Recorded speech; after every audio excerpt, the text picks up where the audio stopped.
ceremony is about to begin for the most powerful family, where there are 7 enhancement scrolls, and each child can only take 1. Each color represents an element: red for fire, blue for water, silver for metal, dark for earth, yellow for lightning, black for shadow, and white for light. The siblings use the gathering to show their achievements to their father. One claims to have wiped out evil spirits. Another says he sealed a legendary undead swordsman all by himself, and the psycho sister reveals she massacred 54 people just to steal a divine artifact. The patriarch admires every single achievement. Meanwhile, the youngest brother stays quiet since he's seen as the weakest in the family. When the ceremony begins, he's the first one to grab a scroll, and when he did, everyone froze in shock, unable to believe what they just saw. The boy grabbed a hidden scroll that combines all 7 elements into a single one. The patriarch couldn't believe it and starts demanding to know who helped him, but the psycho sister says the boy is going to be way stronger than anyone expected. This is Larson Mayton, and now he holds the rarest power no one has ever obtained. To explain how he got that scroll, we need to go back a few years. He was born into this powerful family and always had everything he wanted, but there was only one thing that truly made him happy: giving love. He spent his entire life showing all his love to his maids, his servants, his friend. He even gave his own mother a bath with his spit. What a loving boy. Now the real owner of this story woke up inside this character, and he knew he would be killed by his brothers at the age of 17, leaving him 8 years to change his fate. While training in his room, a system appears showing him he unlocked the ability called Divine Eyes. Now he can see the status of anyone around him, and that's when he discovers his maid is a hidden assassin, capable of killing him at any moment for everything he did to her. Not wanting to die like a complete loser, the next day, he and his servant, who has poison powers, head straight to the training grounds. The tower's administrator receives the young master thinking it was just a visit, but when the boy said he came to train, the guy got scared because he's only 9 years old and already wants to fight monsters at this level. Since this administrator was also one of Larson's punching bags, he didn't care about the boy's safety and took him straight to the test area. In the middle of the forest, several monsters surrounded him. The MC activated his combat magic and destroyed the monsters that were supposed to be too hard for his age. The administrator, Noah, who wanted revenge for the punch he took from Larson, was left completely speechless. He couldn't understand how a kid could have that much magic power. When the boss showed up, he knew Larson was done for, because very few had ever made it past this boss. The monster attacks at a speed that looked like a sniper shot.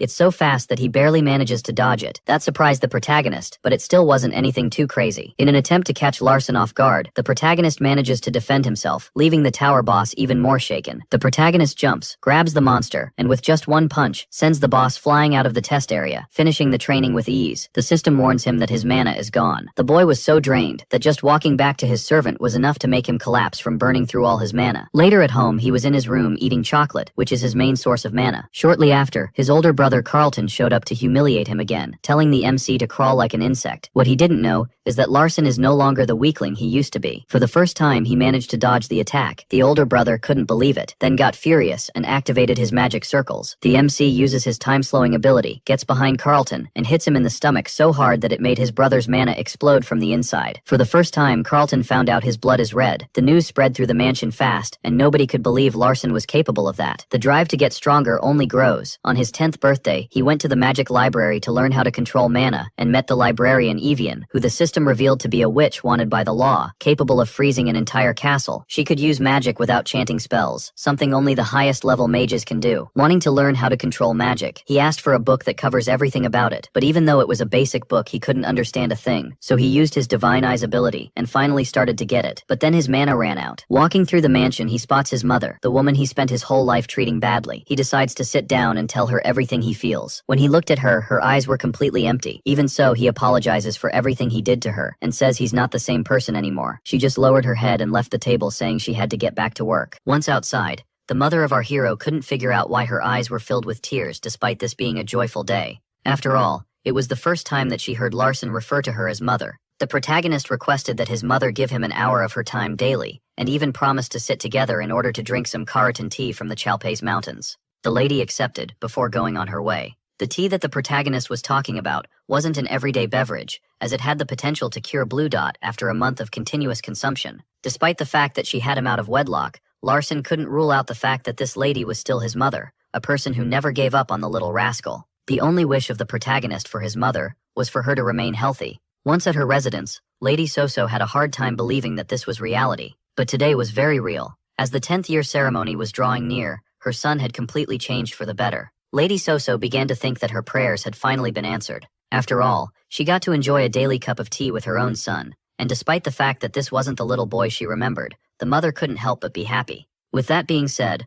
a small breeze fanned the flame of the candle, which seemed like an answer from above. As the next day dawned, Larson stated that he had something important to share with Hera. The maid began to panic, thinking that her cover had been blown, and started to wonder if the young master wanted to make use of her talents. But just as she prepared herself to be asked to assassinate someone, she was asked for burden chocolates, and the little boy was demanding chocolate in quantity and quality. As the maid was disappointed to receive the usual request, the little boy decided to add one more thing. But just as she got her hopes up once again, she was asked to bring him sweets from a certain bakery, leaving her quite disappointed. And so 60 minutes later, the protagonist was left baffled. He realized how convenient being rich was, as he was standing in front of 100 chocolate bars that would amount to 20 million won altogether. Seeing how he was brought a fortune's worth of chocolate in less than an hour, the protagonist decided to enjoy the luxury and power to its fullest. And with that being said, he began his unhealthy feast. This brand offered high-quality bars that cost 300,000 gran, and some cheaper ones at a third of the price, with each one containing a different amount of mana.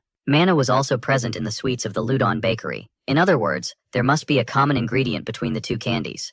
With that being said, our hero called on his shadow and demanded that the baker of the Ludon bakery be brought to him at once. After half an hour, the baker stood in the room of the young master. The man was secretly panicking, thinking that Larson had found something disgusting inside his sweets. The rumors about him being a delinquent who had beaten up the only daughter of a martial arts family weren't making things any better either. At this point, the baker started to imagine the protagonist as a little demon who would immediately kill a commoner like him. For that reason, the baker started to pray for his own safety. At that moment, Larson broke the silence and asked the man about his sweets. The young master demanded to know every ingredient used to make them, but as the baker went down on his knees and apologized, the little boy clarified that he simply wanted to know the recipe. And so, while fearing for his life, the man who struggled to remember the recipe at first pointed out that there was sugar, starch syrup, as well as 1,000-year herb powder. The young man was shocked by how simple the recipe was, and just like that, our hero realized that the common ingredient between the sweets and the chocolate was the 1,000-year herb. This left him quite pleased, as consuming this herb would grant him a great amount of mana.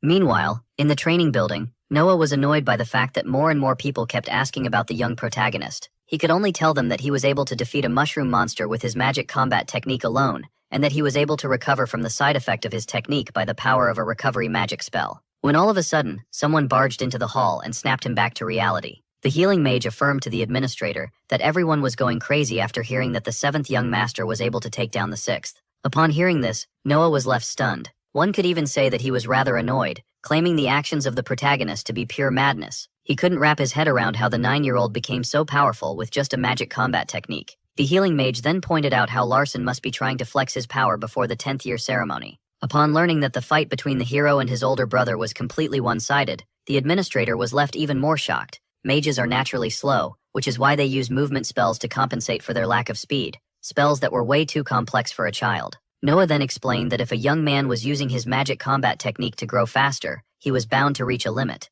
According to a forgotten study, the little boy would have a hard time learning elemental spells and wouldn't be able to get on the level of the Grandels. Also, as the administrator claimed that this was a hasty move, the healing mage pointed out that the boy must have been too naive. But as Noah claimed that things weren't that simple, his colleague claimed that he was overthinking things. And with that being said, the two of them began to look forward to the upcoming ceremony. At the same time, our hero was feasting like a goat, seeing how he was consuming the 1,000-year herb on its own. There were no calories involved. Seeing how he had previously consumed a decade's worth of chocolate, all the mana that was inside was now trapped inside the fat in his body. In other words, he just needed to burn the fat using his core in order to gain the energy. Increasing his own mana would allow him to maintain his heavenly eye for a longer time, leading to him quickly learning mana cultivation for even more progress. And so, after 3 days of grinding, the little boy had finally finished reading the first book. To his intrigue, the system decided to reveal to him the secret page and pointed out the arrangements of the great sage Alberto. Suddenly, the pages of the book began to move on their own. Upon reading the name of the great sage Alberto, the protagonist was intrigued by him. For that reason, he was forced to overcome his fear of the Ice Witch and go to the library once again. Even so, the young man dearly wished not to interact with this lady once again. But little did he know, he wasn't alone in the room. The maid, who was upside down for some reason, was watching him quietly. Later on at the Starlight Library, as the protagonist was searching for the librarian, he realized that this place was warmer than usual, when all of a sudden, Evian appeared right behind him. Larson returned the book that he was able to finish in just 3 days. All of a sudden, the librarian dusted the book off, and as it magically regained its place, the boy realized that this lady was no joke, as she was able to use magic without incantations. Larson then politely asked about the 77th book of the great sage Alberto. The librarian claimed that they did have the book in question. Evian revealed that this book had been classified as B class, as it was a bunch of gibberish and incomprehensible information, but the boy still wanted it. When all of a sudden, the nose of the ice witch picked up something. Out of nowhere, this grown woman started to sniff the little boy. Our protagonist, who was inside a 9-year-old boy, began to panic, as he began to think that he was in the presence of that kind of predator. With that being said, the librarian pointed out how there was a sweet smell coming from him.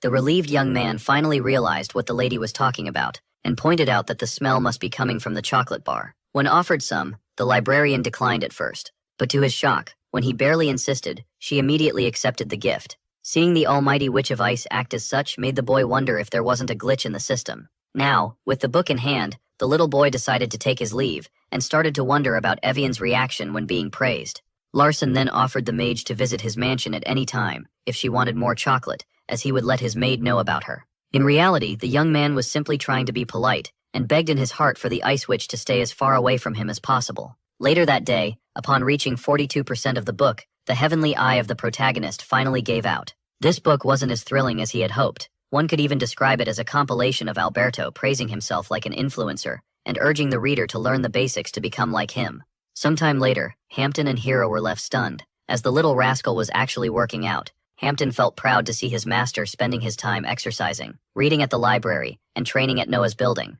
At that moment, the assassin pointed out that this was no regular sprint. When suddenly, someone from behind them pointed out how the young master was trying to accumulate the mana trapped within the fat inside his body. The servants were left shocked to see Evian behind them, especially Hera, who couldn't feel her approaching. Evian was here to visit the Autumn Mansion.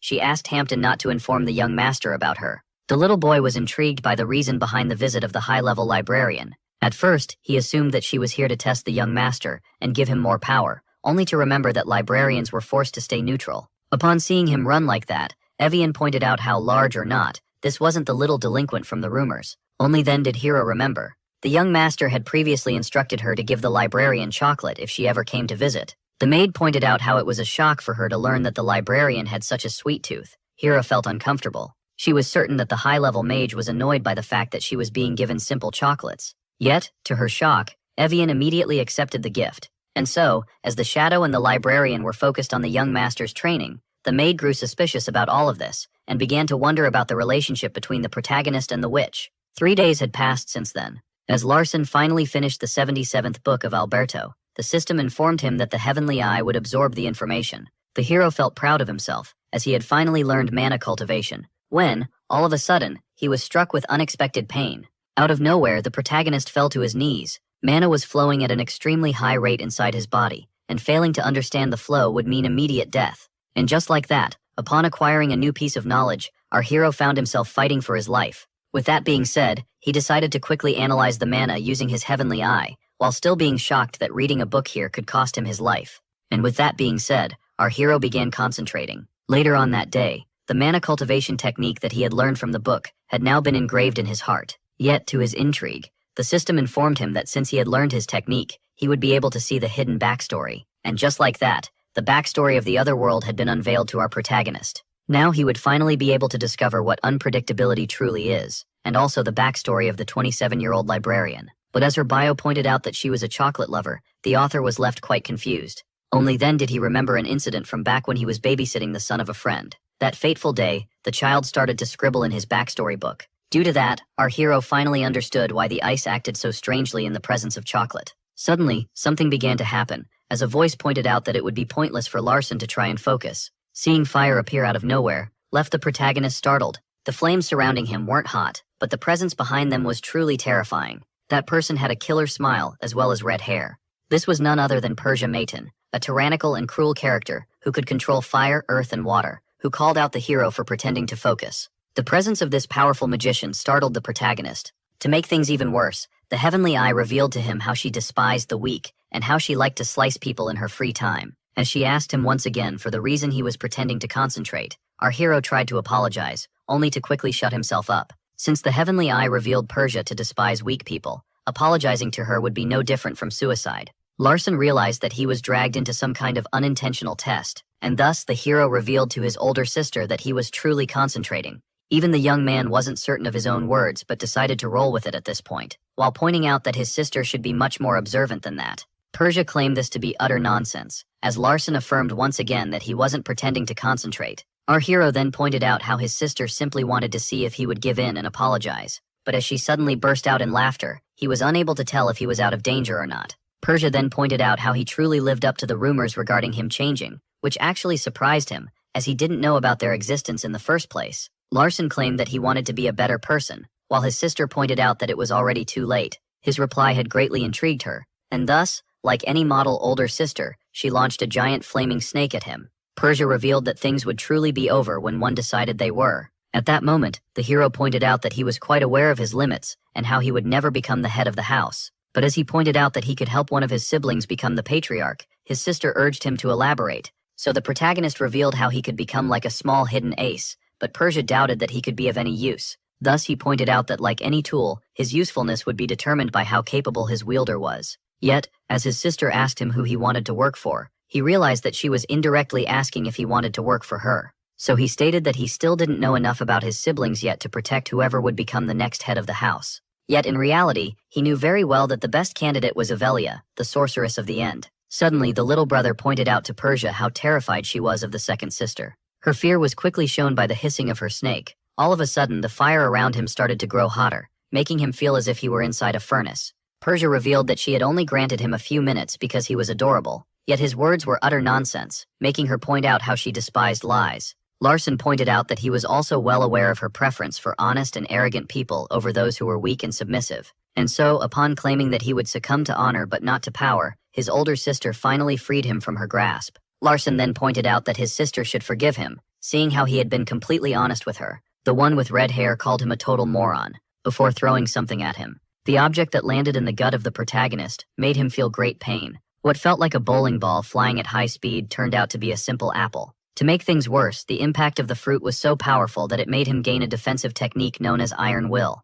With that being said, Persia ordered him to eat the apple, before leaving and claiming that she had found the fruit while on her way here. But only then did the protagonist realize what he was truly holding in his hand. This apple that he had just randomly gotten was in fact a cardian, which was an extremely pricey and rare mana elixir of high quality. The reason behind him acquiring such a rare item so easily was the fact that he was the Benjamin of the Maiden House. Larson compared himself to Kassan Sade once again, who had to be encouraged to carry a simple cardian around. Later on, while in her residence, Persia began to think about how her 9-year-old scandal of a brother had been able to acquire the first circle on his own. As she theorized that he might have faked the delinquent act all this time, she realized that he was in fact no fool. The mage was certain that such slimy individuals would be necessary for her fight against the second sister. To make things even better, the 9-year-old was rather courageous and knew how to hide his intentions even in the face of fear. Larson also had no chance of becoming the next head of the house. Thus, Persia, who had just broken a desk with her finger alone, realized that this pretty good asset could never threaten her position as a successor. With that being said, she called on Sando.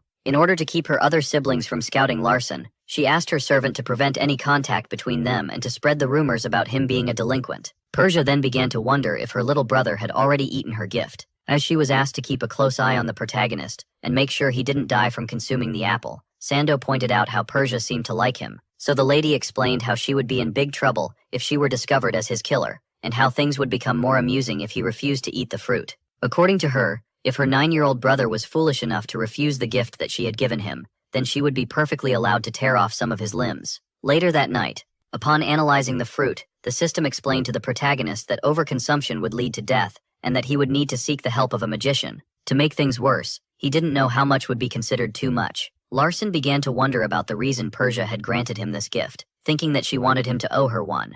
Yet he couldn't forget that his sister was someone strange, meaning that she could have given him this apple out of curiosity, and would later use him after he ate it. Despite not knowing what plans she had for him, the little brother was certain that if he refused to eat the apple, his sister would be sure to tear off his arm or his leg. Upon learning that the system recommended water, ice, or wind element mages for help, our hero suddenly got an idea. Upon seeing this, his first thought was to seek Evian. If so, there was a fat chance that she would kill him without a second thought. After all, she could pin this on the fact that he had overconsumed the apple and for today, herself as the one who failed to save him. In other words, the worst thing that could happen was for him to be at the mercy of the librarian. And with that being said, the mage was called in. In the end, the protagonist knew very well that there was no way for him to hide the cardian and its great mana from her. Thus, he asked Evian to enter while wondering about a new plan. Once seated, the young master explained to the librarian that he didn't want to hide the powerful item from her, and he presented the apple as a guardian. Larson then claimed that he wanted to strike a deal with the lady.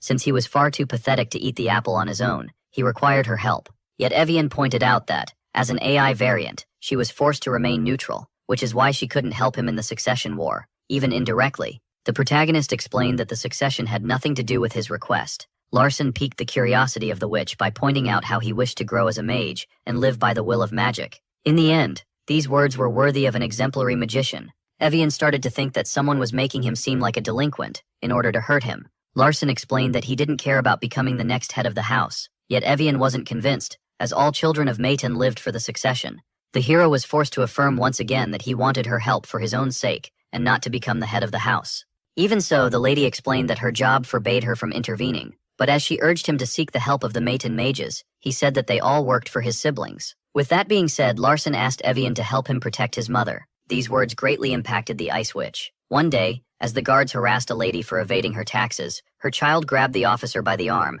and tried to force him to release his mother. The soldier was annoyed by this and decided to punish the child with his blade. The mother intervened at the last minute and sacrificed herself in order to save her child. To make things worse, as the soldier was annoyed by how filthy his sword had gotten, the boy, covered in blood, desperately cried over the corpse of his mother. Seeing this made everyone in the crowd whisper and talk about how abusive the authorities of this territory were. Yet only one person decided to act. The Ice Witch stood alone in front of a tyrant and his armed men.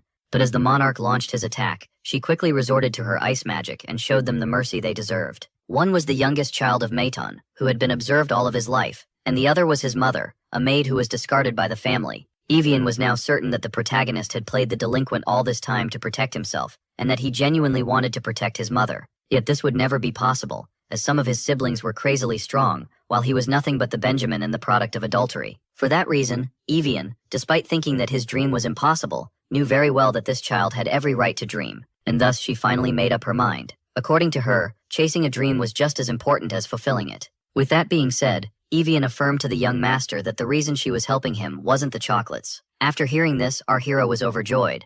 Now, with everything being ready, Evian explained how she would be freezing the energy coming out of the boy's body as he ingested the fruit, and let his body reabsorb it after melting. She then warned him about the possibility of his body freezing up. The librarian explained that in the best-case scenario, the process would only be a few months long, and in the worst case, he would die where he stood. At that moment, Larson urged her not to tell him all of this with a stone face. As the capable ice mage, she promised to do her best to keep him alive. Larson began to wonder if he should put the fruit aside for now. Even so, he realized that right now, he had the highest chances of surviving the operation. In the end, the Ice Witch who feared for his life was someone who cared about others. In the end, he decided to consider this a gamble with a small chance of failure, and urged the librarian to proceed. At that moment, Evian pointed out that since the young master was seeking her services as an image, she would require some sort of payment. Evian promised to ask for a small fee, and simply demanded 24 chocolate bars. Shortly after, it was confirmed to the protagonist's older sister that he had consumed the apple with the help of a librarian. As Persia immediately realized that her servant was referring to Evian, she explained how the hero was able to win her heart. The masked maiden was unable to get close enough to the two of them, due to Evian's detection magic, to learn exactly what happened. This turn of events was rather unexpected for the redhead. Persia explained that the Cartian was so powerful that only an image as strong as Evian, whom Larson must already know as Larvian, could make the process succeed. As Sando pointed out that the boy had consumed the entire fruit, she explained that something intriguing happened, that even shocked the Ice Mage, despite revealing how the boy's vitals remained stable as he kept absorbing mana at high speed, which didn't surprise Persia, as he was still a Maton. Persia pointed out how the process should normally take about 3 years, and expected Larson to be able to do it in 1. Yet to her utmost shock, Sando explained that based on his current speed, he should be able to complete the process in 3 weeks. Meanwhile, at the Autumn Mansion, the protagonist found himself sweating in bed, as his body was boiling hot. At dawn, the protagonist, who had been running for hours, realized that he wasn't tired at all. Only then was the rooster heard. Our hero was now beaming with energy, to the point where it felt like his heart was about to explode from all the mana, and thus he asked his shadow to bring him to the waterfall garden. Once there, the protagonist started to climb. Climbing a waterfall was much more tiring than a simple jog. With that being said, Larson ordered Hampton to bring him some weights around 10 kilograms. Due to his rigorous training, the boy's iron will advanced into advanced iron will, giving him additional protection. It also allowed his mana utilization to evolve into proficient mana utilization, making him feel incredibly light. At that moment, Larson decided to increase the weight to 20 kilograms. 7 days later, he was now pushing into the 30s, and the week after, he demanded 50 kilograms of weight, which made his servant think that he might be overdoing it. Yet Larson affirmed that everything was fine, as in the end he was beaming with energy, despite being behind on his sleep schedule. It was safe to say that the boy had completely inhaled the mana of the apple. Sando explained to her master that her younger brother had a body that was one of a kind. Persia was intrigued to hear that her little brother was climbing the waterfall daily by using his magic combat techniques. Seeing how magic combat techniques grow fast at first but quickly reach their limit, she began to think that Larson could be useful to her cause after all. Even so, she didn't expect him to be able to climb 30 meters in less than 5 minutes while carrying 50 kilograms of weight. This made her burst out laughing and ask Sando about the protagonist's estimated lifespan. The one with the mask explained that if nothing was done, Larson would die in 3 months. His body was overflowing with mana, and if nothing was done, it might explode from the inside.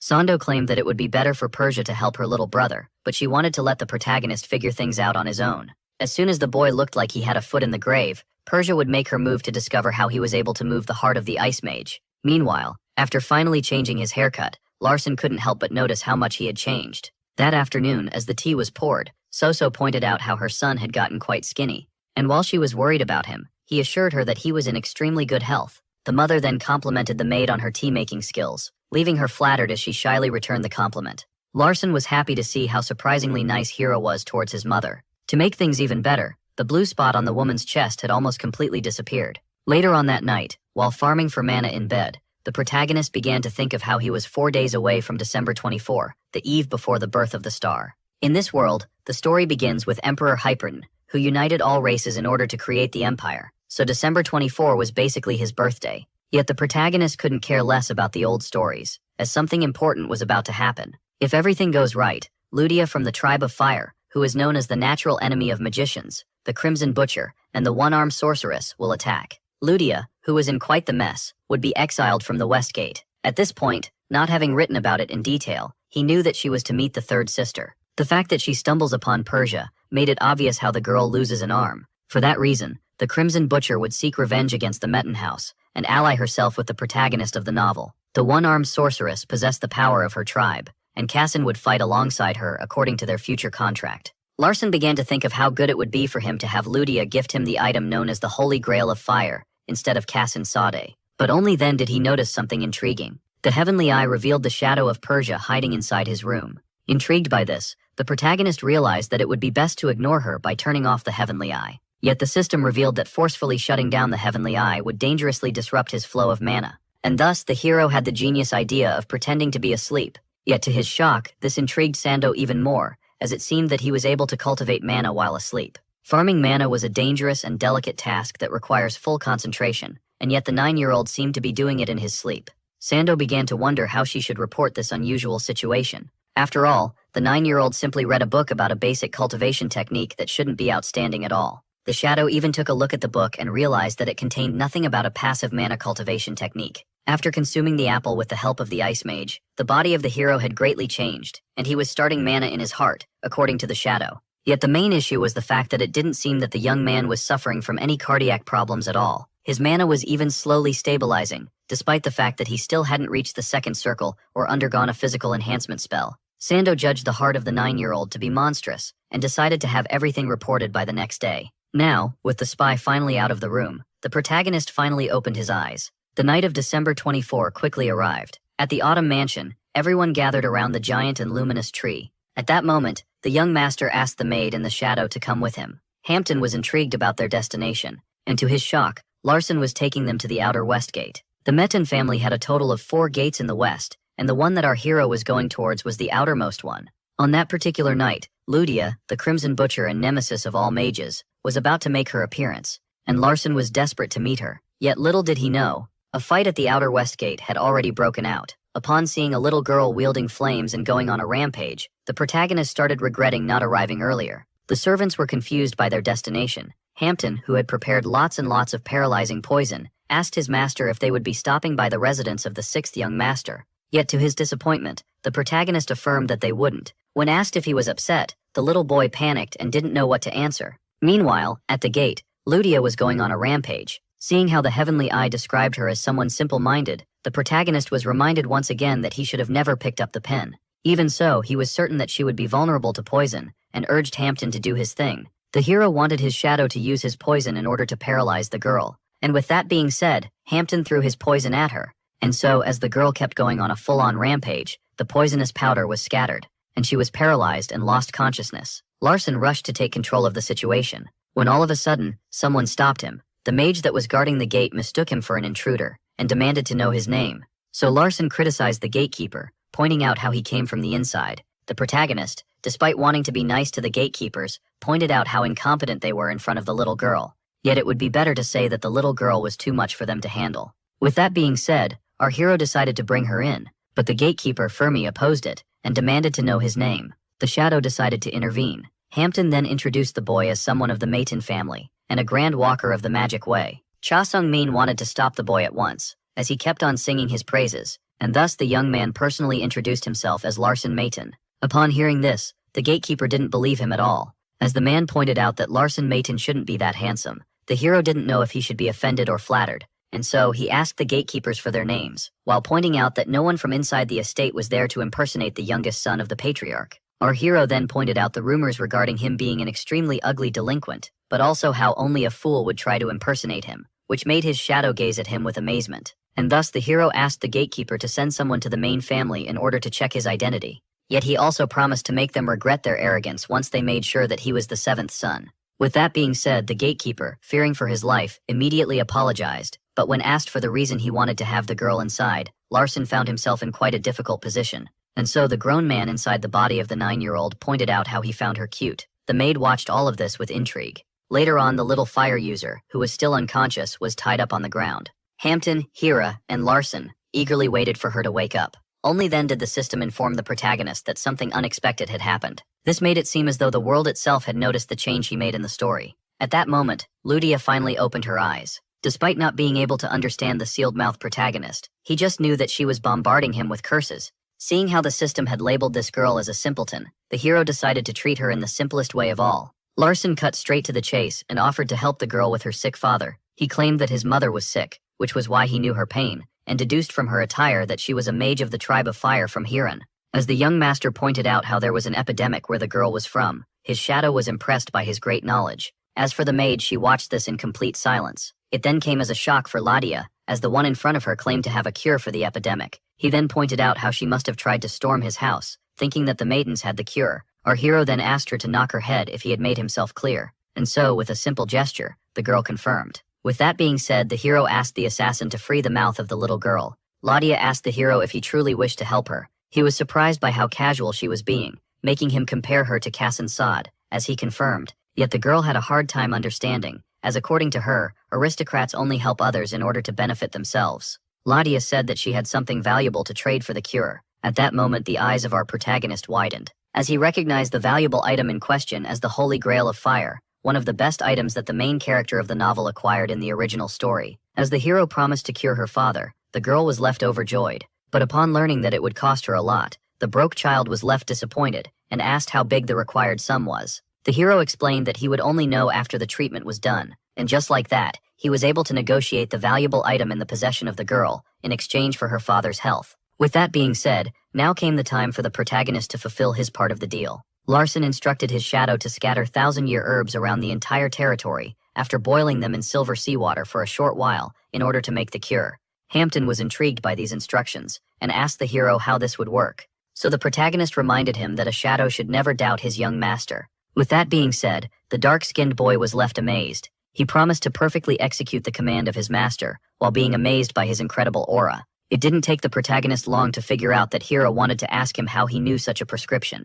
The main affirmed, claiming that it defied all common sense. Larson simply replied by claiming that he was a Mayton. The maid thanked him for his honesty. For some reason, she felt as if she was in the presence of a young patriarch. As the hero declared that he would be freeing Ludia now, the little girl was left quite shocked. The tribe girl then quickly showed hostile intentions. As she had never given the young noble her name, it made him realize that he had messed up. The girl became angry, as she hadn't told anyone her name. The young man found himself in quite the pickle. Even so, he decided to remain calm, and asked the girl if it was truly strange for him to know her name. And as she confirmed, he asked her if it was also strange for him to use a rather expensive herb in order to cure them. She then pointed out how it was even weirder that he was giving her one of his family secrets, and how strange it was that he was doing something that wouldn't benefit him at all. In other words, the girl just showed hostile intentions towards someone who was here to save her. Upon realizing that she was biting the hand that showed her kindness, the girl apologized, yet the hero asked her to repeat herself, as he was too far away to hear her, and thus he got closer and urged the girl to repeat her words, making her apologize for a third time. Larson was now satisfied and explained to the girl that she should stay by his side for now. He couldn't just let her return home freely, seeing how she had already assaulted the gatekeepers.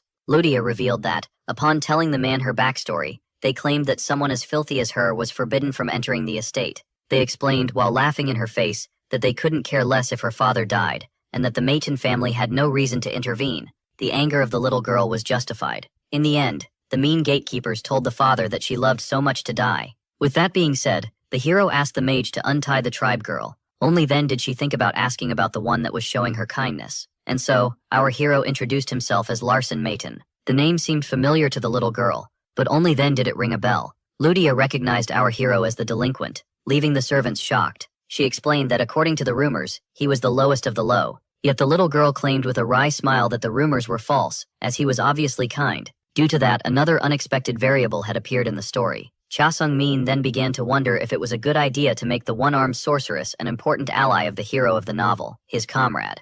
And so he decided to simply observe her for the time being. Later that night, inside the mansion, Hampton informed his master that he had gathered all the required herbs, and that he would depart for the Heiran territory at once. According to the shadow, he should be able to reach his destination in 3 days. Hampton then decided to step out of line and ask his master for the reason he was helping the girl. Larson claimed that there was no reason at all, as in the end it would be far too cruel to let sick people die if he possessed the cure. He even claimed that at the end of the day he wasn't losing anything by showing the girl kindness. With that, the servant thanked his lord for this explanation. Hampton found it only logical that a powerful family like the Mayton house would naturally tend to the needs of the less fortunate. For that reason, he assumed himself to be in the presence of a true light, and that he would lead the house to greater heights. But little did the boy know, the one that he admired so much was only putting on an act in order to acquire the holy grail of fire. 2 days had passed since then. As the sounds of heels clacking on the floor echoed through the mansion, the maids were left horrified. Persia was here to check out the new toy that her younger brother was hiding. Later on, she noticed something intriguing.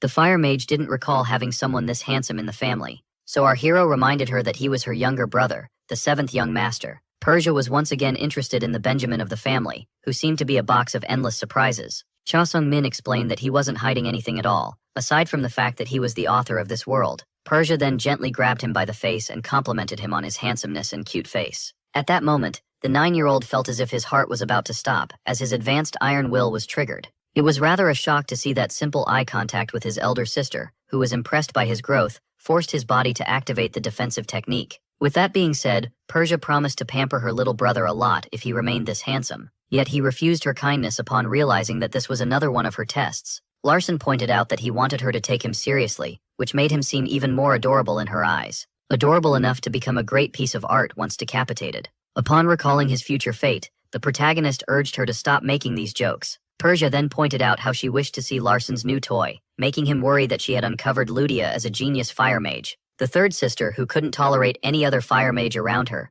would absolutely despise the Crimson Butcher, who rivaled her in terms of potential, and thus he decided to stop their fated meeting at once, and affirmed to his sister that the girl belonged to him. After all, he was the one who found the toy, meaning that he had no obligation to show it to his older sister. Such arrogance greatly annoyed the redhead. Her aura alone forced the protagonist's body to trigger advanced iron will. Persia couldn't tolerate the fact that someone who was only good at magic combat techniques wasn't submitting to her well. At that moment, Heavenly Eye was activated. Her mana alone was enough to overwhelm her little brother. And so, being aware of the power gap, she decided to give him a fighting chance. Seeing how her younger brother had learned the basics of magic combat techniques, she would now be fighting him with a single finger. Persia promised to only resort to the magic combat technique that she had learned from the book she had recently read for a few minutes. That was too good an offer to refuse. And so, our hero accepted to take on the challenge, promising to give it his all. Persia expressed how fond she was of the boldness of her little brother, and unleashed her fire snake upon him. Yet the heavenly eye of our hero revealed that this was nothing but an illusion,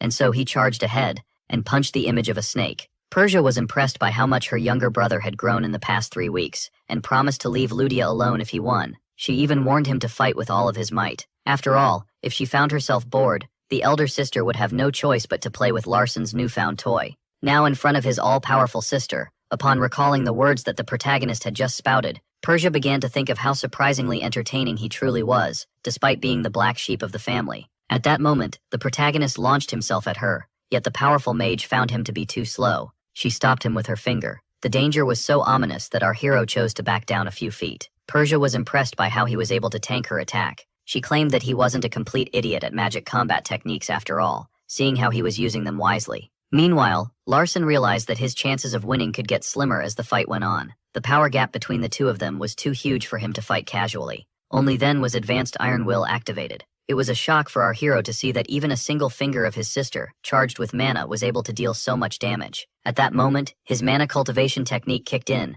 allowing him to accurately control and calm down his mana, and thus he decided to seize the opportunity ahead by activating his weight utilization. The little brother decided to go for the leg of his older sister, and so he quickly grabbed it and took control of her body. The protagonist then quickly followed by tripping her over, and before the powerful mage could even realize it, she suddenly found herself on the ground. At that moment, our hero channeled his mana into his fist and tried to deal a devastating blow, but as blood splattered everywhere, he was left in shock. Persia, in order to protect herself, had used a self-defense magic that shattered every bone in his hand. The sister had correctly guessed that her brother had realized that this would be his only chance to defeat her, as she had let her guard down. She even pointed out how he had used his powers to charge at her with a rather barbaric technique. In the end, Persia revealed that she greatly disliked magic combat techniques, and when asked if she had lost, she paused for a second and confirmed to her little brother that this was his victory. The girl then decided to resort to her magic. All of a sudden, the protagonist found himself levitating, and before he could even realize it, he was brutally slammed into a wall. The impact made him cough up a lot of blood. As promised, his cruel sister would leave Ludia alone, while pointing out how her little brother was becoming more and more interesting. Just as her shadow said, the body of the young man was sturdy, as he was able to withstand the destructive power that she had channeled into her finger. Curious about his limits, she placed a little more power into the last slam into the wall, and deduced that he was still lacking in strength. And with that being said, the girl bid her brother farewell before leaving. The most interesting part was the fact that her mana had been absorbed. She was well aware that some mages had the power to absorb magic, but for some reason her brother felt different. Persia even let her younger brother absorb some healing mana, thinking that he would learn quite a lot if he managed to master it. At that moment, the shadow appeared and pointed out how her master seemed to relish her younger brother, as she had even gifted him a present. So Persia revealed that if he was unable to control it, it would cause his doom. Meanwhile, as he tried to recompose himself, Larson, who had now acquired a self-recovery technique, began to think of how he managed to gain something every time he interacted with Persia. With that being said, the self-recovery technique began to work its magic. The new technique, which burned through a lot of energy, resonated with the cultivation technique, allowing the user to unlock something new. Yet as the system notified him that he had acquired body restructuring, it was activated automatically. The confused young man was left quite alarmed. Only then did it begin to happen. As body reconstruction caused insufferable agony, the protagonist desperately tried to cling to his sanity, as the pain felt too immense to endure. But little did he know, the horror had just begun. All of a sudden, some sort of black liquid started to come out of his ears and mouth. At that moment, as self-recovery was activated, the pain became too intense for him to retain his senses. Every bone inside the body of the 9-year-old was getting destroyed and rebuilt at an incredible speed. Suddenly, the maid and the little girl, alerted by the screams, rushed to check on him. At first, they assumed that the black matter was some sort of poison, yet Hera quickly realized that this was too powerful to be poison, and the black smoke was a fog made of waste. Due to the effects of body reconstruction, Larson found his mana getting burned at an inconceivable rate. For that reason, he didn't have enough mana to keep the technique active, and stopping it in the middle of the process could lead to atrocious results. When all of a sudden he noticed something intriguing. The Crimson Butcher was now using her own powers to back him up. This pure mana that our hero was now absorbing was the Crimson Flame, with the power of purification that he had personally written in his novel. Larson was certain that the girl did this out of desperation, as she didn't know how to help him, but ended up giving him exactly what he needed. And just like that, Larson Maton was born once again from the flames. Everything was now complete. As body reconstruction reached its end, he was able to acquire a new fragment of unpredictability. The ladies were baffled by what they had seen. Larson had awakened the hidden attribute, Heavenly Body, deep inside him, and had acquired the potential to enhance his magic combat techniques. And just like that, a new and improved Larson Maton saw the light of day. He was now in possession of Heavenly Body, one of the great techniques that the protagonist of his story had gotten at birth. This ability, when combined with the one known as Sword God, would allow the user, just like Cassine Sadi at the start of the story, to obtain the power of Sword Emperor. At that moment, the half-naked Larson began to wonder why he kept on collecting the abilities that he had created for the hero of the novel. The protagonist realized that he must keep his abilities hidden at all costs. Later on,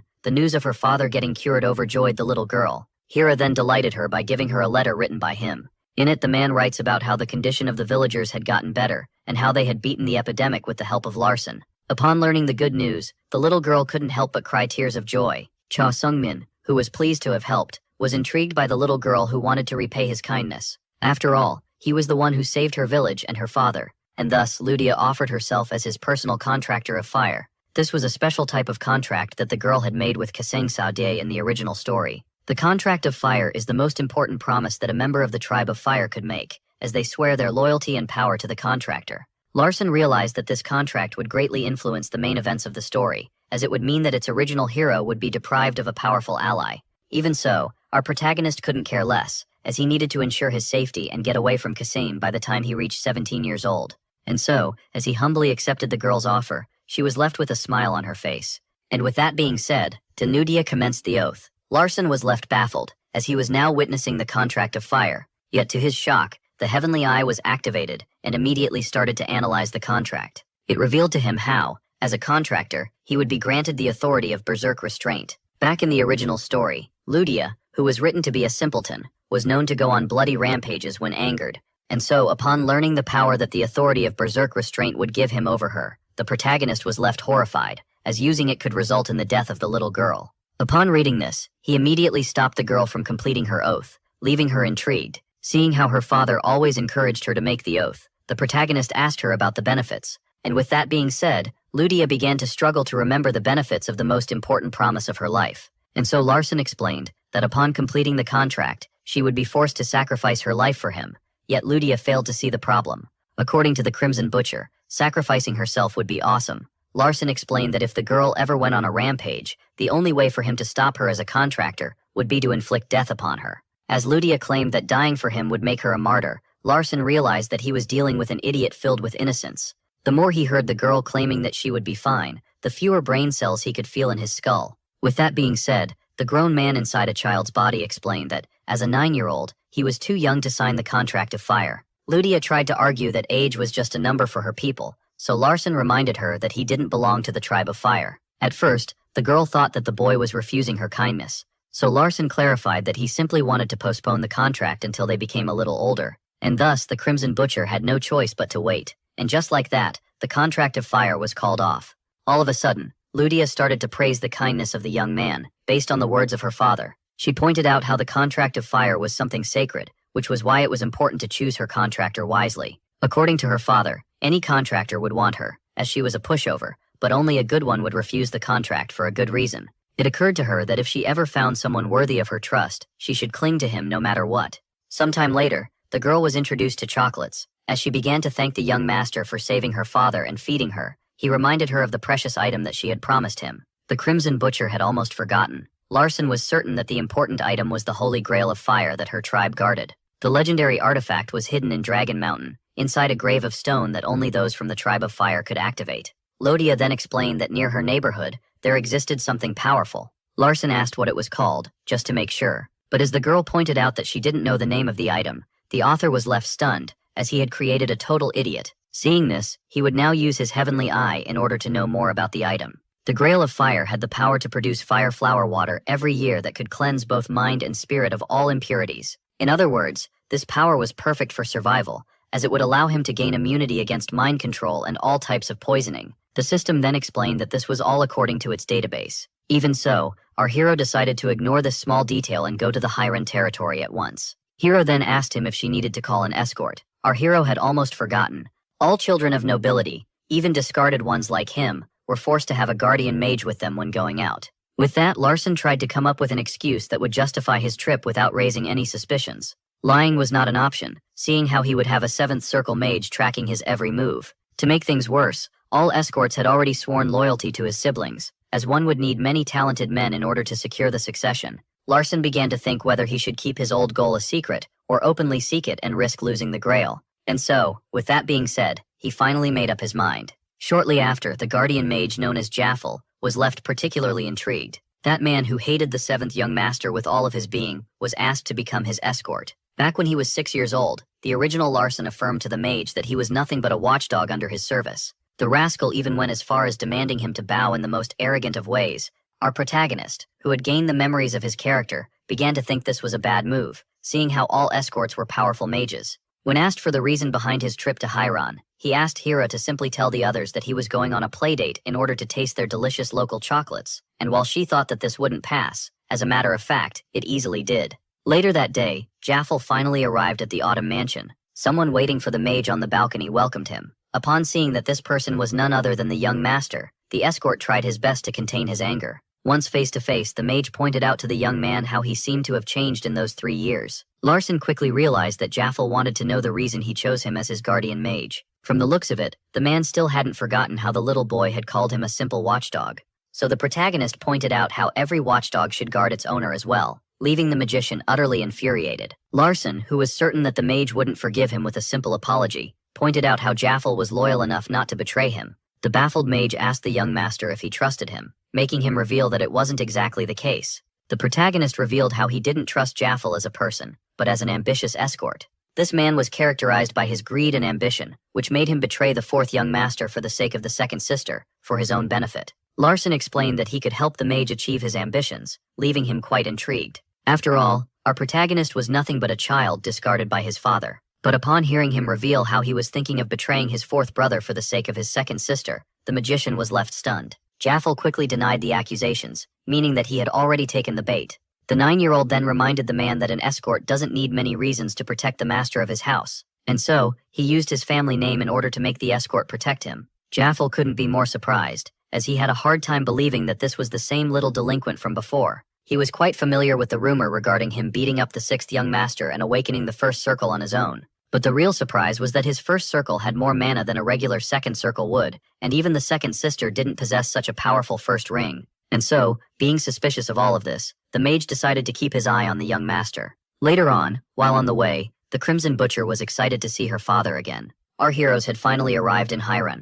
The Tribe of Fire once held enough power to conquer the entire ancient continent, but quickly fell after the exhaustion of their deity, the Phoenix. This place resembled a small countryside in the author's country. With that being said, the little fireball took a deep breath and called her father with all her might. Ludia was found to be quite loud by the young noble. With that being said, Hampton came to welcome them as Ludia immediately asked about the whereabouts of her father. As soon as she learned that her old man was inside their house, the little girl rushed to meet him. Hampton quickly followed her. Meanwhile, Jaffel couldn't shake off the odd feeling. Larson was well aware that he wanted to betray one of his siblings for the sake of another, despite the fact that he had never told his plan to anyone. Father and daughter were reunited, at long last. Once together, both of them thanked the young noble for his help. The escort started to analyze the little girl, and was stunned by the fact that she had an abnormally high amount of mana for a 9-year-old. To his shock, both the father and the daughter described the delinquent young master as a kind person, and wanted to pay him back. Upon realizing that all the villagers were looking at him with gratitude, the man started to wonder about the boy's good deed but realized that it wasn't important. Jaffel's mind was getting more and more clouded by questions revolving around the intriguing young master. At that moment, the Crimson Butcher grabbed her savior by the hand and dragged him to the whereabouts of the gift. Sometime later, something felt intriguing to the escort, as upon arriving at the location of the so-called present, they were greeted by a single stone grave. Ludia then started to chant the ancient spell, and just like that, the rock started to move. The rocky grave was finally opened, and from it, the legendary artifact appeared. Upon seeing it, the escort was left quite intrigued, as this unidentified item had powerful fire magic imbued into it. It only took a few seconds of looking at the cup to make the escort realize that Larson had lied about being here to taste some chocolates. At the same time, the young master was baffled by the legendary artifact, but only then did he feel intrigued. His heavenly eyes had revealed to him a fragment of unpredictability. According to the system, only someone who made the contract of fire could taste the water of the legendary item, or risk suffering an agonizing death. Upon seeing this and realizing that the artifact could turn out to be his painful end,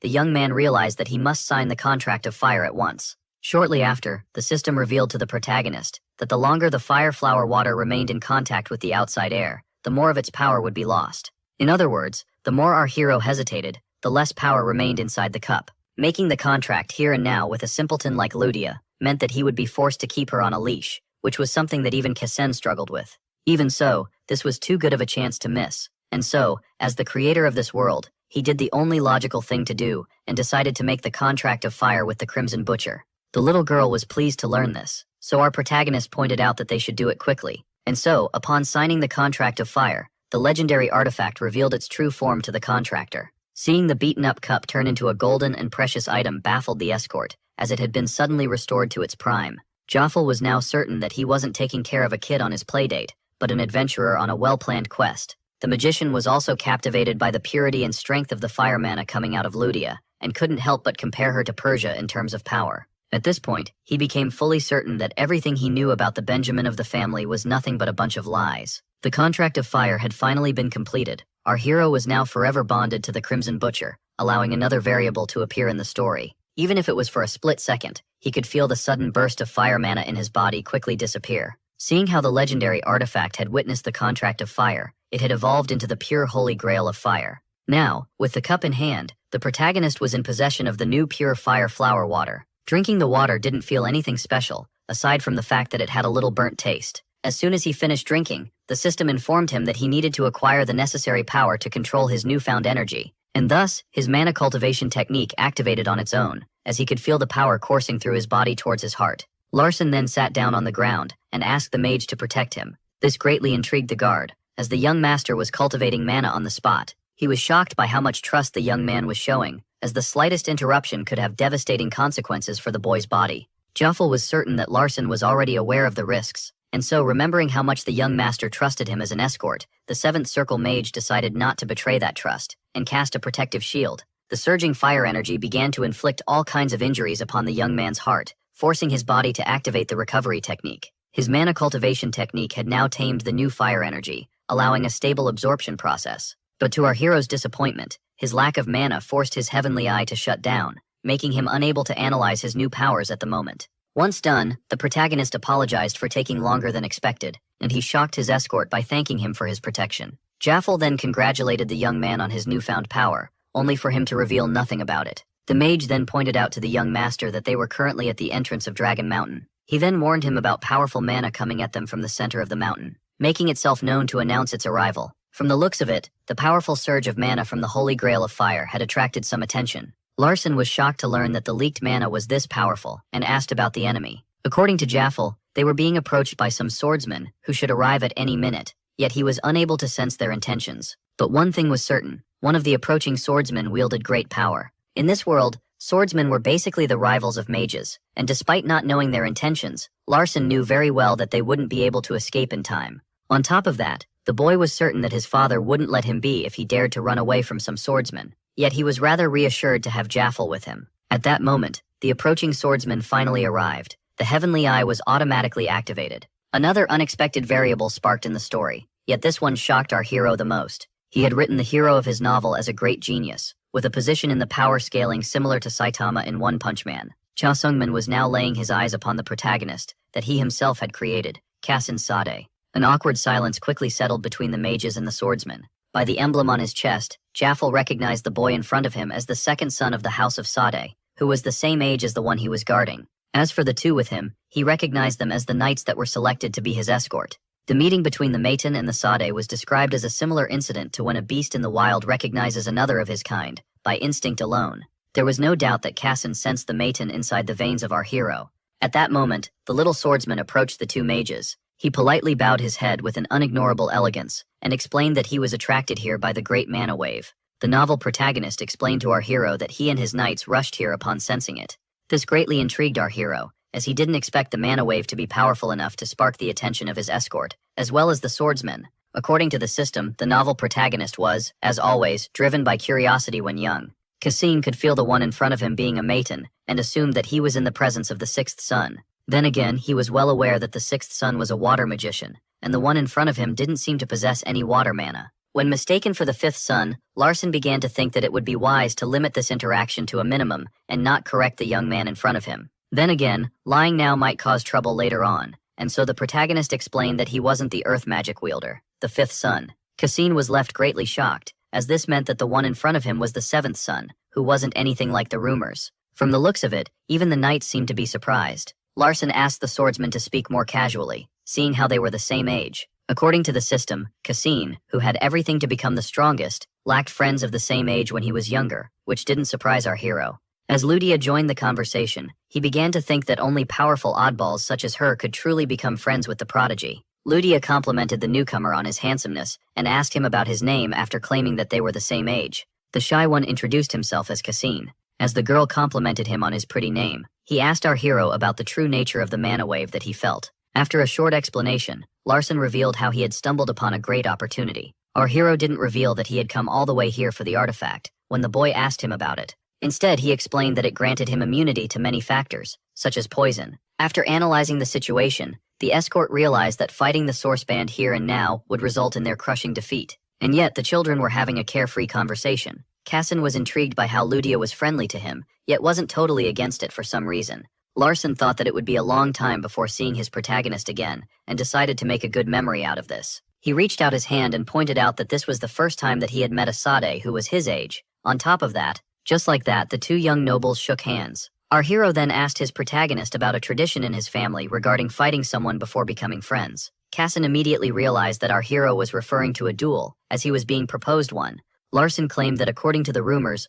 a duel was necessary to become a friend of a Sade, and he pointed out that doing it right now wouldn't hurt. Cassin asked him if he was truly provoking one right now. Our protagonist confirmed, thinking that this would be a great opportunity to evaluate the power gap between the two of them. This duel was worrying the escort, as the other noble had now spent 2 nights with him. In other words, the mage couldn't fully ensure the safety of the young master, but couldn't completely intervene as well. Seeing how the protagonist was still a noble, the guard would need a pretty good reason in order to stop him. To make things worse, seeing how they were in the presence of a rival house, stopping the boy now would be an insult to the name of Maton. When asked if he knew how to wield a sword, our hero explained that he was proficient in magic combat techniques. Larson explained that this was his only redeemable quality. The swordsman then asked the young mage why he requested a duel, seeing how they were from rival families. But as our hero pointed out that his novel protagonist had no friends, this one was left quite shocked. Even his escorts felt alarmed. Jaffel was left baffled, as this was no time to say harmful things. Larson then added that he was pretty similar, as he didn't have any friends as well.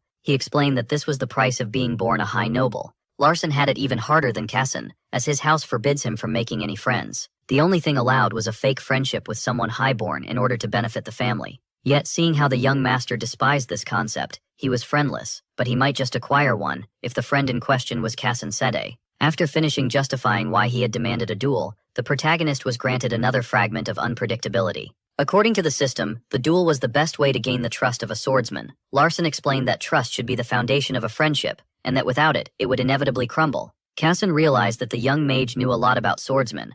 According to the system, the best way for a weak person to show their trust to someone stronger was to gather their courage and request a duel. Naturally, in this scenario, our protagonist was the weak one, so he explained to his opponent that his magic combat techniques were basically martial arts. Cassin declared that he would only use one hand, and the swordsmanship technique of his family. As he drew out his sword beautifully, he even allowed our hero 3 attacks, seeing how he didn't have a weapon. At that moment, Larson explained how he had no chance of winning the duel. This intrigued the swordsman, as his opponent already knew the outcome. Thus it was clear for both of them that winning this fight would be pointless, as Larson explained that he had requested the duel in order to become friends, and as friends, the two of them should be equal. Thus Cassin had no right to show him any favorable treatment. The swordsman realized his mistake, and apologized for directly insulting his opponent. The magician explained that they wanted the two of them to fight at their full potential. With that being said, the duel between the two children of nobility was about to start. As soon as it started, Cassin went for a thrust that our hero awaited by using his ability, Flow, slowly.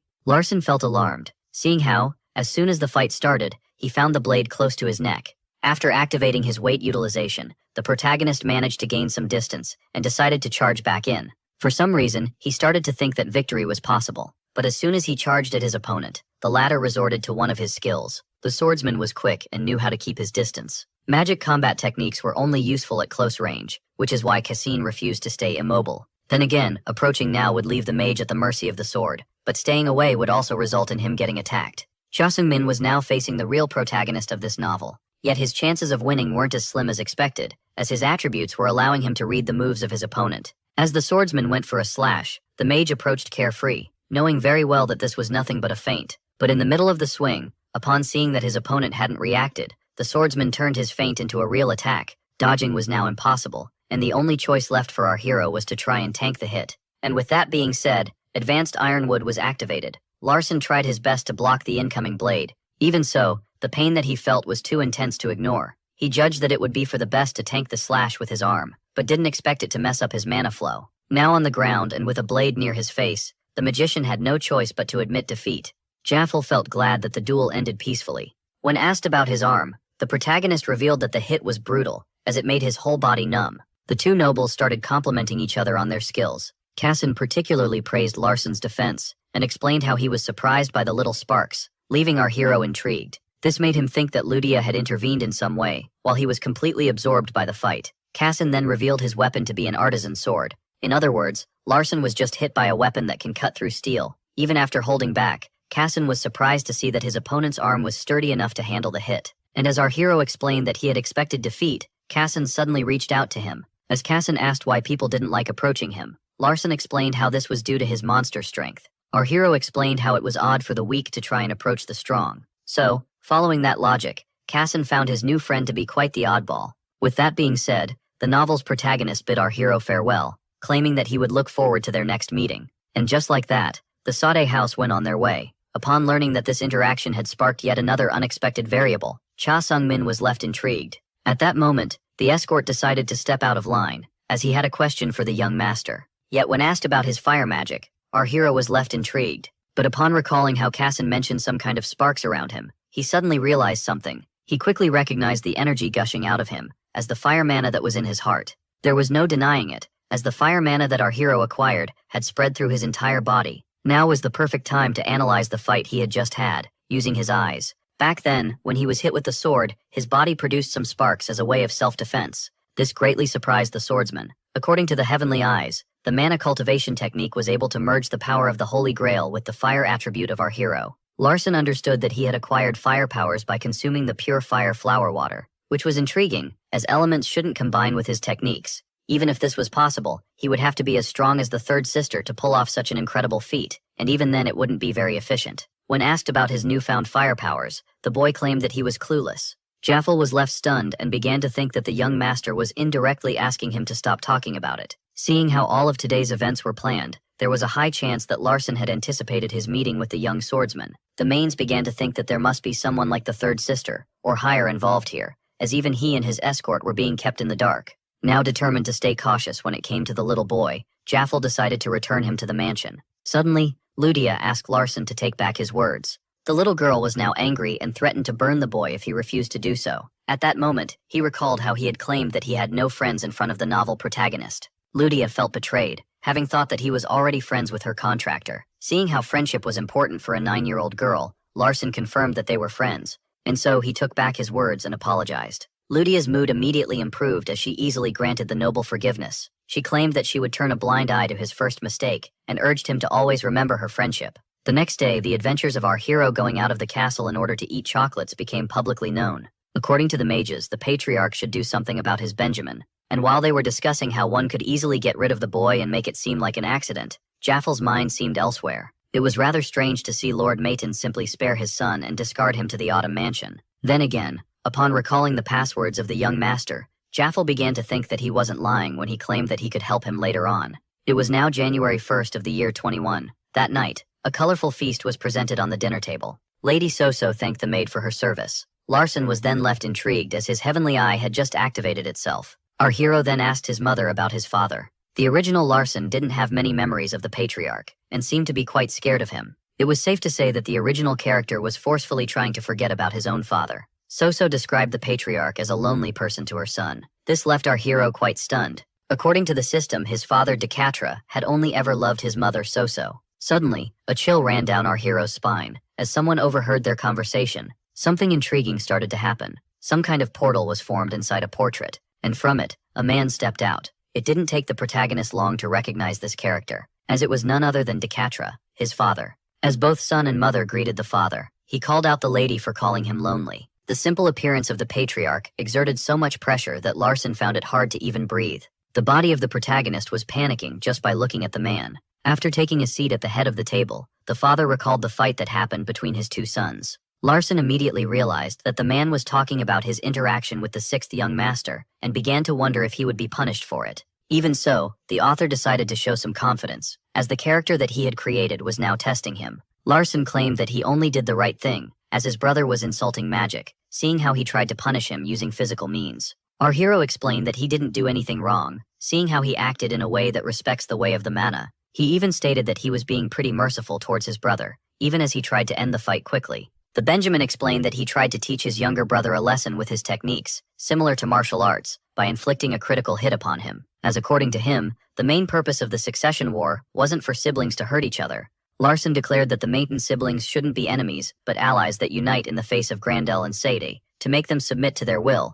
These words greatly pleased the patriarch. He even claimed that his brothers should thank him, as he had shown them what it's like to fight a martial artist. Decatra, who had no expectations for his youngest son, found himself quite fond of his Benjamin. Larson then explained that if his brother bears any hate towards him for what he did, then the family name is wasted on him. But in reality, under his confident air and big words, our hero was shaking in his boots. At that moment, the system reminded the protagonist that his father was still in love with his mother. According to it, the only reason Larson was able to live for 17 years in the original novel was because he was the son of Soso. Learning this greatly shocked our protagonist. This made the author think of how, in his original story, someone as despicable as Larson Maton should have died while much younger than 17. Despite not having written anything about it, the author quickly understood that, in the original plotline, Soso would be taken by the blue dot disease. In other words, Larson would have no one to advocate for him. A few years ago, the patriarch had banished the woman he loved to a mansion and never bothered to visit her again. Our hero couldn't forget that he was considered a useless delinquent who was deprived of any power. For these reasons, the patriarch acted coldly and discarded his lover and her son. He must have also realized that this was the only way to protect her from his other wives, who would grow jealous of the one that he truly loved. Now, our hero was more certain than ever that if he became a decent person with the power to protect his mother, he would be able to escape his inevitable fate. The boy knew very well that his father wanted him to become powerful. Decatra considered his magic combat techniques to be limited and inefficient, so Larson clarified that limited doesn't necessarily mean useless, and that he was aware of his limits and the fact that he could never become patriarch. Our hero revealed that he saw himself as an asset for the next head of the house, and while being limited as a fighter, he had much more to offer as a person,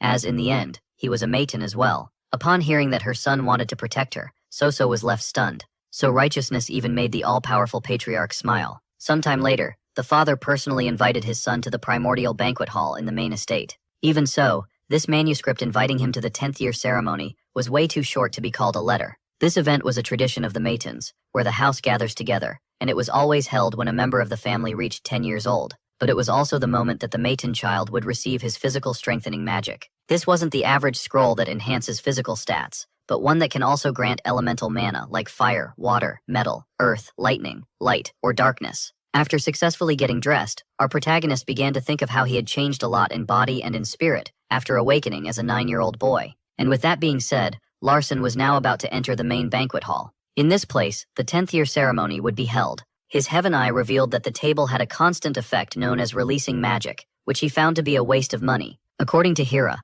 Larson was to sit at the end of the patriarch's table. It wasn't a surprise for the boy to learn that his mother hadn't been invited.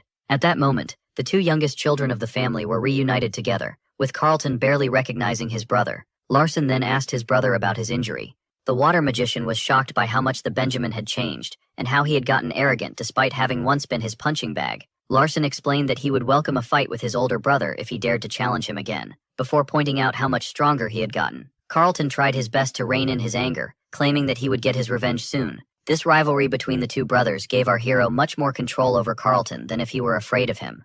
At that moment, a third sibling arrived. Persia made her entrance and greeted the protagonist, who was pretty early. The sister then asked her brother if he was fond of his new fire-wielding toy, and expressed how disappointed she was to leave it to him. And upon learning that she had lost the said toy to him after a bet, Carlton was shocked that Persia and Larson had made one in the first place. To make things worse, it was even more unbelievable that the third sister had actually lost to the seventh son. Shortly after, another person entered the hall. This greatly shocked the author. After all, this person was the second sister, Evelia, who was also known as the Sorceress of the End. Despite being known to be gentle, this mage, who had dark and light magic, and was comparable to the third sister, was ready to sacrifice anything in the name of the family. In the original story, she would later lose her head to the protagonist. The author even twisted fate to make Evelia Cassine Sade's first love. As the Sorceress of the End pointed out how much he had changed, the protagonist decided to take this as a compliment. Larson then came to a mind-blowing realization upon seeing his two sisters together. He realized that he couldn't slack off regarding his efforts, as these two were clearly on a level that he could never reach with his skills.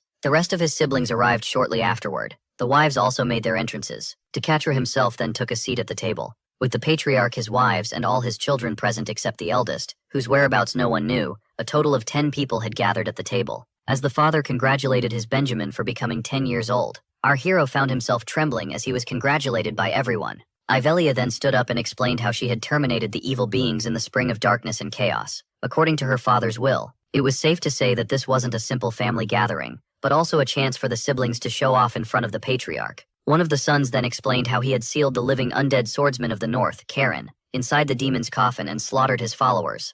When asked about the losses on their side, the young man revealed that he had faced the sorcerer alone to prevent any casualties. As soon as the son was praised, the third sister stood up. Yet as she revealed that she had acquired Sylphia's wings from the abandoned temple, the others were left quite stunned. The third sister, who was filled with malice, had stolen a divine artifact that was shielding the abandoned temple. Due to its wind-enhancing power, the legendary item was ideal for wind mages. In order to obtain it, Persia had slaughtered the 7 monks, 30 priests, and 17 swordsmen guarding the holy item.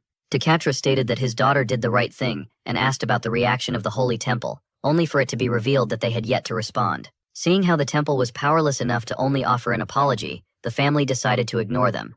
The holy temple had learned to never mess with the Maton house, as its head once made an example of one of their members who harmed the family. Only then did someone knock on the door. Senkei, the right hand of the patriarch, made his entrance while carrying something. This item was then placed on the table in front of our hero. Larson was now required to choose one of the 7 scrolls personally made by his father in order to receive his physical strengthening magic. For this important decision, the heavenly eyes were needed. The mana waves coming out from the 7 scrolls were synchronizing at a single point in order to reveal an 8th one. As soon as the protagonist grabbed the secret scroll, everyone was left stunned. It didn't take him long to find the one that contained the transcendent attribute. Larson selected this hidden scroll for his physical strengthening attribute. Just like that, silence reigned supreme in the banquet hall. The patriarch turned to his second daughter. He asked her if she had helped her little brother, only for her to deny it. Seeing how all the siblings claimed that they didn't help him at all, Decatra was shocked to see that his 10-year-old was able to discover the hidden scroll all by himself, a feat that even the second daughter couldn't achieve. This forced the sorceress of the end to admit that her younger brother had a better eye than her at this age. This greatly piqued the interest of the third sister. Ivelia theorized that this might be due to the quick growth of magical combat techniques. According to her, this was the most logical conclusion, as Larson was the only one to learn this technique while young. With that, the patriarch asked his son to bring him the scroll that he had in hand. These items, which were basically the 10th year anniversary gift for a Maton, would allow him to acquire physical strengthening magic. Red was for fire, blue was for water, silver was for metal, dark was for ground, yellow was for lightning, black was for shadow, and white designated light. When the wavelengths of all 7 scrolls are combined, they allow a new one, called the Elementar System attribute, to appear. It is also referred to as a transcendent attribute, as it would allow the wielder to wield all 7 elemental energies. Larson theorized that since this was a mix of power, it was safe to say that he wouldn't be getting the best of any one world. Decatra then pointed out how he was shocked to see his son pick the 8th scroll, making our hero consider this a compliment. Seeing his younger brother having the audacity to talk back to their father greatly irritated Carlton. Our hero was then shocked upon learning that it would be the second sister who would be in charge of performing the spell on him. The patriarch, who was usually in charge of casting the spell, explained that if he did it himself, the boy would only have a 1% chance of surviving at his hands. Yet Ivelia was different, as her soft mana allowed a 50% chance of survival. Cha Sung-min started regretting picking the strongest scroll, but decided to take the risk anyway, as he needed all the power he could get in order to survive. Thus, our hero left himself in the hands of his older sister, claiming that he had faith in her as a mage. The sorceress of the end explained that their father was trying to stay positive, as the translated scroll possessed rather destructive mana, making the operation very risky. In other words, there was a 50-50 chance at best that the protagonist would perish at the hands of his older sister. The Benjamin then asked his sister if it would be better to select another scroll, only for her to claim that she had no right to give her opinion as a mage. As Ivelia revealed how she wished to see him grow in power, our young man was left stunned, and thus Larson firmly affirmed that he would go with this scroll, as he was asked to strip to his underwear. As the man inside a child's body started to strip down, getting a small peek of his abs greatly interested his psychopathic sister. Persia forgot to think of how her brother had become a totally different person, and started to wonder how he was able to perceive the hidden scroll. His muscular body, which shouldn't belong to a regular 10-year-old, greatly piqued her interest. Larson then felt a chill running down his spine, as his sister pointed out that he had the right face and body to become a decoration. And so, as the ritual was about to start, the sorceress of the end thanked her father for giving her the honor of bestowing the strengthening magic on her brother. But just as she was about to start, our hero demanded a few more minutes, as he revealed that he wanted to speak with his father. His 5 other siblings were left quite shocked upon hearing him ask for a favor. His intrigued siblings couldn't help but see him as someone arrogant. Larson explained how the patriarch had broken tradition by letting his sister perform the ritual on him, and so he claimed that he had every right to ask for a favor. Carlton couldn't help but smile, thinking that his father was about to kill the Benjamin on the spot for his arrogance. The patriarch asked about the favor, and to the wives' shock, the youngest son wanted his mother to enter the palace. The blonde wife claimed that this would be impossible, as Soso was an inferior creature and a commoner as well. Larson then clarified that he was the son of Lady Soso and Patriarch Dekatra. Since they were all linked together, insulting his mother meant insulting him, which directed the insult at the patriarch himself. When asked for the reason behind this favor, the boy revealed how his mother wanted to see his father. Larson realized that he was now making an enemy out of the 3 other wives, but gaining the patriarch as an ally would be far more beneficial to his cause. After all, Soso was the only weakness of Dekatra. The head of the house then left his wives shocked as he explained how he would grant his favor if he managed to survive. With that being said, the protagonist was now determined not to disappoint his father, and thus the ritual finally started. The sorceress of the end started to chant the magic words, and by the power that was given to her, she bestowed the will of transcendence on her younger brother. At that moment, the protagonist felt excruciating pain, as it felt like he was being pressed on by a hot piece of iron, and only then did he see the light. Now, in complete darkness, an unknown voice offered to help. This inability to feel his own limbs was quite familiar for our hero, as it was oddly similar to anesthesia. All of a sudden, an entity of fire appeared in front of him. At first he didn't recognize it, but then his eyes were left wide open. Larson was now in the presence of the Holy Grail of Fire. At least, that's what he claimed the cup to be. This was confusing for our hero, as a few seconds earlier, he was undergoing the physical strengthening magic, and now he was with the entity. So the cartoon character revealed that he wasn't the Holy Grail of Fire. To our hero's shock, the true name of the artifact was the Holy Grail of Transcendence. Larson realized that the item was greatly powerful, as Heavenly Eye wasn't working on it, as it explained how someone called Kirtel filled it with fire mana. And as the entity claimed that Kirtel wasn't worth introducing, the author immediately recognized this character as the legendary Archmage. Many considered Alberto the Great Sage to be a myth and a fraud, yet many believed in the existence of Kirtel. The artificial entity revealed that it wished to assist the protagonist, and when asked about the nature of its help, the cup pointed out how Larson possessed a special body, a physique that was referred to as a heavenly body in ancient times, when the entity had originated. Yet despite the sturdy physique of the young man, he wouldn't be able to contain the mana of the scroll, as his first circle had reached its limit, and with the circle filled to the top, the mana would burst into his body, causing his demise. The entity explained that it would be no fun to see Larson perish, as it would lead to it being hidden for another 100 years. It then explained how it would consume the overflowing mana of the scroll, as it was the only option for the protagonist to survive. The artifact spent years searching for a worthy owner, which is why, in the original novel, it ended up in the hands of Cassine Sade. The cup then pointed out that the 10-year-old was fully qualified to become its new owner, as his existence itself was filled with anomalies. Larson didn't quite understand, and asked the cup to elaborate, so it explained that everything would be revealed in time. With that being said, the all-powerful artifact formally asked the man inside of a child to become its new owner. The grail would melt into the heart and consume Samana, allowing it to resurface as a true holy grail of transcendence. It then explained how the scary-looking lady seemed to be handling things well on her side.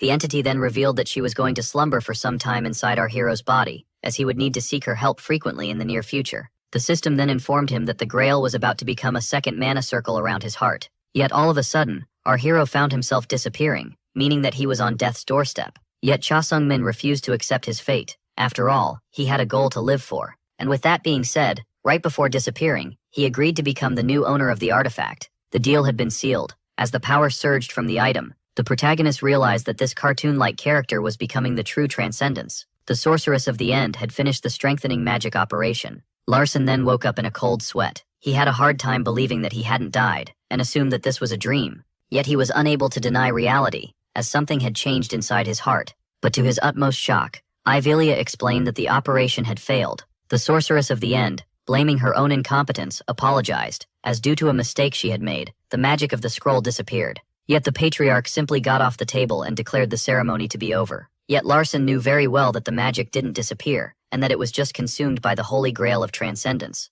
As the father was leaving, someone reminded him of the promise he made to bring his mother into the castle. With cold eyes, the patriarch explained to his son how promises can only be made to those who are worthy and trustworthy. In the end, Larson was happy with what he had gained. He even started to wonder if his father and his older sister, who operated on his body, noticed the power of the Holy Grail, but decided to brush it aside. After all, the operation was a success, and it allowed him to gain a new powerful ally.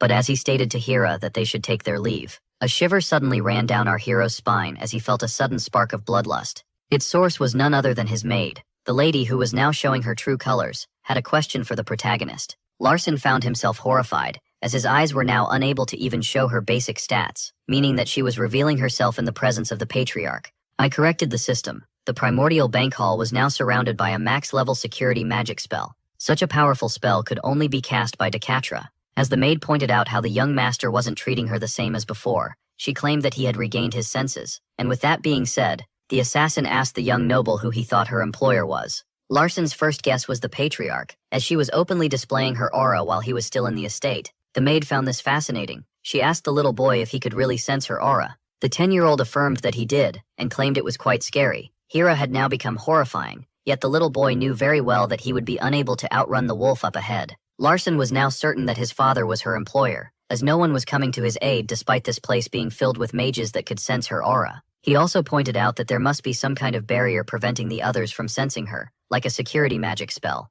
Such a spell couldn't be chanted and go unnoticed by the patriarch, and thus Larson concluded that Heir showed her true colors based on his orders. The assassin revealed that the boy was right, and that his father had deposited his entire fate in her hands if he had failed to recognize the danger. Heir revealed that the patriarch had expected that much from the boy, as he was his son. Yet one question remained. Why had the assassin chosen to show her colors, now of all times? Larson theorized that this was the perfect opportunity, as he was now in the main estate after meeting his father. The hero realized that the only reason his father had cast a security barrier spell was in order to put him to the test. Heir pulled out her blade, and confirmed that everything that the boy had said was correct. The assassin then revealed that she was genuinely surprised to see the hero figure out so much on his own, as she had expected him to simply piss his pants in fear. Now, with the masks finally off, it was time for reintroductions. The one in front of our hero revealed herself to be the one labeled as discreet without a sound. This greatly startled the author, as he had personally written about this character. Discreet without a sound, while similar to a boogeyman that parents use to scare their children. That lady is a powerful assassin that even the world's strongest fear. The renowned family of Swordsmanship desperately tried to search for her, but discreet without a sound was practically a faceless ghost. And now the medicine ghost in question was in front of our hero. As he pointed out the incident with the renowned family of Swordsmanship, Hero explained that it happened 15 years ago, making the boy realize that she was quite old. Our hero then asked about the nature of the test. Discreet without a sound declared that in order for him to pass, he only had to deflect one of her attacks, and with that being said, the assassin disappeared. Seeing how his heavenly eyes were rendered useless, the protagonist realized that his ace ability couldn't work against the world-renowned assassin. A shiver then ran down his spine, as her voice, coming out of nowhere, declared that she was ordered to dispose of him in case he wasn't strong enough, and so he quickly stopped the fight, as he had something to say. Our hero wanted to know his reward in case he achieved victory. The maid, who appeared right behind him, explained that he didn't think of any reward, and so as she asked him what he wished his reward to be, he revealed that he wished for her services. Larson didn't want to have Discreet without a sound under his command as a maid, but as a bodyguard, at least until he found himself strong enough to protect himself. After giving it a little thought, the assassin agreed. With that, our hero felt pleased, and just like that, the assassin disappeared once again as the test finally commenced. At first, the protagonist had built up some confidence, yet now, not so much, as he wouldn't be able to take out an enemy that he couldn't perceive. While thinking of how his heavenly eyes were rendered useless, the hero began to think that the lady wouldn't actually kill him. He was certain that her threat wasn't real, meaning that she wouldn't aim for any of his vital spots. And seeing how he couldn't sense her movement, he was forced to try and predict what part of him she would try to target. It was safe to say that the assassin was confident against the child, and that she would certainly go for one of his limbs. The hero was certain that the maid would show herself when attacking, and that he would need to rely on his flow, slowly, and heavenly eyes. But upon activating the skill, he realized something intriguing, as flow slowly, on top of reducing the speed of the flow of time, also shows the flow of mana. From the looks of it, his skill had evolved. Due to something called the will of the enemy, the iron will was now reacting with the mana inside the heart in order to create a self-defense technique. To make it simple, the Holy Grail of Transcendence had evolved all of the protagonist's skills by using its hidden mana. Larson now had the ability to perceive the assassin's attack. The targets were limited, and the assassin could now be spotted. From the looks of it, she was going for his leg. Dodging would be impossible, seeing how the whole point of the test was to deflect the attack. At that moment, the self-defense technique was triggered automatically, as our hero purposely took the hit. The young man then grabbed the lady's armed hand, and channeled all of his mana in order to throw a powerful punch. Discreet, without a sound, blocked it with great ease, without making a sound. Even so, she couldn't deny that the hit had come close to landing. Seeing how this counted as some kind of deflection, the young master had achieved victory. and just as agreed, Discreet without a sound honored her promise and swore to protect the young master. And with that being said, the assassin disappeared. Despite the fact that he was currently bleeding, Larson found himself quite pleased, as he had passed the test. Shortly after, at another location, inside what seemed like an odd and mysterious building, a door was suddenly opened and shut quickly afterward. In a room that seemed empty at first, Heir appeared and decided to commence her report. She revealed how the 10-year-old had predicted her attack in order to deflect it. According to her, Larson must have realized that she wasn't truly after his life, as he didn't try to dodge her attack. She claimed this to be the only logical move that he could have made. But the intriguing part was that, despite injuring his hand with her dagger that was covered in a poison called Melia, the young hero remained fine. The only explanation was that the little boy's magic had nullified the poison, but the assassin did not know if this was intentional or not. Heir decided to investigate this at once. While leaving, she began to think about how she didn't expect the transformed young master to neutralize her poison. This wasn't the same rascal as the one she was serving last month, but a noble worthy of her protection. Later that night, the protagonist decided to enjoy his allowed outing in order to relax after this long day. When all of a sudden, the Grail spawned in front of him, asking if it had done a good job. Larson was worried that the floating cup would cause a scene in public, only for it to reveal that he was the only one who could see it. The Grail demanded praise for having neutralized the poison, Melia. Yet Larson was intrigued, as he didn't know that the dagger was coated in the first place. At that moment, the system explained to him how this was the poison of a starfish in the southern sea that could lead to death if not treated within a few minutes. This left the protagonist shocked, as he didn't know that the dagger was poisoned in the first place. The Grail had consumed all of the poison that went into the boy's body, as it considered that to be quite a delicacy. The cup then warned its owner that the poison might resurface, causing his body to melt. Larson felt alarmed, and immediately called his shadow. The young master asked the boy if he was familiar with the concept of Melia.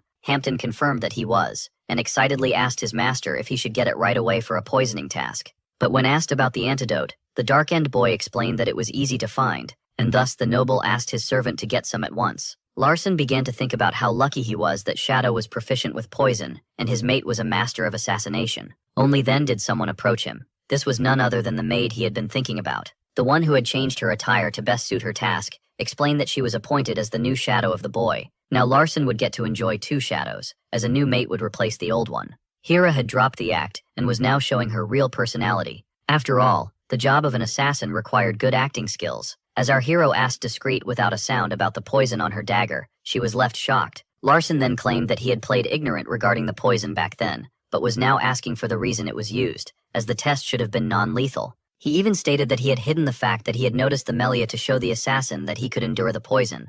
Our hero put on his best act, making it seem that he had always known that the girl was using a poison that came from the poison-horned starfish from the southern sea. From the looks of it, it seemed to have worked on the assassin, as she began to think that she had underestimated him. Discreet, without a sound, then urged the protagonist to gain power. In the end, it was her responsibility to protect him at all costs, and she could only be freed of her oath once he became strong enough. And so, as Larson explained that he would do his best, the lady explained that she would assist him in any way she could. And as she explained how dirty and deprived of morals she needed to be in order to do so, he urged her to have a conscience. Larson then asked for some 1,000-year herb powder. For some reason, he felt incredibly thirsty. Our hero was now confused, as he didn't know why he was craving water and 1,000-year herb powder so much. After seeing this odd condition, the bodyguard proposed going back to see a doctor, but our hero refused. He ingested as much powder as possible, and drank an incredible amount of water while asking for more. His flow of mana was rather intriguing. Discreet, without a sound, quickly noticed something was happening to the young master.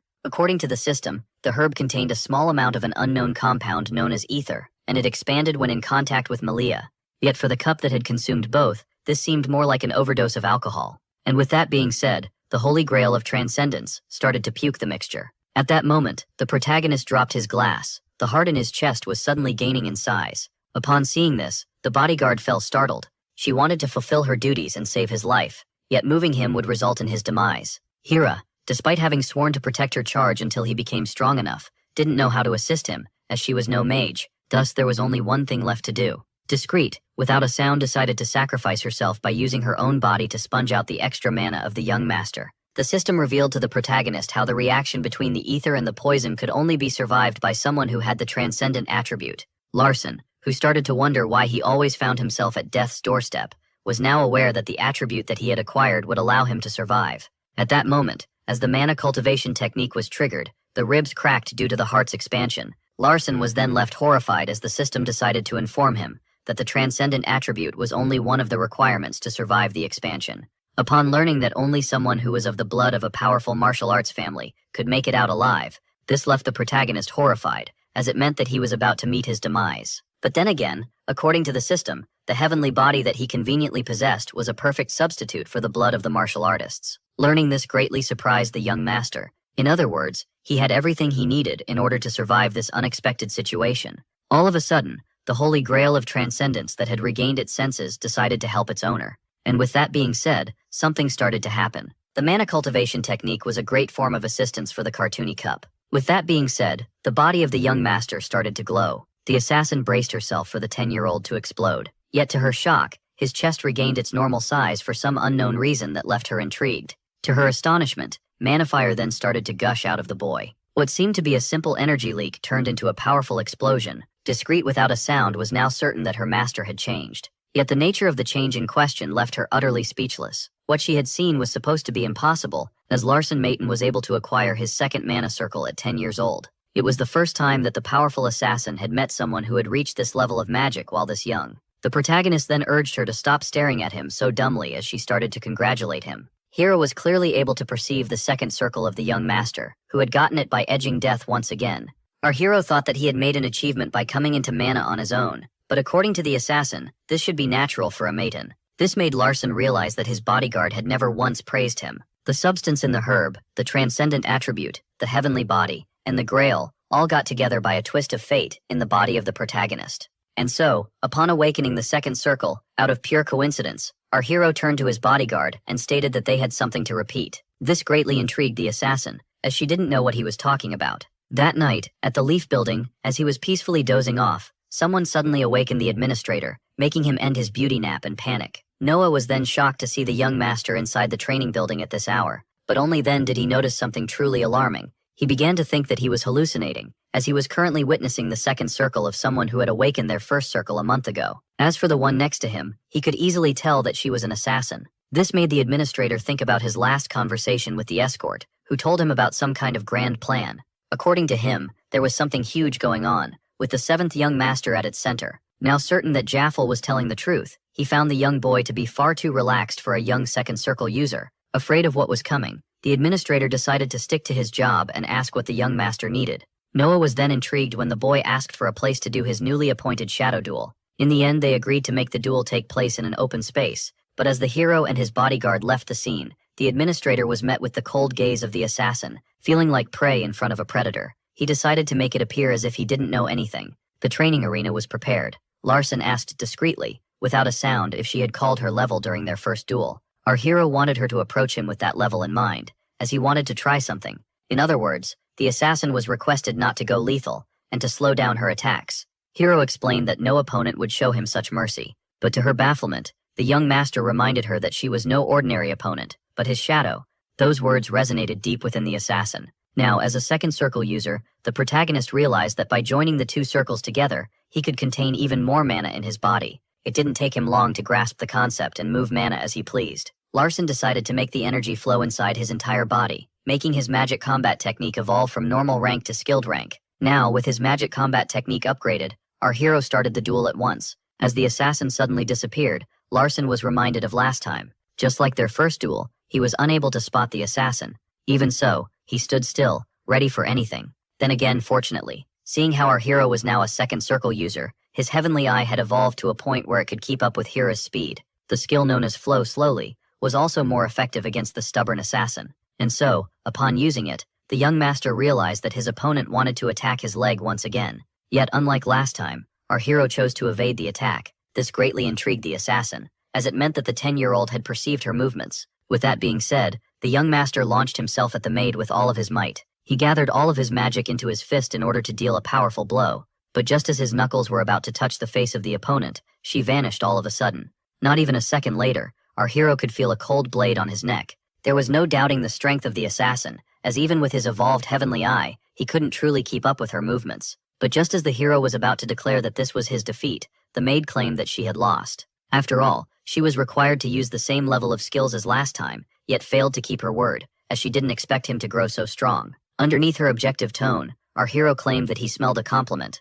But Hero explained that Xiaobei praises were poison, and that the hero was still too weak to deserve one at all. After watching the entire duel from his crystal ball, the administrator couldn't help but shake. What he had seen left him utterly baffled, as this 10-year-old child was showing physical prowess that no mage should be capable of. Not even magic detection should have been able to keep track of the lady's speed, and the firepower of the hero had greatly increased since last time. But the most intriguing part was the assassin's last attack, which was scarier than anything Noah had ever seen before. The administrator decided to forget what he had seen, as he bid the young master and his mate farewell. But as soon as the boy stepped out the door, a cold shard of steel was placed against the mage's neck. As he was told to forget about tonight, Noah firmly affirmed that he had spent the entire evening in the bathroom. Hera explained to the man that he should only remember that the young master was still unable to control his newly awakened second circle. So the administrator explained that he had just learned that a 10-year-old had awakened to such a level of magic. The wolf praised the lamp for being clever enough, before finally making her leave. After that night,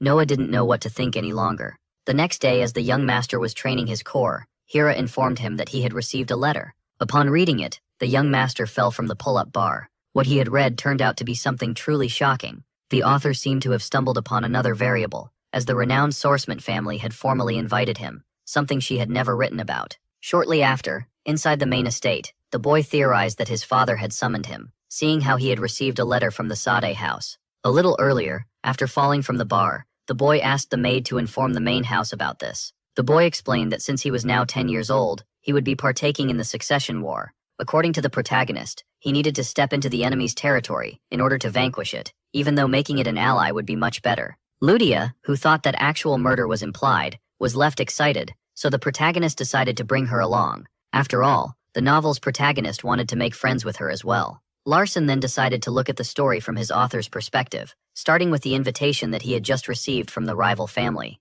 This small letter could be the start of countless plot lines. In the presence of his father, as well as his older sister, our hero came to a realization. The original story that he had written was getting demolished, which is why he should create a new one. That small realization was considered a variable by the system. Later on, the son asked his father if he had a command to give him, but the patriarch affirmed that the child knew very well what he wanted to talk about. As soon as the hero brought up the invitation coming from the rival family, cold air suddenly filled the room. Before he could even realize it, the protagonist was attacked by ice. In the blink of an eye, a spike was pointed at his neck. Larson then asked his father for the reason he was being so dramatic. According to him, he would have already been a goner if the patriarch had truly meant it. Yet the boy was still safe and sound. Larson then explained that he had done nothing wrong. His father then pointed out how the Sado house's rightful place was at the feet of the maidens. The young master agreed with the patriarch, which seemed intriguing, as his words were contradicting his actions. Our hero didn't deny the fact that he had met with the second son of the Sado house back in the territory of the Fire Tribe. He even revealed how he had asked him for a duel, as it was the way of the Swordsman family to make friends. Larson then explained that he had met the boy by pure coincidence, and considered it a chance to showcase the dominance of his family. According to the boy, it was better to request a duel in order to get a grasp of their rival's might. Meanwhile, the sorceress watching from afar began to wonder about the rumor regarding her brother, who seemed different to her after his birthday party. According to her, Larson couldn't have possibly changed from a delinquent to this entirely, meaning that he was never one at all and that the rumors were fake. From what she knew, not many people had the power to twist the reality of things like that. And so, the first suspect that came to her mind was the patriarch himself. Larson explained that since he was now 10 years old, he would now take part in the succession war. As Avelia was left greatly shocked, the boy explained how everyone in the family had already sided with one of his siblings. He claimed this injustice to be fair game, as he was the youngest, and explained that he wouldn't gain anything by remaining in the family. Upon hearing the boy explain that the best move would be to expand his power outside of it, Decatra asked him if he dared to bring outsiders into their family matters. So Larson claimed that this was his only option. As the father asked his son if he was even aware of the weight of his words, the boy screamed that he was, and explained that he wanted to make Cassine his well-trained dog that could even hunt a tiger. But as the father explained that this dog might want to turn against him, the protagonist explained that he would have then deserved his fate, to be eaten by the one he had trained. The father couldn't help but smile upon hearing his son claim that he would turn the other boy into his servant, that would obey his every order. And so shortly after, the seventh brother was asked by the second sister if he had expected those events to unfold upon receiving the invitation. The boy affirmed that he did, but claimed that he didn't expect their father to summon her as well. Larson knew very well that his father wouldn't send him to the enemy house without someone trustworthy like the Sorceress of the End to protect him. As Avelia realized that her younger brother had practiced his interaction with their father, our hero explained that this was the best way for him to think. The Sorceress of the End revealed how, back when she was 10 years old, she wouldn't even dare to respond to their father. as she then decided to ask him one final question. The protagonist suddenly felt an overwhelming aura, as the second sister asked him if the physical strengthening magic ritual had actually succeeded. Larson revealed that it was, in fact, a success, and when asked about the man of the Transcendent Scroll, he apologized to his sister, as he was unable to tell her more about the subject. Larson claimed that their father had forbidden him from doing so.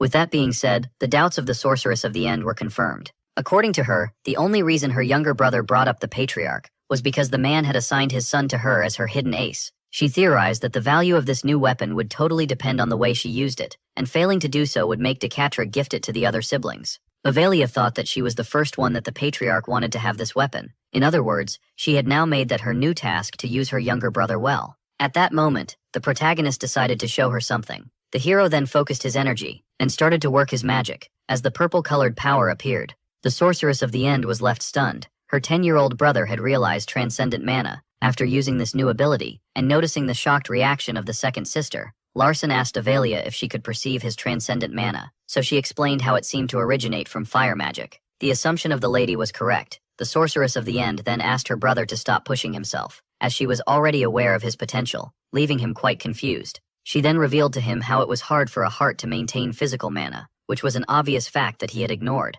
Avelia explained how his heart must already be struggling because of his second circle, and how overdoing it would affect his growth as a mage. As his sister explained how she wished to see him reach higher peaks, he was left intrigued by her kindness. Our hero then realized that his father didn't say anything about him acquiring the second circle. When asked about his next move, the boy pointed out how Cassin must have invited someone else as well, making his sister reveal that it must be the Grandel child. The person in question should be around their age and possess an adequate amount of talent, and the only person who fit that description would be Rosalind, the only daughter of the Grandel house. It was a fact that her family would be using the portals that they had set up in order to quickly cross the continent. Larson, who had been rude to the daughter of the martial arts family in the past, wanted to go wait for them. Back when he was 8 years old, Larson Mayton assaulted Rosalind with a stick, which was the main reason behind his exile. The protagonist revealed how he wanted to apologize to the girl. The sorceress explained that, as a Mayton, he was forbidden from lowering his head, so the hero explained how this would only work if his honor was clean. Yet, seeing how he had tainted his honor as a mage, he didn't have the luxury of getting on his high horse.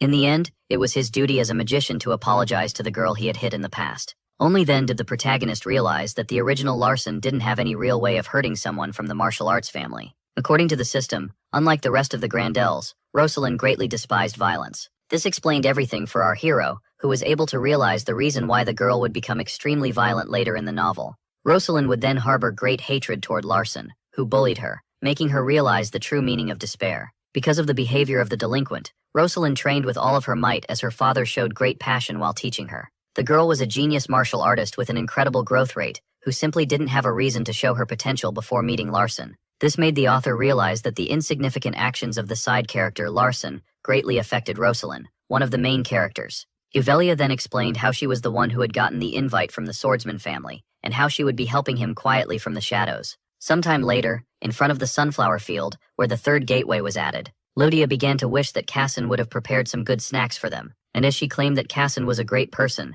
Hampton began to think of how he could become an even greater enemy. The Shadow knew very well that the Mayton house was to submit the Saddest to their will, but was certain that his considerate master would show them kindness. Hampton couldn't help but tear up out of joy, as the master he was assigned to seemed to have great things waiting for him. And while the first Shadow started to cry his heart out, the second one watched him in complete silence. The journey of our heroes started at the third gateway. They then passed through the seventh one at the small forest at midnight. This was followed by the first gateway that was located near the Black Sea, and after some time they passed through the central gateway at the Grave of Swords. Larson and his group had crossed 22 gateways in order to get to the central one, which was heavy on the body, as seen with Hampton. The Grave of Swords was the most active gateway near the renowned family of Swordsmanship. Despite the name, this place was a cute and active small city. According to the Sorceress of the End, the Grandels were to arrive in 4 hours. Larson decided to practice his mana-breathing technique until they arrived, while his lot decided to head to the hotel. Avelia watched her younger brother with great care. She was eager to see the wonders that he was yet to show them.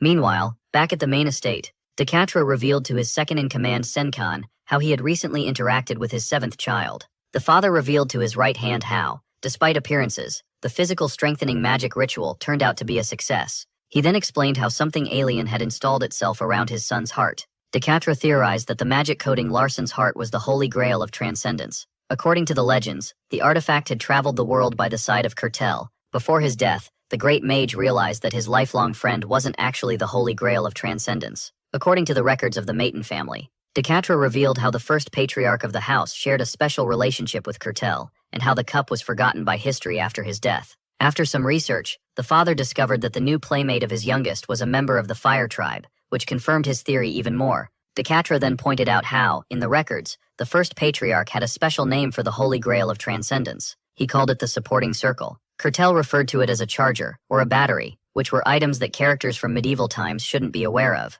Decatra affirmed that his youngest son must have acquired the holy grail of transcendence, as it was the only explanation for the current situation. Yet his second-in-command failed to realize what situation the patriarch was talking about. So, to his utmost shock, it was revealed how the 10-year-old Larson had awakened his second circle and acquired elemental mana. During childhood, Decatra was called a genius of magic, while Senkan was considered a prodigy with his physical strength. The patriarch then asked his second-in-command if he would have been able to awaken his second circle, while still a 10-year-old boy. Senkan theorized that he could have, but affirmed that he would have barely lived long enough to see adulthood. For that reason, it was rather astonishing to see Larson suffering from no difficulties despite his situation. Even so, the father couldn't understand why he wasn't able to realize the great potential of his youngest before his 10th-year ceremony. Decatra, who was certain that his Benjamin had a great secret, decided to assign his second-in-command a very special mission. The loyal Senkan, who awaited his orders, was assigned to keep Larson alive. When asked for the duration of his mission, the patriarch revealed that once he drew his last breath, his second-in-command would be relieved of his duties. Sometime later, at the Grave of Swords, the boy noticed something alarming. House Grandel had finally arrived. The other great power on the continent, aside from Maton and Sade, it had been a long time since our protagonist had seen her. Rosalind, the genius whom he had previously assaulted, finally made her entrance. Upon being greeted by a small boy at the bottom of the stairs, the girl didn't recognize him. But upon taking a good look at his smug face, she realized that this was the same delinquent who had beaten her 2 years ago. Upon recalling this, Rosalind was left with a stone face, and so, in the blink of an eye, she jumped down the entire staircase and landed in front of our protagonist, leaving him baffled. Rosalind then explained that he was here to apologize. After hearing this, the martial artist burst out laughing. Our hero didn't expect her to be this mad at him. At that moment, the man who was with her approached the young ones, but that man, who turned out to be Rosalind's uncle, called out the protagonist for not greeting the elderly first. Seeing this, Larson properly greeted the martial artist in front of him. The man was left shocked, as the 10-year-old had recognized him as the combat king, Magner. This man was the younger brother of the patriarch of Grandel, and the second powerhouse of the family, who even surpassed his brother in terms of pure skill. The combat king then explained that he had been planning to scold Larson for his misdeed, but upon seeing that the boy was well aware that this wasn't the style of their family, the man was left shocked, as the young one didn't seem intimidated by him. Larson then explained that he was ready to undergo the traditions of their family, regarding apologies in order to be granted forgiveness, and so Rosalind explained that in that case he should accept death by her hand. Yet as the powerful fist flew at an incredible speed toward our hero, the combat king was left shocked. After all, the mage didn't even move. Rosalind was shocked by how brave her bully turned out to be, and so she dared him to try and parry her next attack. At that moment, Flow slowly was activated, as well as a self-defense skill. Larson was then hit in the stomach. Our hero felt excruciating pain, and before he could even realize it, he was kicked off his feet. The uncle watched his 8-year-old nephew, the young Maton, in front of him. The combat king was left stunned as he quickly realized that the boy was using magic combat techniques that were similar to their martial arts. According to him, it was these skills that allowed him to react in time and tank the punch with simple defense magic. As Rosalind started to scream at him for not fighting back, the protagonist apologized once again for what he had done to her. After all, the author was still a person from the modern world, meaning that it was normal to him to get stepped on daily. And as the girl kept on screaming at him, Larson explained that she was too cute back then. Our hero declared that 2 years ago, he bullied her because he sought her attention. At first, the martial artist didn't know how to react, but she then found the perfect response by kicking the mage in the knee. If it wasn't for his self-defense magic, the bones of our hero would have been shattered. Rosalind claimed this to be boring, as according to the flustered girl, there was no pleasure in beating up a fightless punching bag. Thus, the mage decided to grant her a proper fight, but refused to do it immediately. At that moment, someone arrived to stop the fight. The uncle explained to his niece that this wasn't the proper place for the fight, yet she didn't want to hear any of it, as she was eager to settle the score with the bully. And with that being said, the gathering and gossiping crowd was pointed out to Rosalind, and while the martial artist screamed that the presence of spectators was trivial, the magician stated that their fight might hurt them, leaving the girl completely stunned. The combat king found our hero to be rather wise. The protagonist explained that he would have their apology fight in a better place. Magner then reminded the 8-year-old that they needed to go to the residence of the renowned family of swordsmanship. All of a sudden, our protagonist started to hear some kind of voice in his head. The combat king, who was talking to him by telepathy, urged him to play it cool for now, in order not to make it seem like there was a conflict between their two families. At that moment, another variable sparked in the story, as the combat king had now taken great interest in the young maiden and would observe him closely. Larson quickly realized what this implied. The system then informed him that the Mage of the Heavens had doubts regarding the probability. Our hero quickly recognized the Mage of the Heavens as his father, and just like that, once again, our hero met, by pure coincidence, some requirements. As he had influenced an important character through his acting skills, Larson was surprised to see that both Decatra and Magner were doubting the probability. Like that, the system granted the author of this world a new hack, known as Creator's Privilege. Our hero was stunned, and expected something grandiose to pop out. All of a sudden, something small appeared right in front of him, before falling right into his arms. Upon seeing it, the young master was left stunned. After all, this was the character book that he had created. This setup contained all the details that our hero had included in the story,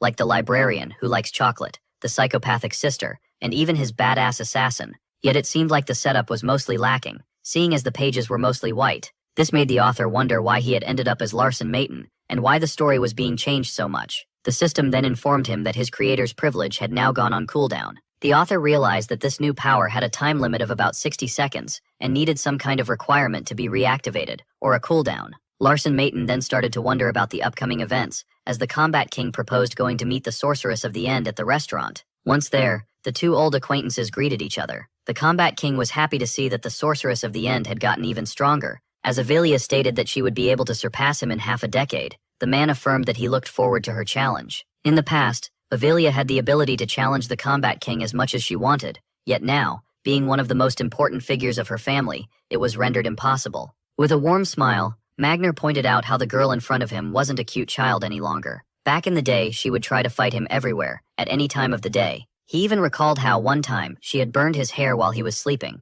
As the two of them chuckled while remembering the past, our hero found the heart to keep up with their conversation. Only then were they interrupted by a small, shy voice. Upon seeing how Rosalind was now acting in front of his sister, our protagonist was left quite shocked, as he had a hard time believing that this was the same savage from a few moments ago. Rosalind explained how she idolized Avelia, seeing how she was weaker than male martial artists, making Avelia point out how she still hadn't acquired the fighting spirit. While magicians use spells and swordsmen arm themselves with blades, martial artists only rely on physical abilities. They even use something called fighting spirit in order to overcome human limits and achieve the impossible. Rosalind declared that she wanted to use her fighting spirit in order to become someone as powerful as the Sorceress of the End. After lunch, the sorceress declared how she would be reopening the portal later tonight, and as she invited the martial artists to join them, Larson was left baffled by how much the Grandels had actually eaten. Seeing how there was still some time until the portal got reopened, Avelia asked for some time off with her younger brother, and so the Combat King agreed to meet them later on at the portal. Once alone at the beach, Avelia decided to talk about the interaction that her brother had had with the martial artist back at the portal. He explained that he had planned everything, and when asked if he had also predicted that he would be attacked, Larson stated that this was also anticipated. After hearing this, the Sorceress of the End asked him for the reason he didn't offer to settle the score with the girl at the arena of the Swordsman family. In other words, Avelia wished to know why her younger brother had resorted to his magic combat technique back at the portal. Larson said that the real reason was the Combat King. He was certain that his little show from earlier had made Magner, the number 2 of his family, think constantly about him and his combat techniques. This greatly intrigued the second sister. She was certain that the Combat King would have surely noticed how skilled the 7th brother was, his magic combat techniques, as well as his insane amount of mana. Larson was well known for being a mindless delinquent. In other words, after seeing his performance, one would undoubtedly start seeing him as a hidden ace. The most impressive part was that Larson had created a good plan to get into the head of the Combat King, whom he had never met before. Larson explained that his move would make him look like the secret weapon of their family in the eyes of Magner, thus he was bound to take great interest in him. At that moment, Avelia finally realized why her father wanted her to make her brother appear as a hidden weapon. Despite being limited by his magic combat techniques, Larson turned out to be a genius tactician, with an analytical mind. The most important part was the fact that the boy was still a child, meaning that his potential was boundless. If her father hadn't requested her to do so, Avelia would still have done her best in order to raise her younger brother as one of her supporters. She then revealed how she had met Magner while still a pilgrim, which was the level that comes before truth-seeking, which comes before becoming a patriarch candidate. Also, with a warm expression on her face, the Sorceress of the End began to tell her younger brother how she wanted to kill the martial artist at all costs.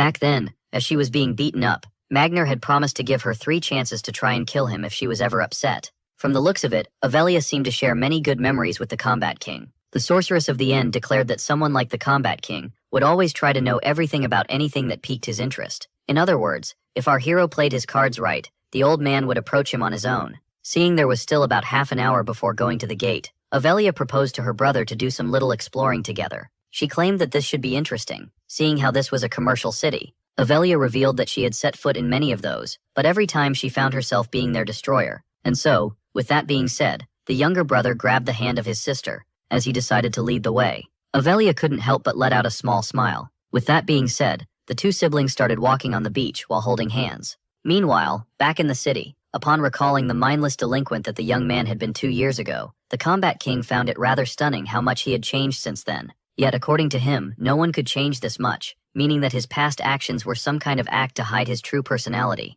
Magnar began to wonder about the goal that the mages were trying to achieve using this strategy. He even began to think that something big was going on, as from the looks of it, someone wanted a good relationship between the Satas and the Maidens. The man began to think that there was some kind of scheme going on underneath his nose, while thinking of how his family was weaker than both the mages and the swordsmen. It was obvious that if anything happened, the martial artist would be taken out by the other 2 families. And seeing how Larson seemed to be the central axis of this hidden plan, Magnar was now determined to learn everything about him and the plan in question. A little later, everyone was gathered in front of the gate. The Combat King felt honored by the fact that he would be entering a portal created by the Sorceress of the End herself. Avelia reminded the Combat King that of the 3 chances he had given her to kill him, she still had 1.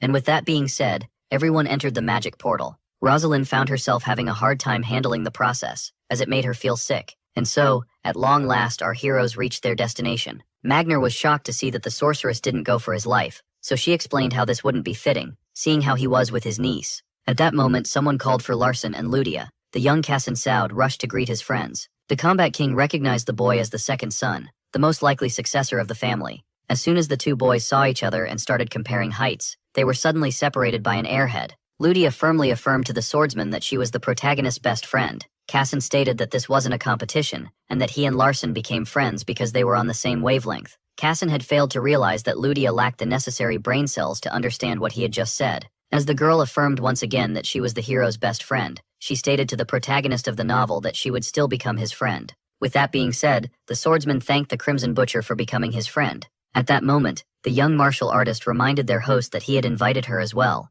Cassin quickly apologized for having ignored her. As the boy gave her the most formal of greetings, the girl asked him to be more casual, seeing how she was younger than him, only for him to claim that it was still too early. Rosalind felt irritated that the pretty boy was getting chummy with the other 2, yet was giving her the cold shoulder. The Combat King immediately theorized that this dynamic had already been set up previously by the young mage. It didn't feel like Larson was a regular child, but someone inhabited by an old and unwanted presence. Our hero then decided to ask his friend for a favor, as he revealed to him how he wanted to duel Rosalind.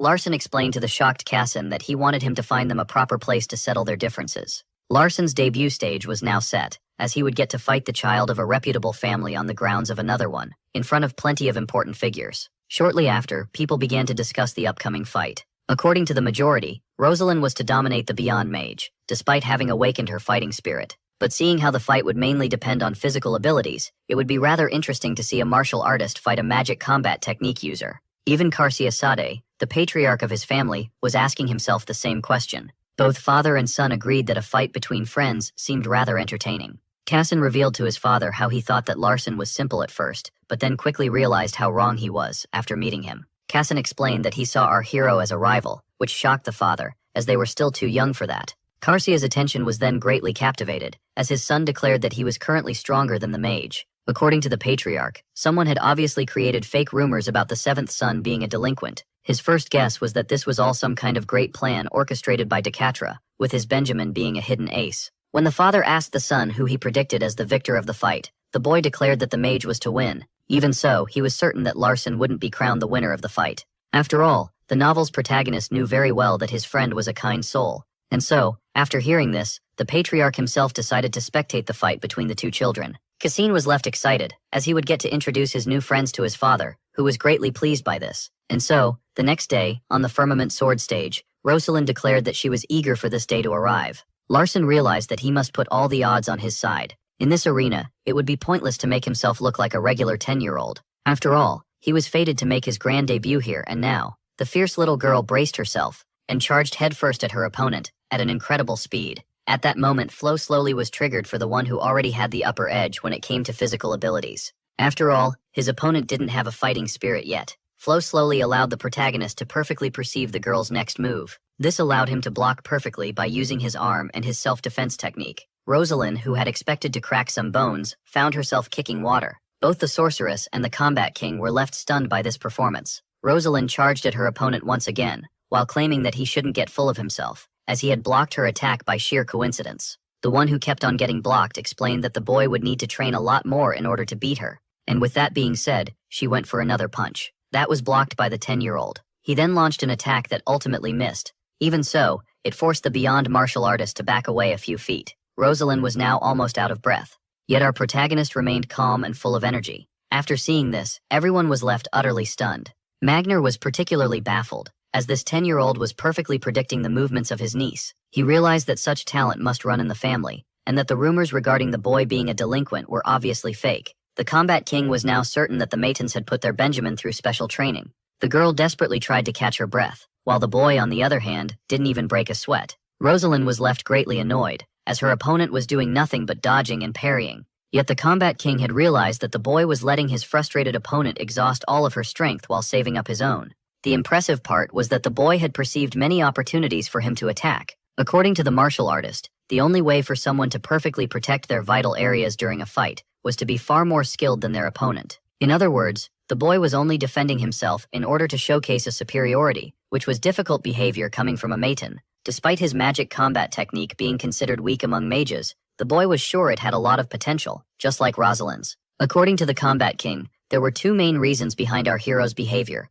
with the first being to show the superiority of his weak technique. As for the second, it seems like this was a good way for the mage family to show off in front of both swordsmen and martial artists at the same time. Magner and Carcia both theorized that Larson must have been raised out of sight to become a professional magic combat technique user. This made it even more intriguing, as it meant that the maidens were showing off their secret weapon. The most logical explanation was that Larson wanted to test his skills in real-life combat in order to take them to the next level. To make things simple, the protagonist had intentionally shown off his skills in front of everyone in order to provoke the rival families. While the sorceress at the end was happy to see the plan of her brother unfold, Casson was stunned by the fight. When asked when he would start attacking, Larson declared that he would only raise his fist once Rosalind had let out all of her anger. And so, seeing this, the girl gathered all of her might, and she urged him to at least pretend like he was getting hurt. At that moment, the martial artist drew out her fighting spirit and sunk her fist deep into the abdomen of her opponent. This time, our hero had taken some serious damage. As the boy was left helpless on the ground, coughing blood, the girl began to scream at him for not dodging, so he explained how she seemed to have really wanted to see him get hit. With that being said, the martial artist couldn't be more annoyed. She handed her opponent a healing potion, before forfeiting the duel. Rosalind pointed out how she had just unlocked her fighting spirit because of the annoying boy, who she couldn't fight any longer, as he had shown her kindness. Since she had broken his ribs, Rosalind decided to let go of her grudge and forgive him for all of his past mistakes. At that moment, Casson rushed to his friend. In the original story, the little boy who had no friends immersed himself in hero biographies, making him greatly fond of things like friends and trust. As the swordsman complimented him on his quick growth, the protagonist realized that his fight had inspired him. Yet, hearing Casson claim that he was happy to see firsthand how strong his friend had grown, the author realized what comes next. Casson demanded the young mage to have a duel with him. Larson stated that he was forced to decline, as he was now tired, seeing how magic combat techniques require a lot of energy. Our hero stated that he wanted to fight the young swordsman at his best, but in reality, he felt that his overexcited novel protagonist would cut him in half by accident. But from the looks of it, Casson seemed determined to have his fight, as he requested to have a duel the next day. Our hero had no choice but to agree, as the potion healed him from his injuries. Shortly after, he went to Rosalind, who used her fighting spirit on him in order to ask for a favor. At first, the girl thought that the mage wanted to mock her, but upon hearing him claim that when he got hit by her, he felt something sparking deep inside of him, she began to fear the worst. Larson explained that he was on the edge of discovering a new feeling, which left the girl disgusted. Yet, to her utmost shock, he requested her help, as according to him, her martial arts skills could help him improve his technique. Larson even stated that she should consider this service as a debt that he would owe her. Rosalind was now having many mixed feelings, as the one she had dreamed of taking revenge on for the last 2 years was now showing her a new facade of himself. The combat king encouraged her to help him. After all, Doing a favor to the youngest son of the table magician family, in front of everyone, might turn out to be beneficial for them. And thus, Rosalind finally agreed to help Larson. The sorceress of the end was caught off guard as her younger brother swore to pay the girl back on his honor as a future mage. She couldn't help but smile, as it meant that he was implying that he was going to partake in the succession war of their family. From the looks of it, the representatives of the other families seemed to have noticed this too. Rosalind simply had to hit the boy just like before. At that moment, the self-defense technique was automatically activated. The girl explained that what happened next wasn't even part of the martial arts, before hitting the boy in the gut with all of her might, and asking him not to blame her. Upon suffering the hit, Larson grew certain that the magic in his heart was reacting with the fighting spirit of Rosalind. The madman asked her to hit him once more, and thus the girl did just that. From the looks of it, the combat king realized that the boy was trying to do something. Carcia asked Evelia about this strange situation, so she explained how there seemed to be some kind of reaction between the two energies of the children. Yet despite being certain of it, the sorceress of the end was unable to determine the nature of the said reaction. After suffering so many hits, there was no room for doubt any longer in the mind of our protagonist, as contradicted what he had written in the original story. His transcendent mana was having a reaction with the fighting spirit. This made the author quickly realize that the probability was decreasing. At that moment, the system praised him for realizing the flaw on his own, and granted him the chance to fix this plot hole. Larson's mission in the world that he had poorly created wasn't just to ensure his own survival. At that moment, the character book appeared in his hand. Numbers started to appear out of nowhere. It seemed like reality was now stuck inside a computer simulation. Each time the setup book appeared, time got frozen. At that moment, the notebook opened on its own. The system explained that fighting spirits and mana are two different concepts that shouldn't be able to mix. That much had been written in the book. Yet as Rosalind dueled Larson, an anomaly occurred. As for the reason, it was a blank that the author was supposed to fill. Now, with the pen in hand, he began to recall how those were the last words he had written in the setup. Larson needed to think carefully before writing anything, in order not to mess up the other concepts of this story. After all, carelessly writing and erasing in this notebook could result in the destruction of the world that he had created. And so, after thinking for a few seconds, he finally came up with a solid reason, then justified his transcendent mana reacting with the fighting spirit. And the grand logical reason was that his character wasn't bound by the rules of this realm. The boy wanted at first to put a different reason that would be related to his transcendent mana, his grail, or even his heavenly body. Yet the best step was to focus on his character, as in the end, not being bound by the rules of the world meant that he could do anything without influencing the preset of the story. With that, Larson Mayton had become a real anomaly. This move made the system reward him by giving him the privilege of writing a new line in the character book for 10 seconds. This greatly shocked him. Later on that night, as Ludia fell asleep, someone kept on knocking at the door, until finally, the non-stop knocks woke her up. The girl opened the door and asked the man who he was. Magner introduced himself as the combat king and asked for our protagonist. Ludia thought that he was here to harm her friend, so Magner clarified that he had no ill will towards them. At that moment, the two of them spotted the boy getting out of the shower. The combat king was impressed by how well built the 10-year-old was, surrounded by an energy different from his fighting spirit. While most magicians seem to focus their magic in their hearts, this one seemed to be a variant that was totally different. Seeing how mana would get in his way if he had trained his physique like any regular martial artist, the combat king noticed that the boy must have had some special training. The airhead asked for permission to touch the funny-looking things that were his abs, only for him to defuse. As the boy demanded his clothes, the maid brought them to him in the blink of an eye, leaving the man startled. Magner realized that Hera was on a whole other level, and found it rather odd that someone like her was serving as a maid for the 10-year-old. As the two nobles sat down, the one in the suit offered them some fruit. Larson Mayton quickly guessed that the combat king wanted to know more about his magic combat technique, which is why he bothered to visit him. He then pointed out that he was interested in martial arts. Magner found it odd that the boy was certain that he was going to unveil the secrets of martial arts to him. Larson was certain that this was a price that the man was ready to pay in order to satisfy his curiosity. Magner then clarified that there would be consequences if he taught Larson his fighting style, so the boy explained that this was the reason the Sada invited the two of them. In the end, not even the Mage of the Heavens could get his eyes inside the Sada family residence, making it dangerous and safe at the same time. The combat king grew even more intrigued by the boy and asked him to take his shirt off and turn around. His back was way too perfect and trained to be that of a regular 10-year-old. The man then warned the boy to accept the fighting spirit that he would now be putting deep inside his body. As Larson claimed that he had faith in him, the man realized how truly smart he was. After all, he created a situation where the man was, in fact, powerless to harm him, yet still pretended as if he was risking his life by putting himself in his hands. Larson's crafty mind knows no bounds. Back then, as he activated the ability, he began to think of how he had given the matter a lot of thought after his duel. He started to wonder what ability the story's writer should gift to his main character. And so, seeing how he was both, he gave himself the power to accept fighting spirit without suffering any kind of side effects. In that moment, the 10-year-old boy was penetrated from behind by the man's energy. The Combat King found it rather shocking that a little of his fighting spirit had been absorbed by the boy. He considered the fact that the Maitons were deliberately showing this ability as some kind of war declaration. When asked about his mentor, Larson explained that he was training his magic combat techniques alone, as the Combat King pointed out that it was his first time encountering a magician who could absorb fighting spirits. The boy claimed that he didn't know about this ability before.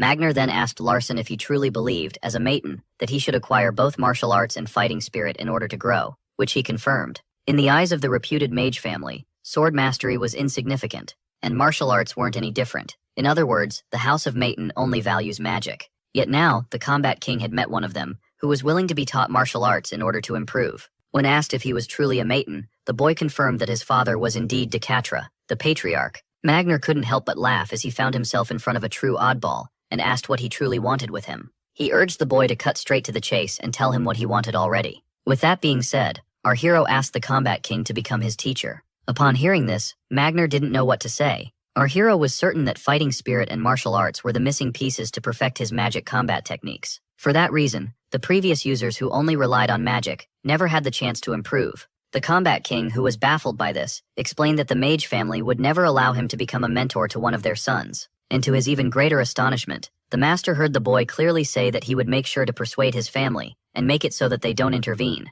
Larson knew very well that, since he was a patriarch candidate, it made it look as if his family was submitting to the House of Grandel. But then he quickly pointed out that the Combat King would have immediately declined his request if he wasn't considering it in the first place. Magner realized that he had been led into a situation where he couldn't say no, and where he was expected to examine the boy's body out of curiosity. The second he didn't refuse the young man's request upon proposing it was the moment the trap had closed on him. When asked about it, Magner clarified that he wasn't interested in magic combat techniques as much as he was interested in the boy's fighting style itself. Larson declared that he would create a new fighting style, as his magic combat techniques only reached their peak when combined with fighting spirits and martial arts. The Combat King still couldn't believe that he was hearing those words coming from the mouth of a Matgon, and asked him if he had shown them his power on purpose. The boy confirmed it, as he had noticed how the old man was eyeing him, and he was then asked about the purpose of the duel. Larson explained that on top of showing off in the arena, he had also earned himself the forgiveness of Rosalind. And so, with that being said, our protagonist asked his soon-to-be mentor if he didn't wish to see the birth of a new martial art style.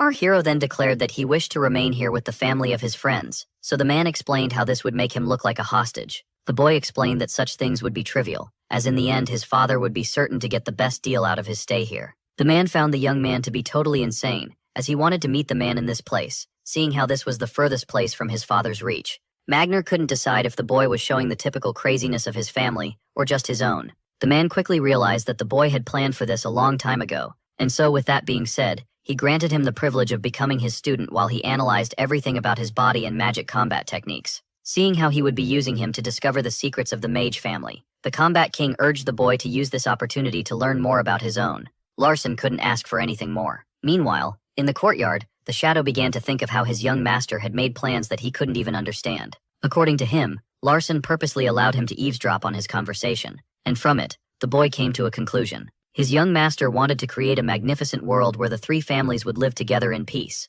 Hampton was then startled by the maid appearing out of nowhere and handing him a tissue. He explained that he was still shocked that she became the other Shadow, and that she almost scared him to death, making her state that he was still too weak. The cold assassin then asked the boy if he was aware of their master's plan to remain here, but what he didn't know was that they needed to go back to the main estate in order to get the family's approval. In other words, their lives might be at stake. Hampton gathered his courage and explained that he couldn't care less, as it was his duty as a Shadow to protect his young master even from the patriarch, as, after all, our protagonist was his light. And with that being said, the assassin vanished into the night. Meanwhile, somewhere else in the mansion, as brother and sister met up, the Sorceress of the End quickly realized that her younger brother had something important to reveal. Evelia asked him not to tell her immediately, as these few minutes that they had ahead of them seemed to be way too important to be wasted on business or family matters. When asked if she liked tulips, the lady explained that she liked beautiful things, which intrigued the boy, who assumed that she liked magic the most. The Sorceress of the End explained that there was a time when she felt that magic was the most beautiful thing in the world. Yet in her hands, magic was a powerful weapon that could strip flesh and skin from the bones. In her eyes, the beautiful magic also became the embodiment of violence. And unlike magic, fireballs, flowers do not kill their receivers. Upon hearing this, the younger brother promised to gift his older sister a bouquet of flowers one day. Evelia started to smile, as even mentioning it made her heart skip a beat. With that being said, she accepted to hear her younger brother, who revealed his desire to remain with the Sade family. When asked if he desired to become the successor, the boy affirmed that he didn't, and offered the girl to even check it herself. The sorceress of the end decided to make sure of it by using the Eye of Truth, and after analyzing the mind of our hero, she realized that he was studying the truth, and asked him for the reason behind his decision. Yet upon hearing him claim that he simply wanted to survive, the sorceress was left stunned. Larson explained that this even extended to Carlton, his own brother. That boy was inhabited by a burning desire to take his life. Ivelia affirmed that siblings would never take each other's lives, no matter how bloody the succession war gets. Yet Larson declared that this wasn't the case, as even Decatra killed his own siblings in order to become the head of the family. Larson declared that he only wanted to stay here in order to survive and become stronger, yet his sister kept pressuring him so that he could reveal the real reason. In the end, the protagonist was forced to reveal that he wanted to become a shield, someone who could protect himself as well as his mother. Those words resonated deep in the heart of the sorceress of the end. Ivelia loved her family with all of her heart. It was for their sake that she became who she is now. In order to protect her kin, the lady would become an angel for her family, but didn't have any problem becoming a demon for their enemies as well. One day, while on a mission, a swordsman charged at her from behind. The powerful mage quickly spotted the attacker, and stopped him using her magic. Back then, Ivelia had no desire to take the life of a child. She wished for him to remain alive, yet for the sake of her house, the sorceress was forced to step on her own heart, to do what was best for the Maitons. Ivelia relished everything about her house, and loathed the succession war, as it would force her siblings to harm each other for the sake of succession. For that reason, she wanted to become the strongest, in order to become the next head of the house, and acquire enough power to stop the succession war. And so, for the sake of her goal, Ivelia needed to acquire the ultimate magic that can rule everything. Ivelia lusted for the absolute power that could end all conflicts. The author then recalled how, for her 10th year ceremony, the second sister took out the evil spirit Balrog, a task more difficult than those accomplished by her siblings. It is important to note that the sorceress decided to go after a monster, rather than a human. Our hero then realized that the brutal novel he mindlessly wrote was the harsh reality that these characters had to live through. It was easy for an author to write about a character taking a life, but for someone to actually kill another human being, things were a little different. As in the end, for them, this wouldn't be simple words on paper, but a harsh reality. With that being said, the younger brother decided to ask his older sister something important. Larson wanted to know if she would find him too prideful. If he declared that he wanted to become strong enough to even protect her, the sorceress of the end was left stunned. It was the first time that our hero had heard her laughing so genuinely. Ivelia affirmed that talking to her little brother always makes her day. Larson asked his older sister for help in order to convince their father, and while she had her doubts, our hero was determined to persuade him. He was in great need of his father's approval. As the next day dawned on the palace, the author couldn't help but shake, as despite being inside of a traditional Korean recreation, his bad and rushed writing resulted in the palace having classical music, making him realize more and more how he should have never picked up the pen. To make things worse, Ludia somehow managed to pull out a princess outfit out of nowhere. The girl couldn't help but gawk, as it was the first time that she had seen a cake with 4 levels. And with that being said, the children wished happy birthday to the young swordsman. The boy accepted the phrases with a smile. Ludia then handed him a very special present, claiming that it brings good luck according to her father. As the girl demanded cake, Larson realized that her gift was awfully similar to a pebble that he saw on the side of the road earlier. Rosalind then gave the birthday boy her present. As he thanked her with a casual tone instead of a formal one, the girl was left overjoyed. Yet upon hearing the protagonist claim that he hadn't gotten him a gift, the novel's main character couldn't help but smile, as he knew that there was something more coming. Yet Ludia failed to realize what was happening, seeing how she cruelly lacked the necessary brain cells. Upon hearing Larson express his desire to stay here in order to spar, Casson was left stunned. It meant that his best friend wanted to stay with him at his residence. Casson couldn't be happier. Larson asked him to inform his father about his decision. Our hero would go back home in order to convince his patriarch. But the assassin knew that this was no easy task. Larson had 2 main goals in mind. The first was making the novel's protagonist his ally, and the second was gaining as much as possible from the Combat King. Casson asked his friends to return as fast as possible. As our hero explained, he would do his best to return in a short while. Rosalind began to think about how that young man was different from the scoundrel she used to know. Larson then expressed his wish for their next meeting to be a joyful one. Just like that, the young martial artist left upset, as he had taken the words right out of her mouth. Avelia then warned her younger brother that he was going to take a huge risk, as no one in the family could survive the wrath of their father, yet he decided not to back down. Later on, at the main estate of the mage family, just by standing outside his domain, our protagonist could feel the cold, unsettling aura of his father. The patriarch explained to his youngest son that there was no need for greetings. The father explained that the second sister had filled him in on the situation and pointed out how bad this would look to outsiders. Decatra, now full of wrath, explained that if the boy didn't justify himself, this would be considered an insult to the entire family. Suddenly, something started to appear in the hands of our hero. He was given the instant death dagger that would immediately take the life of a mage below the third circle, leaving him horrified. Larson realized that failing to justify himself would force him to take his own life. And so, with that being said, the boy reminded his father how he had expressed his desire to make the sad family their servants. According to him, the second son of this family had a soft spot for friendships and emotions. Larson stated that he wanted to stay by his side in order to pave his path, but the father was convinced that there was more to his stay with the Sadvets than this. The protagonist revealed that, unlike most people, he had seen the great potential of his magic combat techniques. And as he started to explain how he had gained his second circle, and how something had fused with his heart, the father realized that he was talking about the Grail. The boy, stunned to see that the patriarch already knew about the legendary artifact, stated that after his heavenly body got combined with its mana, his inner power was able to react with the fighting spirit of the Grandels. And the little amount he was able to absorb was now building up inside of him. He had received a formal invitation from the Swordsmanship family, so it was safe to say that there was evidence of a friendship between the families. Larson stated that it didn't seem like this concerned him, seeing how the children of the three great families were able to interact with each other. The boy then affirmed that the Swordsmanship family wasn't the type to start a rumor about them submitting Maton to their will, and if they did, he would gladly pay for his mistakes with his own life. Dekana pointed out how confident his child was and asked him about the next step of his plan. Larson began to panic, as he hadn't planned that far, so the boy decided to freestyle and explained that his father was clever enough to figure out the rest after he had offered the Saudas his friendship. With Dekanup's character in mind, the hero started to spout some nonsense about how power and strength allow one to conquer the throne, but only kindness and humility would allow one to remain on it. With that being said, a chill ran down the boy's spine as he heard his father explain how he would have taken his life with no regret if he had spoken as such in the past. In the end, Dekanup granted Larson his blessing to go live with their rivals and explained that he would observe him and that he expected great results. Yet as our hero pointed out that he was still a 10-year-old child, the father quickly got angry, thinking that he was giving himself an excuse to fail. But to his utmost shock, Larson explained that as a child, he would need his mother by his side, which is why he requested her to be sent with him to the Sade family. After hearing this, the Mage of the Heavens burst out in laughter. He would have never expected that his little scoundrel that he had discarded now had the ability to actually convince people. Gakatra claimed it was a shame that he was only good at magic combat techniques, and started to wonder why no one had discovered his potential sooner.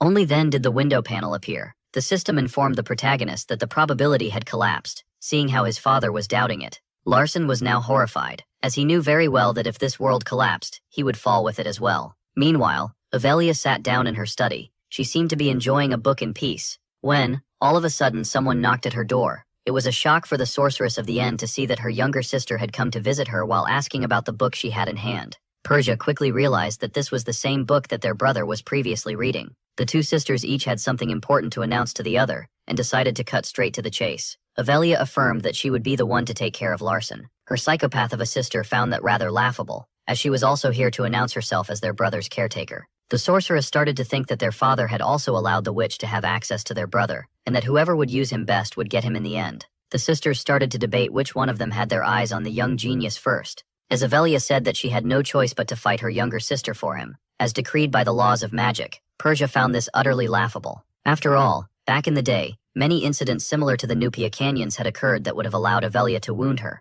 Back then, if the roles were reversed, the Red Hat would have gladly taken a limb off her blonde sister. Yet Avelia didn't, out of the softness of her heart. The sorceress claimed that the witch had misread the situation, leaving this one even more amused. And with that being said, a great battle started between the two sisters. Yet the fight didn't last long, as Persia was quickly defeated by her sister, who didn't really injure her, when all of a sudden, a heel was placed on her shoulder. When asked for the reason behind her interest in Larson, the sorceress of the end refused to answer. Persia explained that the more her sister clung to their little brother, the more she would want him. When asked for the reason she desired him, Persia claimed that she found Larson adorable. Avelia urged her to stop wasting her time, and increased the pressure on her shoulder. The witch then explained how interesting it was to see a 10-year-old acquire a muscular body and awaken his second circle. The most intriguing part was that the shadow she had hired to follow him suddenly disappeared. Avelia quickly realized that the Red Hat had only visited her in order to observe her reaction. She then urged her to get up, as their fight was sure to attract the elders of the house. Upon seeing how Avelia wanted Larson, Persia's desire to possess him grew even more. At that moment, our hero felt a disturbance in the force. When asked if there was a problem by his mother, he quickly brushed it off. Later on, an appetizing plate of spaghetti and meatballs was presented to the protagonist. Seeing how Heir, an assassin, was at his service, it meant that his chances of getting targeted for assassination had been greatly lowered. As she was thanked for the food, the maid cracked a soft smile and explained how nutrition was crucial for a growing child. Such sudden kindness made our hero grow suspicious, and so, he decided to resort to his heavenly eyes. From the looks of it, his food contained a compound called seikin. According to the system,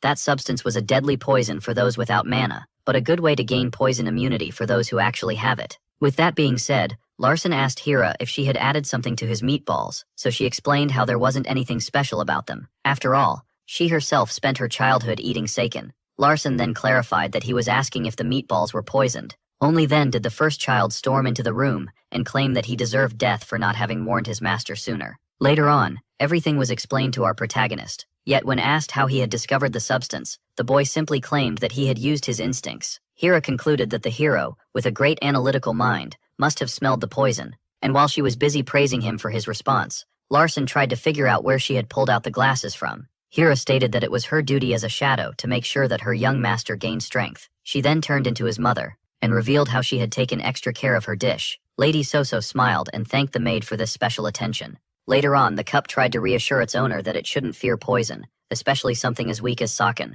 with it inside his body. Yet from the looks of it, it seemed like the legendary artifact was pretty high on this weak poison. At that moment, Ludia entered the room. She wanted to know when they would be leaving, and asked if they could depart at once in order to have cake. So the boy explained how this would be impossible, as the teleportation gates weren't available right now. And so Ludia declared that she would sleep at once, so that the next day could dawn faster. It was important to note that the author was originally a broke man, and not a billionaire, which means you didn't want any 10-year-olds in his bed. As soon as she was called, the maid appeared out of nowhere, startling our hero. She was then asked to quietly transport the girl to her bed, without waking her up. Before our hero could even realize it, Ludia began to levitate. And with that being said, as the two ladies quickly exited his room, the young master was left amazed. The next day finally arrived. Hampton apologized to the lady, seeing how they would be traveling by carriage. In this poorly written world, nobles have access to mana-powered cars, but since they were a luxury, Soso wasn't allowed in one, as it would make the other wives jealous. And the jealousy of Decatra's ladies was the last thing our hero needed at the moment.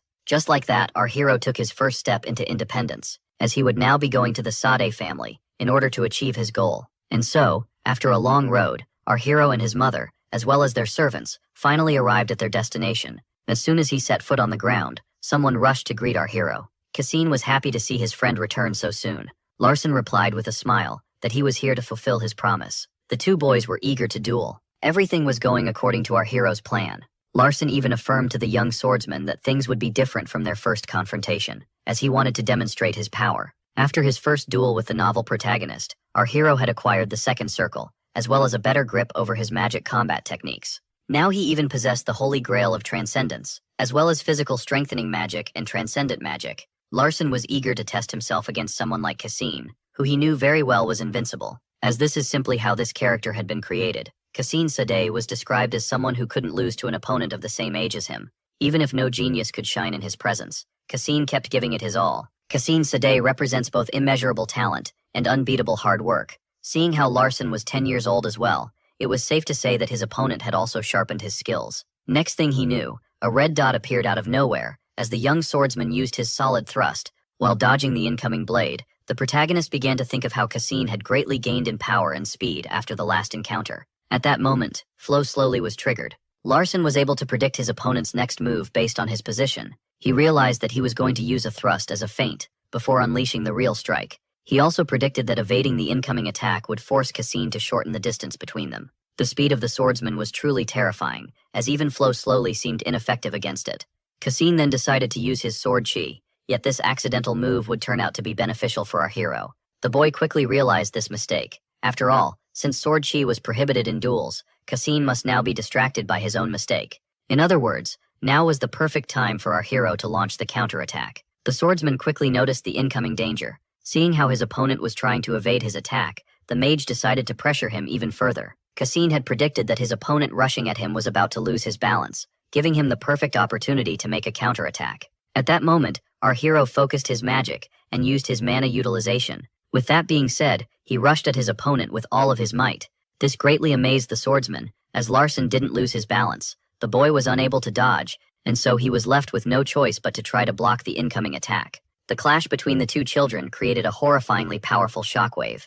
It was so strong that it stunned the adults and left them in awe. Cassine, who wasn't used to fighting magic combat techniques, had taken slight damage and realized that he would lose if he lost his focus. The swordsman then asked the mage about his great improvement, so he explained that his technique had a fast growth rate. Cassine pointed out that he was much stronger than the last time, making Larson claim that he still had much more to show him. The combat king couldn't help but applaud the performance of the young man. According to him, his niece would have lost the duel as soon as Cassine started to swing his sword. Yet, as he started to imagine a world where Larson was part of his family, the man started to blame himself for wishing for the son of the enemy. Meanwhile, the patriarch began to think of how his son would absolutely obliterate the little mage if this were a fight to the death. Even so, it was a surprise to still see him predict the movements of his opponent, allowing him to use sword chi to his advantage. The smile that he cracked made it obvious that he didn't pull this off by chance, and was a sign of great maturity. Kusina started to wonder why the mages of the heavens had truly sent his son to him. Shortly after, the two 10-year-olds tried to catch their breath. The duel was finally over. Cassine explained that he didn't expect magic combat techniques to have such a high growth rate, and as he pointed out that he had lost the duel, he explained that victory was pointless in their fight. The swordsman then expressed how happy he was to see his friend get so strong. According to the system, Cassine had the power to best anyone his age. Seeing how this was a fundamental rule of this world, it meant that our hero could never beat the protagonist, who would continue to grow even stronger. Larson then asked his friend to contain his joy, as they were most likely to end up as enemies by a twist of fate. After all, the two of them belonged to enemy houses. Cassine explained that he couldn't care less about that, as Larson pointed out that he too would like to retain their friendship. Yet, in a world where every great family fights for power, they would never be truly free to remain friends. At that moment, Cassine's father approached them and praised both of their performances. Larson felt honored by the praise of the patriarch, who pointed out how magic combat techniques truly evolved at a quick rate. Our hero affirmed that he wanted to gain power. In fact, he even revealed his wish to one day become stronger than his friend. The friend in question was intrigued by this. Cassine was pleased by the fire that he saw in our hero's eyes and found him to be a worthy rival for his son.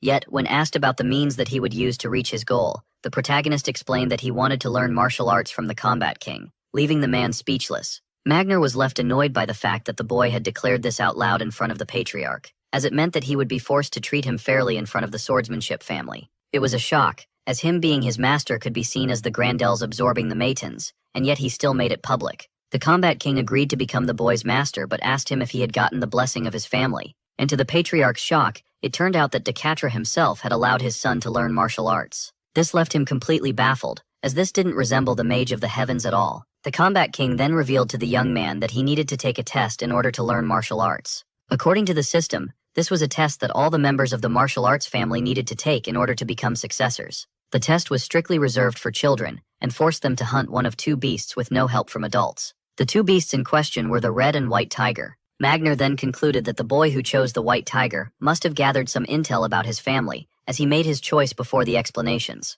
Larson then asked for permission to take his friend with him, as this one wondered if white tigers were actually powerful. Cassine was left quite amazed upon learning that they were fantastic beasts that could grow up to be colossal cats. At that moment, the combat king smiled. The master explained to the student that he hadn't given him a choice to begin with, and ordered him to go after the red tiger. Our hero smiled and immediately accepted. It was at that moment that Magner realized he had been manipulated once again by our protagonist, who had planned this from the start. The original goal of Larson was to go after the red tiger, as it would be more discreet than going after its white counterpart. With that being said, the combat king had no choice but to praise his crafty student. He then started to realize something horrifying, as he might have taken a genius beyond him under his wing. And so shortly after, while enjoying snacks, Cassine understood that their mission was similar to camping. As our hero confirmed, the boy explained how this would be his first time visiting Garon, which was rumored to have incredible mountain ranges. The red tigers dwelled in the Terran mountain range, which was next to Garon, a city of average size located in the Far East.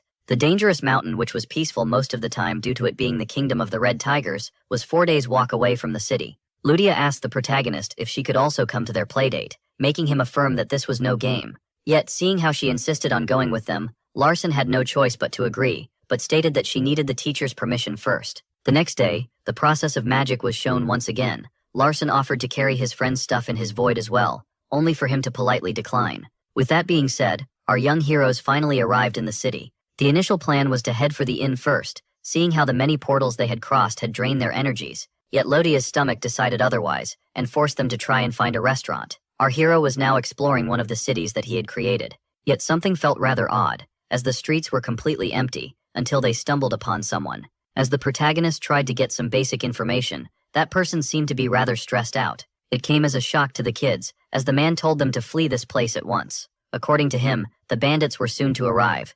On top of that problem, Larson was with a hungry 10-year-old girl. Larson then knocked on one of the doors, but seeing how no one was opening to them, things seemed more and more suspicious. This was rather intriguing, as a mid-sized city like Garan should be somewhat safe, meaning that no regular bandit could cause such a commotion. When suddenly, a cutting presence was felt. Our heroes immediately took a defensive stance. In front of them stood a giant crimson feline. They were now in front of a red tiger. The beast wasn't alone, as it seemed to have its rider with it. The protagonist immediately used his heavenly eyes, and was left greatly shocked. As for some reason Caden the Tamer, who was a good hunter, and whom he remembered writing about vaguely, was now in front of him. That man belonged to a huge bandit group known as the Scent of the Pine Trees, which was completely different from the three main families. Caden, who would obviously become their leader later on, was the one terrorizing the average-sized city on his own. Stumbling upon these unknown kids greatly intrigued the hunter. Cassine asked the tiger rider if he was the bandit who was terrorizing the locals. Being called a bandit greatly offended the man,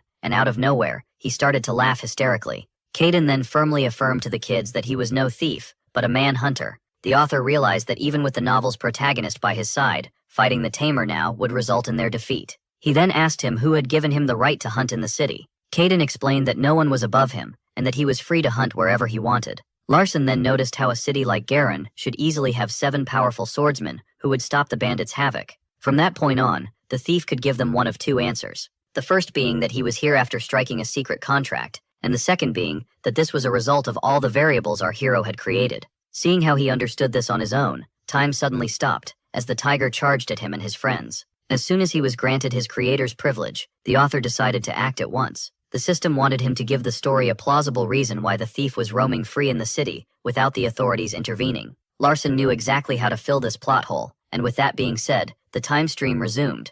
Unbound by the chains of time, the tiger roared fiercely. The savage beast launched itself at the children, but the kids were quick, and were able to dodge the incoming attack. The young man didn't expect the red tiger to be this fast. It was really hard for him to see that his allies were unarmed. With that being said, he asked them to focus. He pointed out how they were now facing a red tiger that was powerful enough to kill them with a single attack. Yet Larson, who was explaining in detail the characteristics of the enemy, had forgotten that he had a hungry airhead in his party. Having more stomach than brain cells, Ludia decided to act at once, and cast her fireball. Our hero desperately tried to stop her, but the girl wanted to end the fight as soon as possible in order to go eat, and thus she decided to let the beast have a little taste of her fire magic. But just as it seemed as if the fight was over, the red tiger took this a little too literally, and actually swallowed the fireball. The hunter found the talent of the young ones commendable, and offered them to join Scent of the Pine Trees, while promising their safety. When asked about it, Caden revealed that this group was the main power of the mountain range. Yet in the eyes of Cassine, they were nothing but an abandoned group,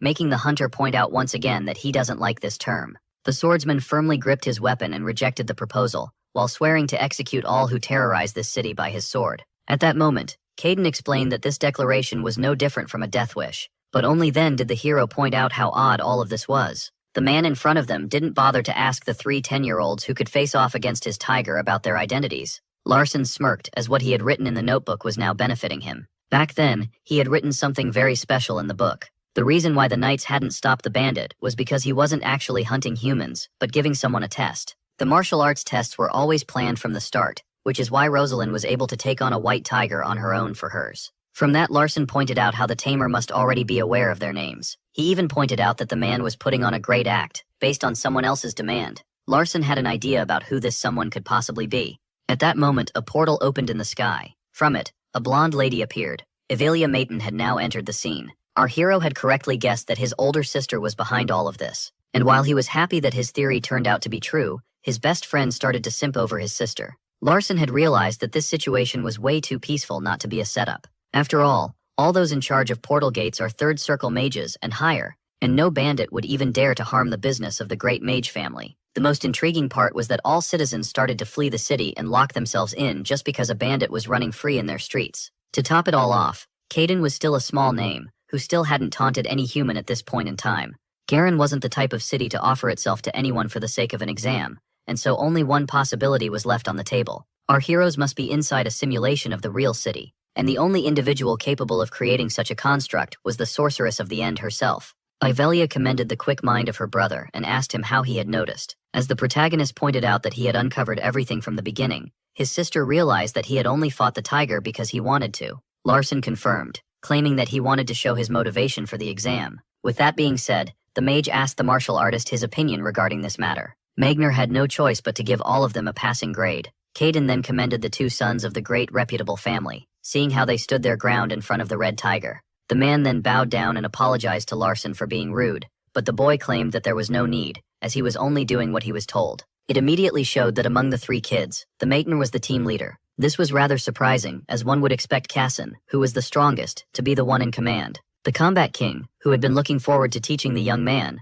pointed out that normally one isn't forced onto a red or white tiger during the test, so Casson immediately concluded that the point of this exam was to test their courage. He then shocked the protagonist by pointing out that the guardian spirits of his house must also be nearby. Intrigued, Larson quickly used his heavenly eyes. Casson was a 10-year-old boy, and yet he was still able to read their situation better than the author himself. Larson, fully aware that under normal circumstances he would have fainted after seeing the tiger, the Combat King was then left disappointed, as the novel's protagonist revealed that he only attacked the tiger after noticing his spirit guardians. It was at this moment that Casson explained how only a fool chooses solitude, as unity was the path to victory. According to this child, the only way to give life meaning was to have people on his side who would make up for the areas where he gravely lacked. This young man wasn't ashamed of his weakness. In fact, as soon as he discovered the guardian spirits, he immediately placed his faith in them. As Larson agreed with his friend, Avelia began to think about how this wasn't a philosophy that a Maiden child should accept. After all, if she were in his place, she would have immediately rejected it.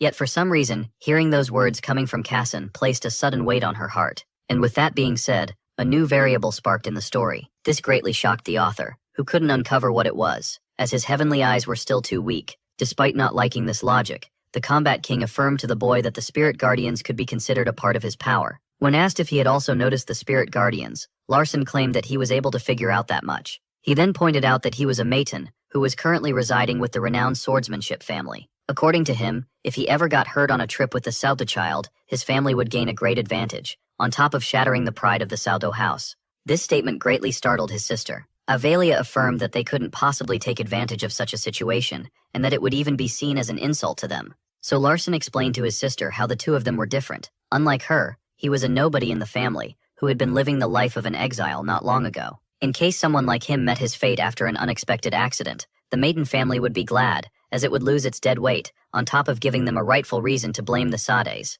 Avelia couldn't believe that her 10-year-old brother was saying such harsh things about their family with such a calm expression. Larson then clarified that he wasn't speaking out of spite, but was just trying to adopt his family's objective point of view. And so before he could even realize it, he found himself in the arms of the sorceress of the end. She explained that no matter what, he was still a Maiden, and that it was horrifying to hear such words from someone this young. As she then pointed out how she didn't want their family name to become a burden to him, the little brother thanked his older sister. At that moment, our hero noticed some kind of weird aura coming from his best friend. Cassine declared that he wished to be part of the protagonist's family. Larson was left completely clueless, as his friend declared that he would give him all the affection that he desired. And just as our hero began to bug out, as he didn't expect the situation to get this chummy, he suddenly found himself getting hugged by Ludia. The girl was still hungry. Seeing how they had completed the test, she asked if they could finally go and get some food. Larson claimed that this wouldn't be a bad idea. A few days had passed since then. Larson barged into his master's bath, claiming that he wished to go to the Terran mountain range. According to him, there was a splendid view there. Larson wanted to see the real deal after experiencing the simulation made by his sister. The Combat King assumed that his student wanted to go on vacation, only for the boy to affirm that it wasn't the case. Larson then claimed that he had located something in the artificial space that his sister had prepared for him. Yet naturally, none of this was true. Larson, who wanted to abuse his omnipotency as the author, claimed that there was something special there that could only be found in these specific mountains. He explained that it was also present in the simulation, as he could feel a strange energy coming from it. Larson then claimed that Avelia told him, through their family's particular way of communicating, that she had left something there for him. The hypocrite master found this rather odd, as it meant that the maidens had spoken to each other via telepathy, despite having done the same a few chapters ago. Larson explained that he had no problem revealing something so crucial to the man, seeing as he was his master.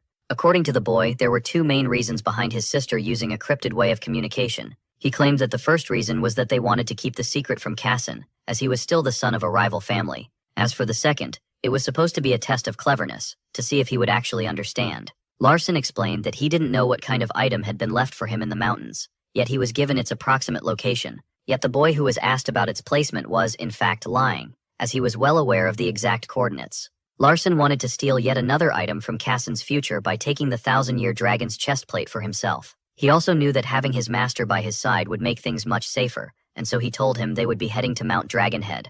This greatly shocked the naked martial artist, as he had some memories of that particular place. A little later, after crossing the portal, the boy expressed his desire to rest, as they had passed through many of those. He stated that he knew very well that their time was precious, but pointed out that it was a 3-day walk to their destination, which confused his master, as the Combat King claimed that it should only take them a single day. Our hero pointed out that this would only be possible for him.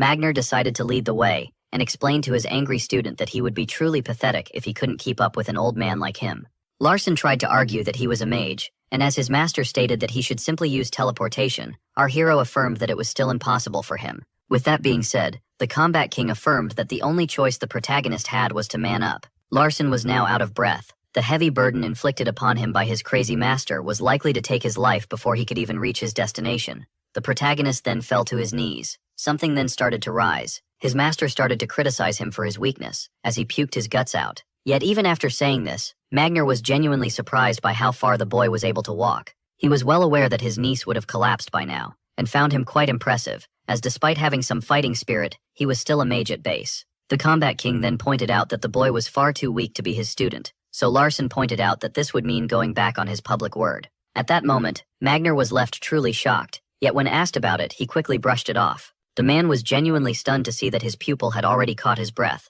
and started to wonder about the heights that he could reach if he had fighting spirit. With that being said, he urged the student to get up already, as they still had a long walk, yet our hero explained once again that it should take 3 days, as according to him, this would be a regular time for a matin. Later on, as big steps were being taken at an incredible speed, smaller feet desperately tried to keep up. The Combat King was walking horrifyingly fast on the gravel, and wasn't even leaving a cloud of dust behind him. Only then did our hero realize something. As his master had become like wind, Larson just realized that there was a small breeze coming from behind him. He started to wonder what would happen if instead of using his mana to power his body, he used it to focus the energy of the wind inside of him. And upon putting it to the test, the results were truly remarkable. Larson was now having a much easier time moving. According to the system, he unlocked a new form of combat attitude utilization, allowing him to acquire wind attribute utilization. The author didn't expect to unlock such a power. The technique attribute utilization was then uploaded into his heart. Larson was well aware that his attribute magic was far weaker than that of Ludia,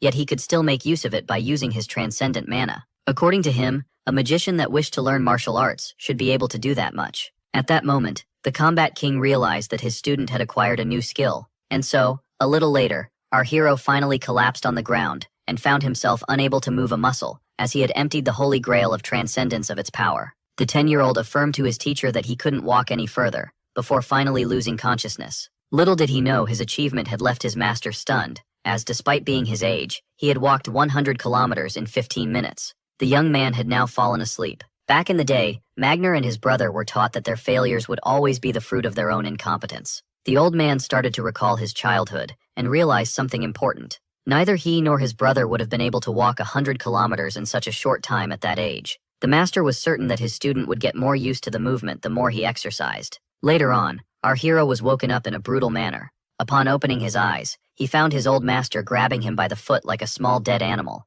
Magner explained how he was forced to use his old used-up body in order to drag his incompetent student to their destination, which drained his energy. The Combat King then asked the young man to do what needed to be done, as he was nothing but his escort. Teacher and pupil had finally reached Mount Dragonhead. The protagonist decided to make it seem as if he was searching for the item, while pointing out the abandoned town ahead that his master didn't think much of. Larson was confused, as he was told that his master had a past here, yet Magner decided to keep this to himself. Our hero decided to explore the area for a bit, making his master claim that he couldn't care less. Later on, the Heavenly Eye revealed to our hero how he was now in a place called Old Bandit Town. 30 years ago, this village of bandits was stumbled upon by the Combat King, who executed more than 10 thieves with just his hands. According to the system, his massacre was never made public. Larson was left greatly shocked, as he was certain that his mentor wouldn't get all nostalgic just from a place where he killed bandits. So the system explained to him how this was the place where he first saw someone called Mai. Magner immediately fell for her and went on his rampage in order to save her from the bandits who had kidnapped the young lady. Yet Mai was under the effect of a powerful poison. In the end, the woman met her end before the Combat King could even get her out of the mountains.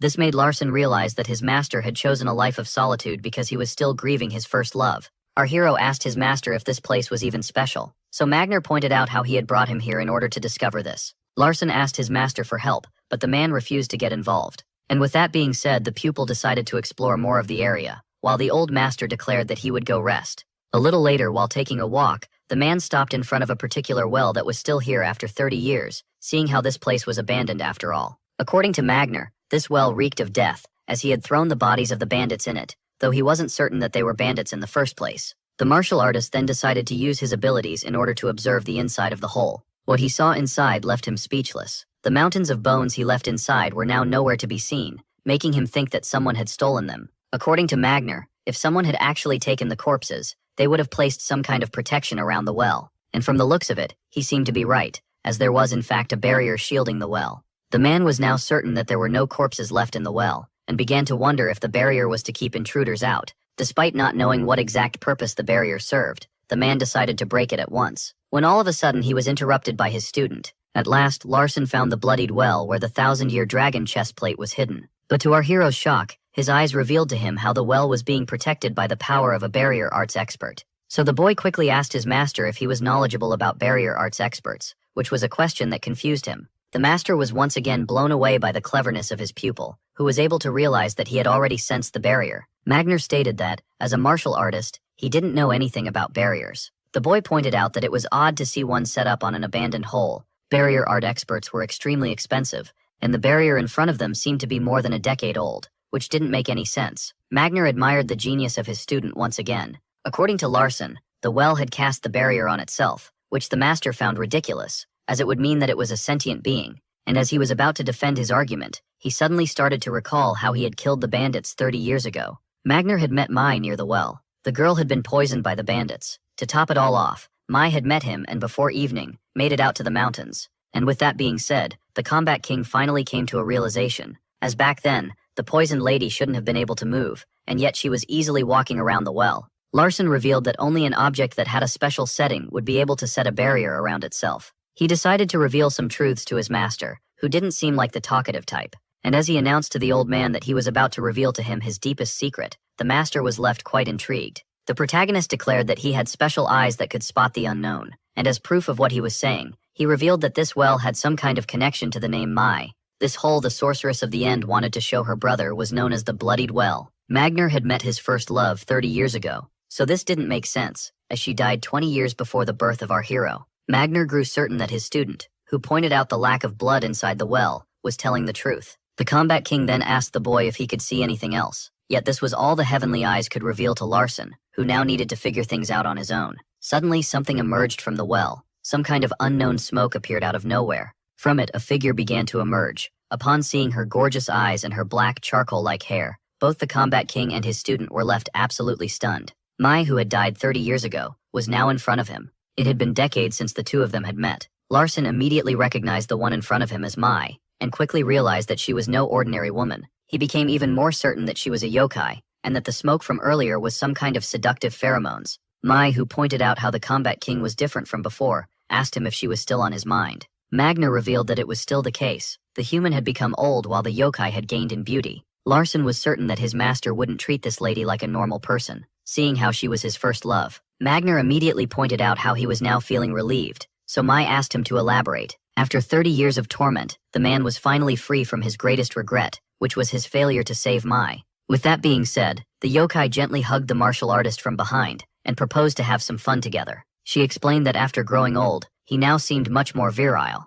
Mai claimed that she wanted him more than ever, and wanted the two of them to melt into each other for all of eternity. At that moment, the master requested the attention of his student, who was too young for this. Suddenly, Magner grabbed Mai by the neck, and started to choke her. It was at that moment that the master decided to use this opportunity to teach his first lesson. He explained that the thing that he was holding was a spirit known as a yokai. There existed two ways of getting rid of such creatures, with the first being hitting it with enough physical force, and the second using mana, or fighting spirit. At that moment, she expressed how surprised she was, as she didn't expect the old man to be into rough play. The man was now about to demonstrate to Larson the basic technique of his family, and one of the basic volitions. Larson could easily tell that a scary amount of fighting spirit was being used, and with that being said, the martial artist unleashed his attack upon the creature. Not even the yokai grasped the nature of its injuries. Meanwhile, Larson had been baffled, as this was no regular punch. The Combat King had torn a hole in space at the exact coordinates of the spirit, ending her, even as the man was supposed to be in love with her. But the man in question was focused on teaching his pupil the first method to deal with such spirits. Larson quickly understood that the method consisted of using so much force that the space of the spirit itself shatters. And with that being said, the 10-year-old rushed at the evil spirit and punched it as hard as he could. Moshe was infuriated that someone as beautiful as her shouldn't be taking such a savage hit from men. Having resorted to too much mana, our protagonist started to feel a weird sensation in his chest. At that moment, the yokai came to a realization. She claimed that her beauty had caused a dispute between the two men, and that they had a competition that consisted of killing her as a way to reconcile. And with that being said, the creature began to disappear, leaving behind nothing but one limb. Larson quickly ended it, as his teacher praised him for his performance. Our hero then turned to his master with a smug face and asked for the reason he didn't terminate the yokai with a single strike. Larson started to teach the Combat King about him, still having feelings for the evil spirit. This earned the brat a well-deserved punch to the head. Larson, now in pain, was left quite shocked, as the hit was so fast that his iron wheel didn't even activate. Meanwhile, the Combat King was shocked that his student had read through him once again. He began to think of how the way our protagonist attacked the spirit wasn't similar to either magic or martial arts. The boy had simply concentrated all of his power into his fist, before detonating the focused energy upon impact. The arm of an irregular mage wouldn't survive such a maneuver. In other words, the strength and endurance of the young boy's body was a total mystery to the Combat King. As Magner stated that now came the time for the second lesson, our hero decided to try and guess it. The intrigued master urged the student to amaze him. According to the image, the next lesson was to teach him how to conceal his eyes, as from what he knew, his siblings might grow jealous of his gift. The Combat King was intrigued but not displeased by how much faith his student had in him, making him wonder even more about this black sheep of the Maton family. Upon finally entering the domain, supposedly prepared by the Sorceress of the End for her little brother, the master theorized that it was an artificial dungeon. Such places were, in fact, virtual spaces that mages construct for certain purposes. So Larson claimed that this was a natural dungeon modified by his sister. Magner stated that Avelia should just drop the act and simply give the item to her younger brother, and that she was still crazy. The boy then claimed that his sister must have good intentions before pointing out the presence of a guardian down there. And with that being said, the boy jumped into the pit. After a small silence, and upon realizing that waiting would be way too boring, the master jumped right behind his student. The hole went deep. While falling, Magner began to think of how the bandits that he had killed 30 years ago were nothing more than an illusion set by the yokai. He began to think of how such a powerful spirit was still undiscovered, and theorized that the Sorceress of the End should have terminated it if she truly came here. At that moment, the system alerted the protagonist of someone called the Settings Destroyer, doubting his lies. This left him quite anxious, but the boy quickly realized that the Settings Destroyer was none other than his master, and upon seeing that the probability was degrading due to the doubt, the author was left horrified.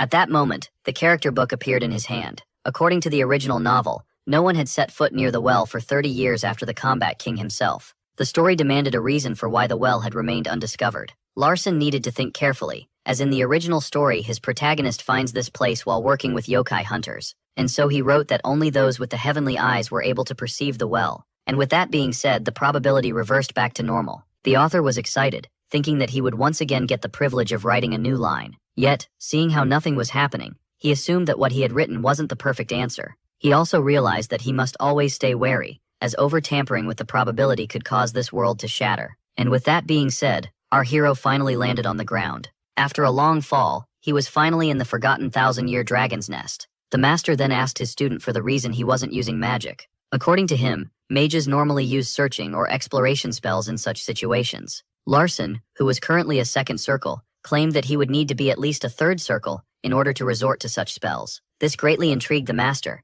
as his student had enough energy to fill 3 circles, and yet was perfectly healthy. Magner proposed going to do some recon, but the boy explained that his sister must have adjusted this place to his capabilities. At that moment, the master asked his student to at least ignite a fire for light using his magic, as it was a basic spell. Yet Larson, who didn't want to admit that he sucked at magic, claimed that inside a dungeon he should save his mana as much as possible. And with that being said, student and master roamed in darkness. The cave was particularly humid, but the treasure should be nearby. Only then did our hero notice the pond. Suddenly, a mysterious voice tried to chase them away, and while the master was intrigued, the pupil claimed that his sister had chosen an entertaining asset to protect the treasure. It was a golem known as the Bronze Giant that cruelly lacked the size of a real one, as it was nothing but a replica of the real deal. The Bronze Giant was trying to use his authority as the guardian of this place to chase the old man and the child away. The Combat King affirmed to his student that he had no choice but to beat that thing, yet the protagonist refused to back down. The golem was slowly getting angry, as the humans weren't listening to his warnings.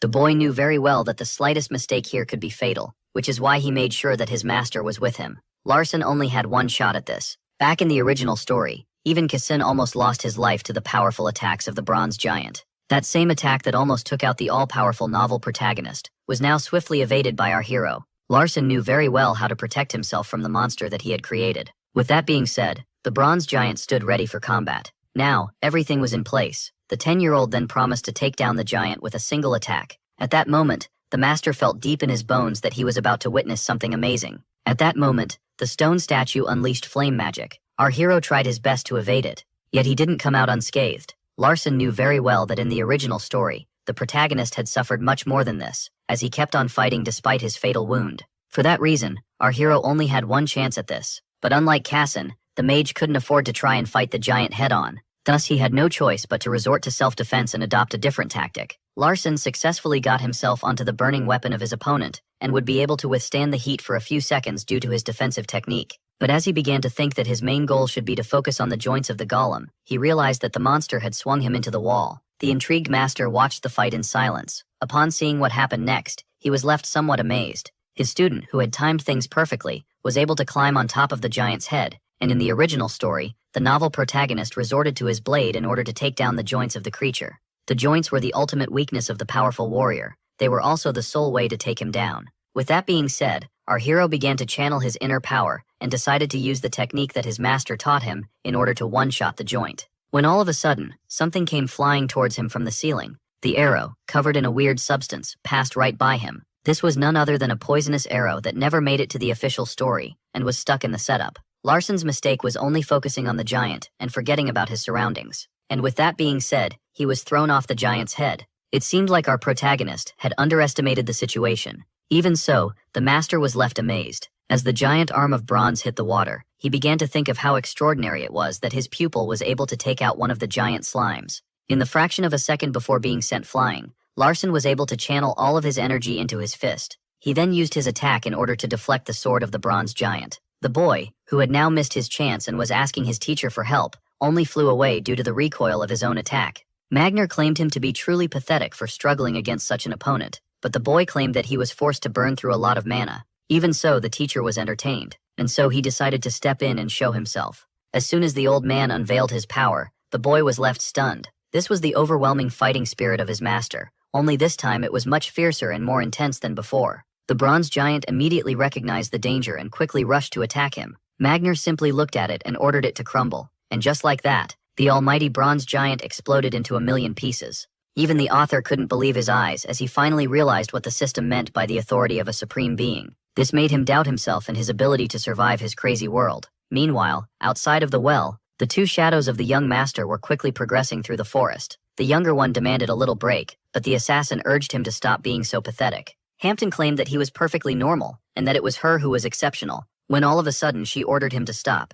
2 days ago, the young master ordered her to wait 2 days before joining him at this precise location, and claimed that the well would be the entrance to the dungeon. The assassin immediately realized that a battle had recently occurred near the well. In other words, this must be the right entrance to the dungeon. Meanwhile, back inside, our hero, who had the holy grail of transcendence, was able to survive the poisonous arrow. Larson stated that his master should have helped him sooner, only for the latter to claim himself to be a frail old man. The author then pretended to theorize that the presence of the bronze giant meant that there was a treasure nearby. With that being said, the protagonist decided to go find the treasure at once, but before going, he pointed out how odd it was. As he claimed that there was some kind of weird oil covering the robot, the master was left quite amazed, as it had no smell. Larson had noticed this special oil, common to the southern regions, covering the golem while on top of it. Its main function was to protect metal from rust. This was rather intriguing, as despite its oil coat, the bronze giant was still rusty. As the boy started to mumble to himself, the old man started to have flashbacks.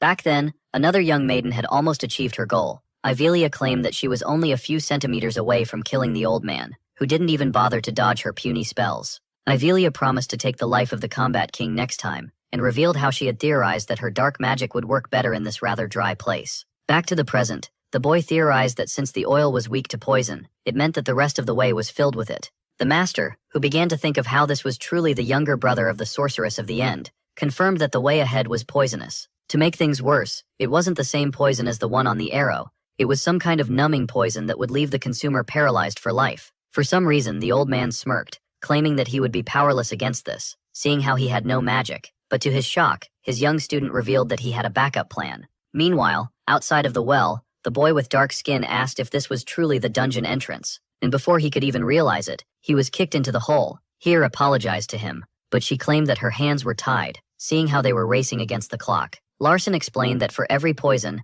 there must be at least one antidote. With that being said, the two shadows finally landed at the bottom. The horrified boy screamed at his colleague, claiming that she was trying to murder him, when, all of a sudden, she pulled out her knife. Heir claimed that she would surely murder him if he didn't start moving immediately, and stated that pain was greatly beneficial. Hampton was fully aware that his colleague wasn't bluffing. She had now revealed her true cold self, as back in the past she would have treated him with more kindness. Only then did the old man notice someone coming. Larson was expecting them. Just like that, his shadows finally arrived at the scene. Magnur's eye was immediately caught by the maid. As the boy pointed out that these were the shadows appointed to him by his father, the man couldn't help but let out a fake laugh. According to him, one's strength is usually revealed by his aura, but someone with a strong aura wasn't particularly a threat. The real problem was those with no aura at all, as such concealment demanded a high level of mastery. As the Combat King claimed Heir to be the best assassin he had met, she quickly deflected the compliment, making him point out her incredible humility. After all, pride was the death of the assassin.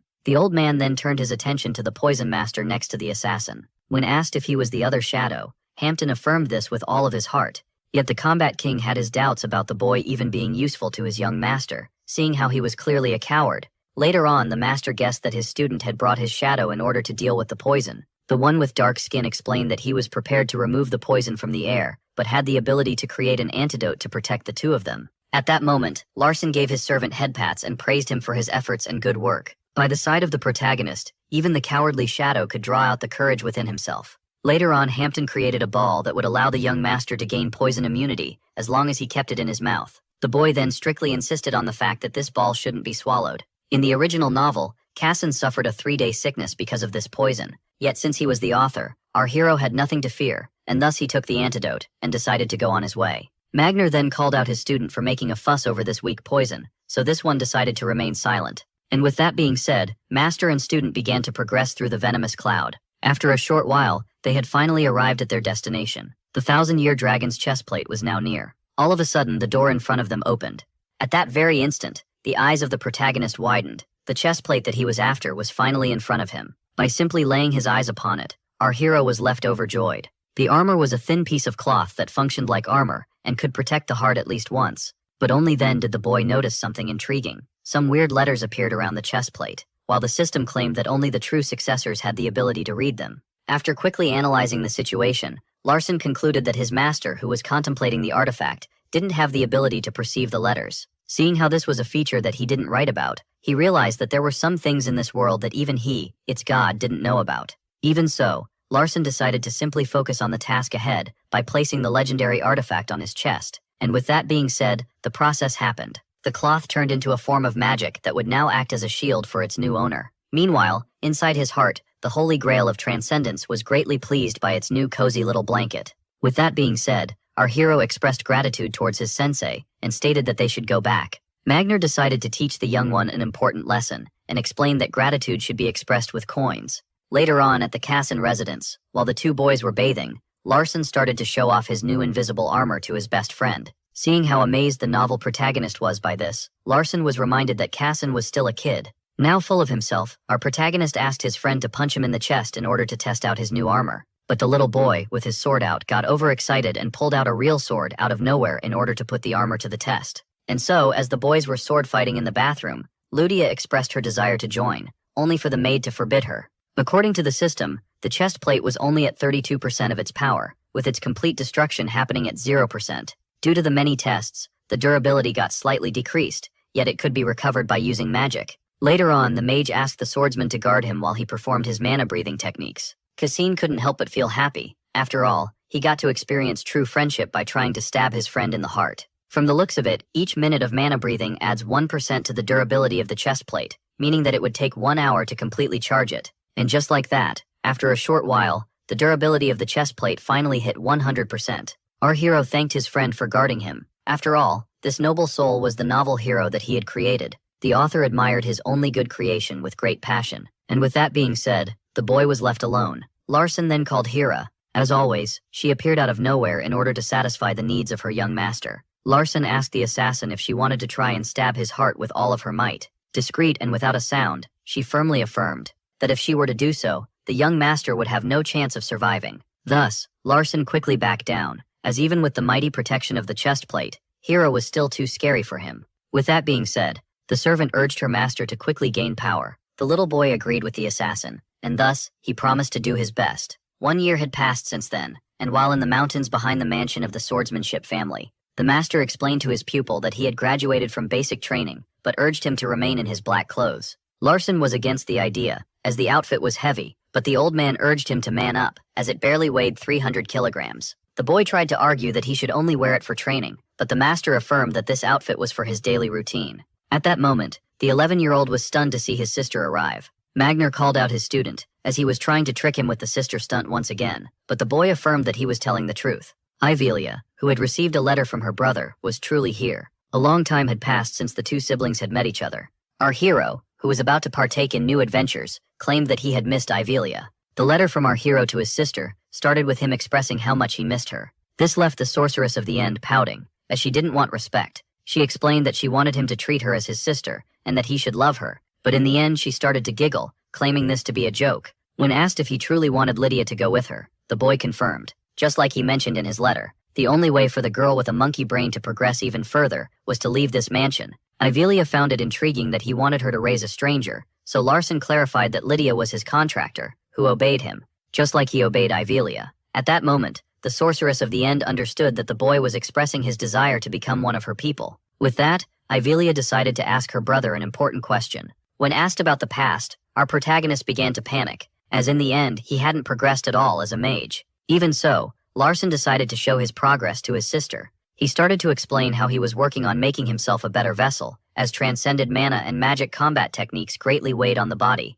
but as he kept monologuing while showing off his power, he was suddenly snapped back to earth. Ivelia asked the boy who was in front of him. Our hero claimed the lady to be a maiden, and the best successor to the house, along with a true mage. Thus Ivelia clarified that she was his sister above all, and explained that she wasn't asking about his progress. In fact, she just wanted to see how he was doing, seeing how it had been a year since they had seen each other, which made him realize that his sister had a soft spot for affection. Having realized that he must have been the first of the siblings to send her a letter, Larson offered the sorceress to have dinner together like a family. A warm feeling began to fill the heart of Ivelia. The protagonist even promised to get her flowers from the garden that had freshly bloomed.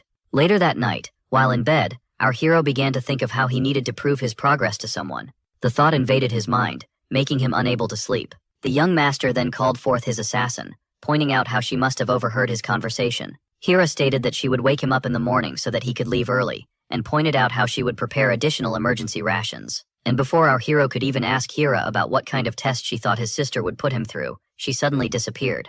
Even so, the protagonist was sure of one thing, which was that the test was tailored for his old self, and that his current self would leave Ivelia amazed. As the next day dawned, our hero had already passed part of the test by figuring out what it was. After thinking all night, he had realized that he was required to prove his progress, despite the fact that his manners were still the same. According to him, there was only one way of doing so in a couple of days without disturbing the Swordsmanship family. Intrigued, Ivelia asked him about his theory regarding the nature of the test. After carefully analyzing the situation, Larson concluded that he was to hunt poison goblins in the Byron Stone Mountains. In fact, he couldn't think of anything else. Even so, his answer turned out to be correct. And with that being said, the two siblings were ready to depart. Larson just remembered something important and asked for permission to bring Hampton along, leaving his sister intrigued. Later on, the master and the servant were teleported to their destination. This sudden gate crossing greatly disturbed Hampton's stomach. Our heroes were now in the Stone Mountains, surrounded by countless red pine trees. The author had put a lot of effort into creating this place, as red trees symbolize danger, with this forest being one of the deadliest places in the world. Larson was able to conclude that this time his sister wouldn't intervene,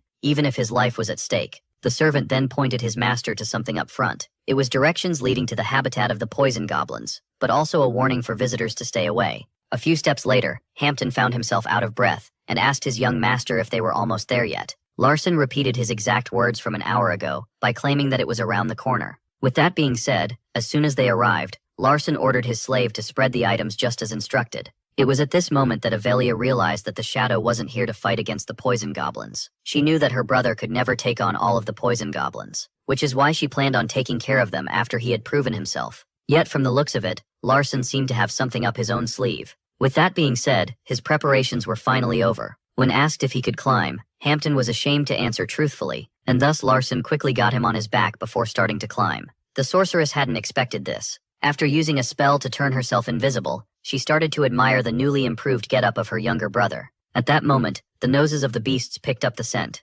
Just as planned, a horde of poison goblins were rushing to hunt their prey. The beasts quickly charged ahead. Avelia began to think of how no regular mage would resort to such hunting methods. Larson claimed that he was well aware of this, and explained that he wouldn't serve the sorceress as a mage. Larson aspired to be something more. Shortly after, master and servant watched in silence as the beasts devoured the meat. Avelia finally understood what was happening, and quickly realized that her younger brother had set up a plan to hunt the goblins that move in groups. The boy confirmed this while thinking about how poison goblins were only friendly to those of the same pack as them. His goal was to lure two groups of goblins in order to make one of them attack the other. And with that being said, two gangs stumbled upon each other. The fight was on sight. The creatures began to attack each other. With that, the plan of our hero was finally in motion. The only thing left to do now was to enjoy the spectacle. Members of rival packs truly despised each other. The goblins showcased cruelty and violence towards each other, worthy of humans. Avelia, swiftly dodging the flying flesh, began to count the dead.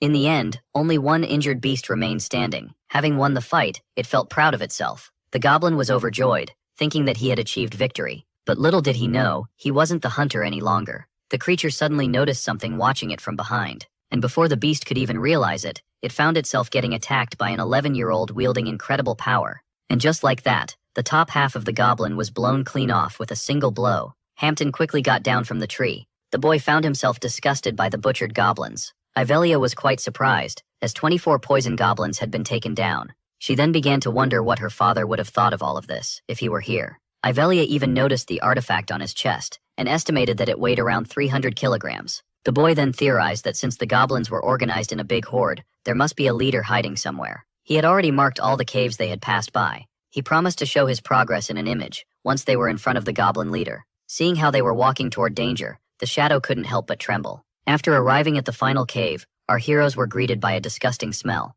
From the looks of it, the tribe chief wasn't a warrior, but a witch doctor. Seeing how he was still hiding, his weapon immediately fell to the ground. The monster, who was truly a witch doctor, started to shiver in the corner. Things were extremely obvious. The goblin had been overwhelmed by the presence of the sorceress of the end. But from the looks of it, Hampton seemed even more frightened than the poor beast. Judging by the bones nearby, it was safe to assume that goblins mainly relied on human flesh for food and furniture. Even so, this matter was of little importance to our protagonist. He decided to end the weak goblin, just as decreed by the law of the jungle. Once outside the cave, the boy explained to his sister how he had demonstrated his magic combat technique. When asked if he had found the courage to casually approach the enemy boss in her presence, Larson confirmed that he was certain his sister would have helped him. Avelia claimed this answer to be rather soft and weak. Even so, she wasn't displeased by it. With that being said, the sorceress left the scene while promising to bring her younger brother presents the next time she came to visit. Larson could see that Avelia was rather happy. With that being said, Hampton asked his young master if they needed to go back to the Sade mansion on foot.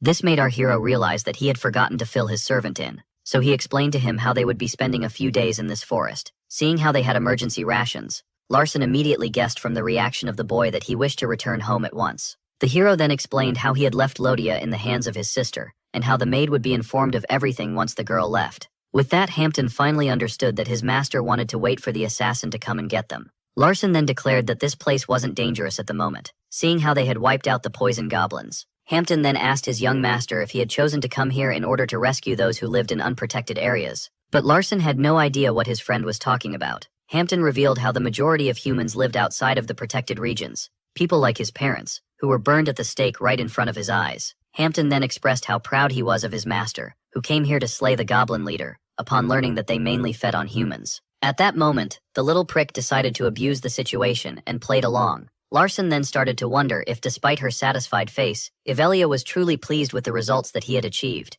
The author quickly realized that the Ivelia that he had created would pity such results. Larson quickly resorted to his heavenly eyes, having realized that his real test was about to begin. With that being said, he urged his servant to rush to the cave without looking up, when given the signal. At first, the poison master was left confused, but then he was horrified. A giant feline the size of a house had now appeared. The white tiger had now made its entrance. As the servant began trampling, the master started counting. Any sudden move would startle the tiger. And thus Larson waited for the perfect opportunity, and ordered his friend to run to the cave as fast as possible. Hampton was left quite confused, as his master wasn't running to the cave with him. At first he had his doubts, but in the end, he decided to have faith in the one he followed. Our hero then addressed the giant tiger. He urged the beast to focus only on him. And just like that, Larson found himself staring the giant murder cat in the eye. According to him, Ivelia must have thought that the goblins were too easy for him to be considered a test, and that she wanted to push him to his limits. A year ago, our protagonist, who used his wind weight utilization, would have considered this madness. After all, his task was to capture a living white tiger. Larson enjoyed the feeling of wind energy flowing through his body. With that being said, he decided to channel that pleasant energy in order to successfully triumph over Ivelia's true challenge. The first thing he decided to do was to challenge the beast of speed, and so he began to use his own speed in order to lure it in. But the tiger was quick, and was able to catch up. Larson then escaped the jaws of death at the last second. All he needed was the determination to land the final blow once and for all, and so he resorted to his advanced utilization, in order to channel as much power as possible into his fist. Being as he unleashed a powerful attack that created a powerful shockwave upon impact, the protagonist was rather happy with his results. But the fight was far from over, as the beast was now angry, and before he could even realize it, it launched itself at him. There was no way for him to dodge, making his only option to resort to self-defense. With that being said, the feline blasted the human with such power that it made him crash into the wall. The dragon chest plate also helped a little, as it used 38% of its durability in order to shield its owner. If it wasn't for the artifact, our hero would already be a dead man. Yet the tiger was so strong that it still broke a few bones. Larson quickly used a self-healing technique. Despite surpassing the white tiger in speed, our hero still lacked offense and defense, making his best option to go back to the cave in order to strategize. Once inside, Larson found himself with a sorry shadow begging to be killed. Hampton blamed himself for his master's injury, while the latter resorted to traditional healing processes, as self-recovery burns a lot of mana. The voice screamed that, for a shadow, it was an honor to die for the sake of his master. Larson urged him to drop it already, as life and death were no light subject. The master even claimed that he needed his shadow in order to remain alive. For that reason, Larson claimed that he would protect Hampton at all costs. At that moment, the dark boy who cruelly acted masculine realized something. He had now grown even more fond of his master. Meanwhile, the tiger was still roaring outside. For some reason, the beast didn't want to approach the cave. The protagonist quickly noticed this and found it a little odd, as despite this place being goblin tribe territory, the spotted goblin activity seemed rather limited. This could only lead to one conclusion, which was that the goblins had no way of exiting their cave, meaning that they had no way of disposing of their waste. In other words, the tiger didn't fear the cave because of poison, but because of the horrendous smell. From that point, it was safe to conclude that the one who trapped the goblins inside the cave was none other than the sorceress of the end herself. Hampton quickly deduced that Ivelia did this to create a safe spot from the tiger, and that they should simply wait for Heir here. But the young master declined, as this would be way too easy, and that they should focus on slaying the tiger before she arrives. Hampton started to tremble as his young master asked for a paralyzing poison, making him affirm that he couldn't make enough to take out the beast. So Larson revealed that he didn't want the tiger paralyzed. In fact, he declared that he just wanted enough to mess with it a little bit, while thinking about the great reward that his sister would have for him at the end of this test. After a short wait, the poison was finally complete. Larson then ordered his servant to chop up that goblin into pieces and cover them with the poison. With that being said, shortly after, the hero threw his secret weapon out of the cave. It was a few pieces of meat attached with a bunch of ropes. Larson and Hampton quietly waited for the results of their plan to be revealed. But after a short while, the two of them were still waiting. Larson found himself counting the seconds, counting the minutes. Half an hour had passed since he had thrown the meat out of the cave. Outside was now very hot. The creature had its tongue out. From the looks of it, the white tiger didn't seem very well. In the original novel, there was no way that a simple child magician could take down a white tiger on his own. The sorceress must be well aware of this fact, which is why she had given this impossible task as a test. She wanted to test the limit of her younger brother, which is why our hero decided to put on a show. His goal was to demonstrate how much he had grown in the last year. 2 years had passed since he had woken up as Larson Maiden, and he was currently 7 years away from his execution. His death was set in stone. For that reason, he needed to defy the destiny that he had created. His goal was to gain more power than his sister, more power than his father, and even more power than his own protagonist. With that being said, the boys stood once again face to face with the creature. Upon seeing him, the monster immediately started to roar. Larson was eager to resume the fight. His one true goal was to survive this accursed world. At that moment, the system informed him that he had unlocked something known as Blitz Tactic, by demonstrating incredible determination. This greatly surprised the protagonist. In fact, this new power left him quite shocked. And just like that, something started to happen. All of a sudden, a powerful light came out of nowhere. The servant was baffled by the magic of his master, as he had now acquired enough mana to even become a fourth circle mage. The system then informed him that he could currently maintain his new ability for 3 seconds, with flow slowly getting activated automatically. This new power burned a crazy amount of energy, which made him recall the lesson his master taught him regarding fighting spirit. Back then, the Combat King taught his student that power was for the body and the spirit. Destruction and similar concepts also abided by the laws of the astral and physics. Even death obeyed this fundamental law, making it the profound one of fighting spirit. Yet, seeing how his student was a mage and didn't understand him, he summarized the whole thing by claiming that fighting spirit greatly depended on determination. But once again, the protagonist failed to understand this. Thus, the master had no choice but to resort to a demonstration. Magner claimed that if he punched the ground, his fist would be strong enough to split the land in half and cause great destruction. At first, Larson assumed that his master was joking around, as this would be totally ridiculous and would damage the Swordsmanship family. Yet, to his shock, this didn't seem like a joke. It didn't look like a joke at all. The boy realized that his master was very much serious and about to destroy the land of Kassine's family. But in the heat of the moment, he had forgotten about the giant bucket of water that was standing on his head. It was at this moment that the protagonist realized how much will influenced fighting spirit. Back to the present, our hero was on the clock, which is why he decided to use his well to strengthen his mana, that was being drained by his new power.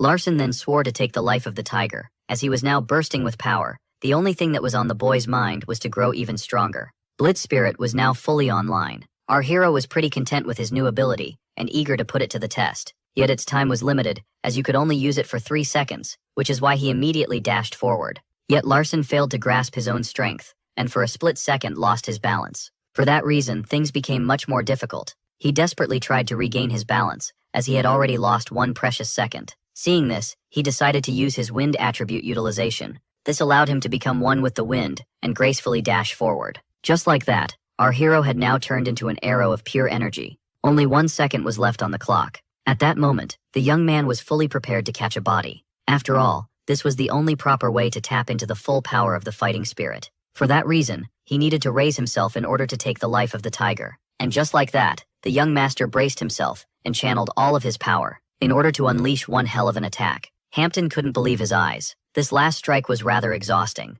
As blood scattered everywhere, the hero had fully exhausted his energy, forcing his heavenly eye and his blitz tactic to shut down. Larson expressed gratitude towards Avelia for the gift that she had granted him, before finally collapsing to the ground. Even the Holy Grail of Transcendence felt tired, as it had been completely emptied out. It seemed like Blitz Tactic would take a lot of effort to improve, as it had rendered its user unable to move or speak. Yet, from the looks of it, things didn't seem totally over. The boys were then left horrified, as it turned out that there was another white tiger lurking in the forest. At that moment, the theory of our protagonist turned out to be correct. The other white tiger had already been taken care of, by none other than the assassin herself. The maid urged the boy to relax for now, as she took care of the rest. And with that being said, she unleashed a powerful attack. Her power was so enormous that it butchered the tiger into pieces. The cold assassin was then bathed in the blood of her most recent prey. Hampton correctly affirmed that discreet without a sound was far creepier than any tiger. At that moment, our hero finally understood it all, before falling into unconsciousness.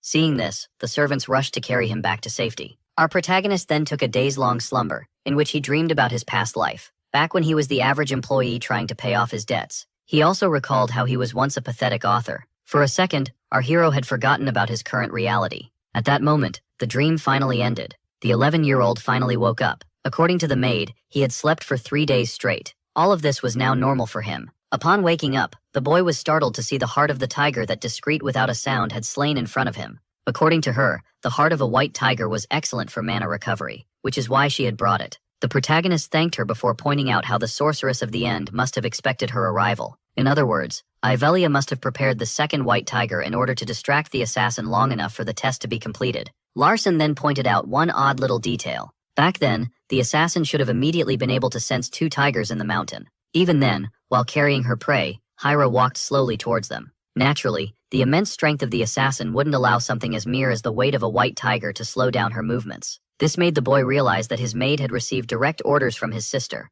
but it was obvious that Heir had declined the orders, making her a potential threat to the test. It was safe to say that the sorceress had cast restriction magic in order to limit the movements of the assassin. Heir confirmed that he was right, while thinking about how his words weren't directly addressed to her. In fact, the boy was indirectly addressing his older sister. With that being said, our hero decided to resume his training despite his injuries. And while the maid was worried about him, the boy affirmed that he was tougher than he seemed. After watching this from afar, Ivelia was left extremely pleased, and just like that she decided to take her leave. Shortly after, at the Mayton mansion, the father was disappointed to learn that even after a year, his youngest son was still a second circle, while Ivelia expressed her desire to make him an ally.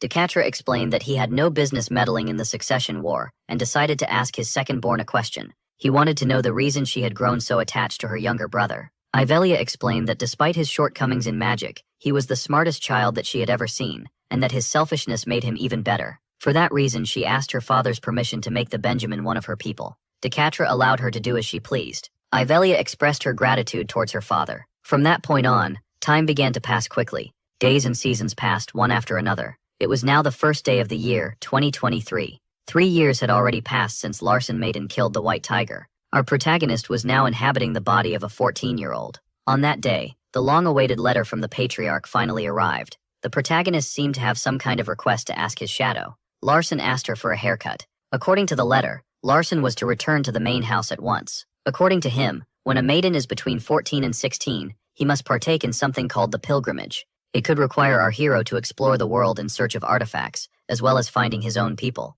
In other words, people who would follow him just like the assassin. Larsen asked about the first thing that she would do upon returning to the main estate. Heir, who wasn't a maid any longer, declared that she would go clean her room. With that being said, the haircut was finally finished. The young master now looked as fresh as ever. He then thanked Heir for her services, only for her to deflect the compliments. When asked about his first action upon returning, the hero revealed that he had already given it a lot of thought. In fact, the Benjamin of the Mage family had already made his decision. Upon learning that her owner was coming back, Ludia found herself overjoyed, only to then be slammed in the hat for her imperfect vocabulary. She had had enough of those silly lessons and wanted to go back to her friend already. Avelia then informed her that she might not even get the chance to see him, as our hero was simply going to greet his father before rushing on his way. But the girl was certain that he would come see her, seeing how he was her best friend after all. So the sorceress of the end reminded her that friendships had no meaning in front of blood bonds. After hearing this, the little one concluded that the best way for her to get even closer to Larsen was to become his wife.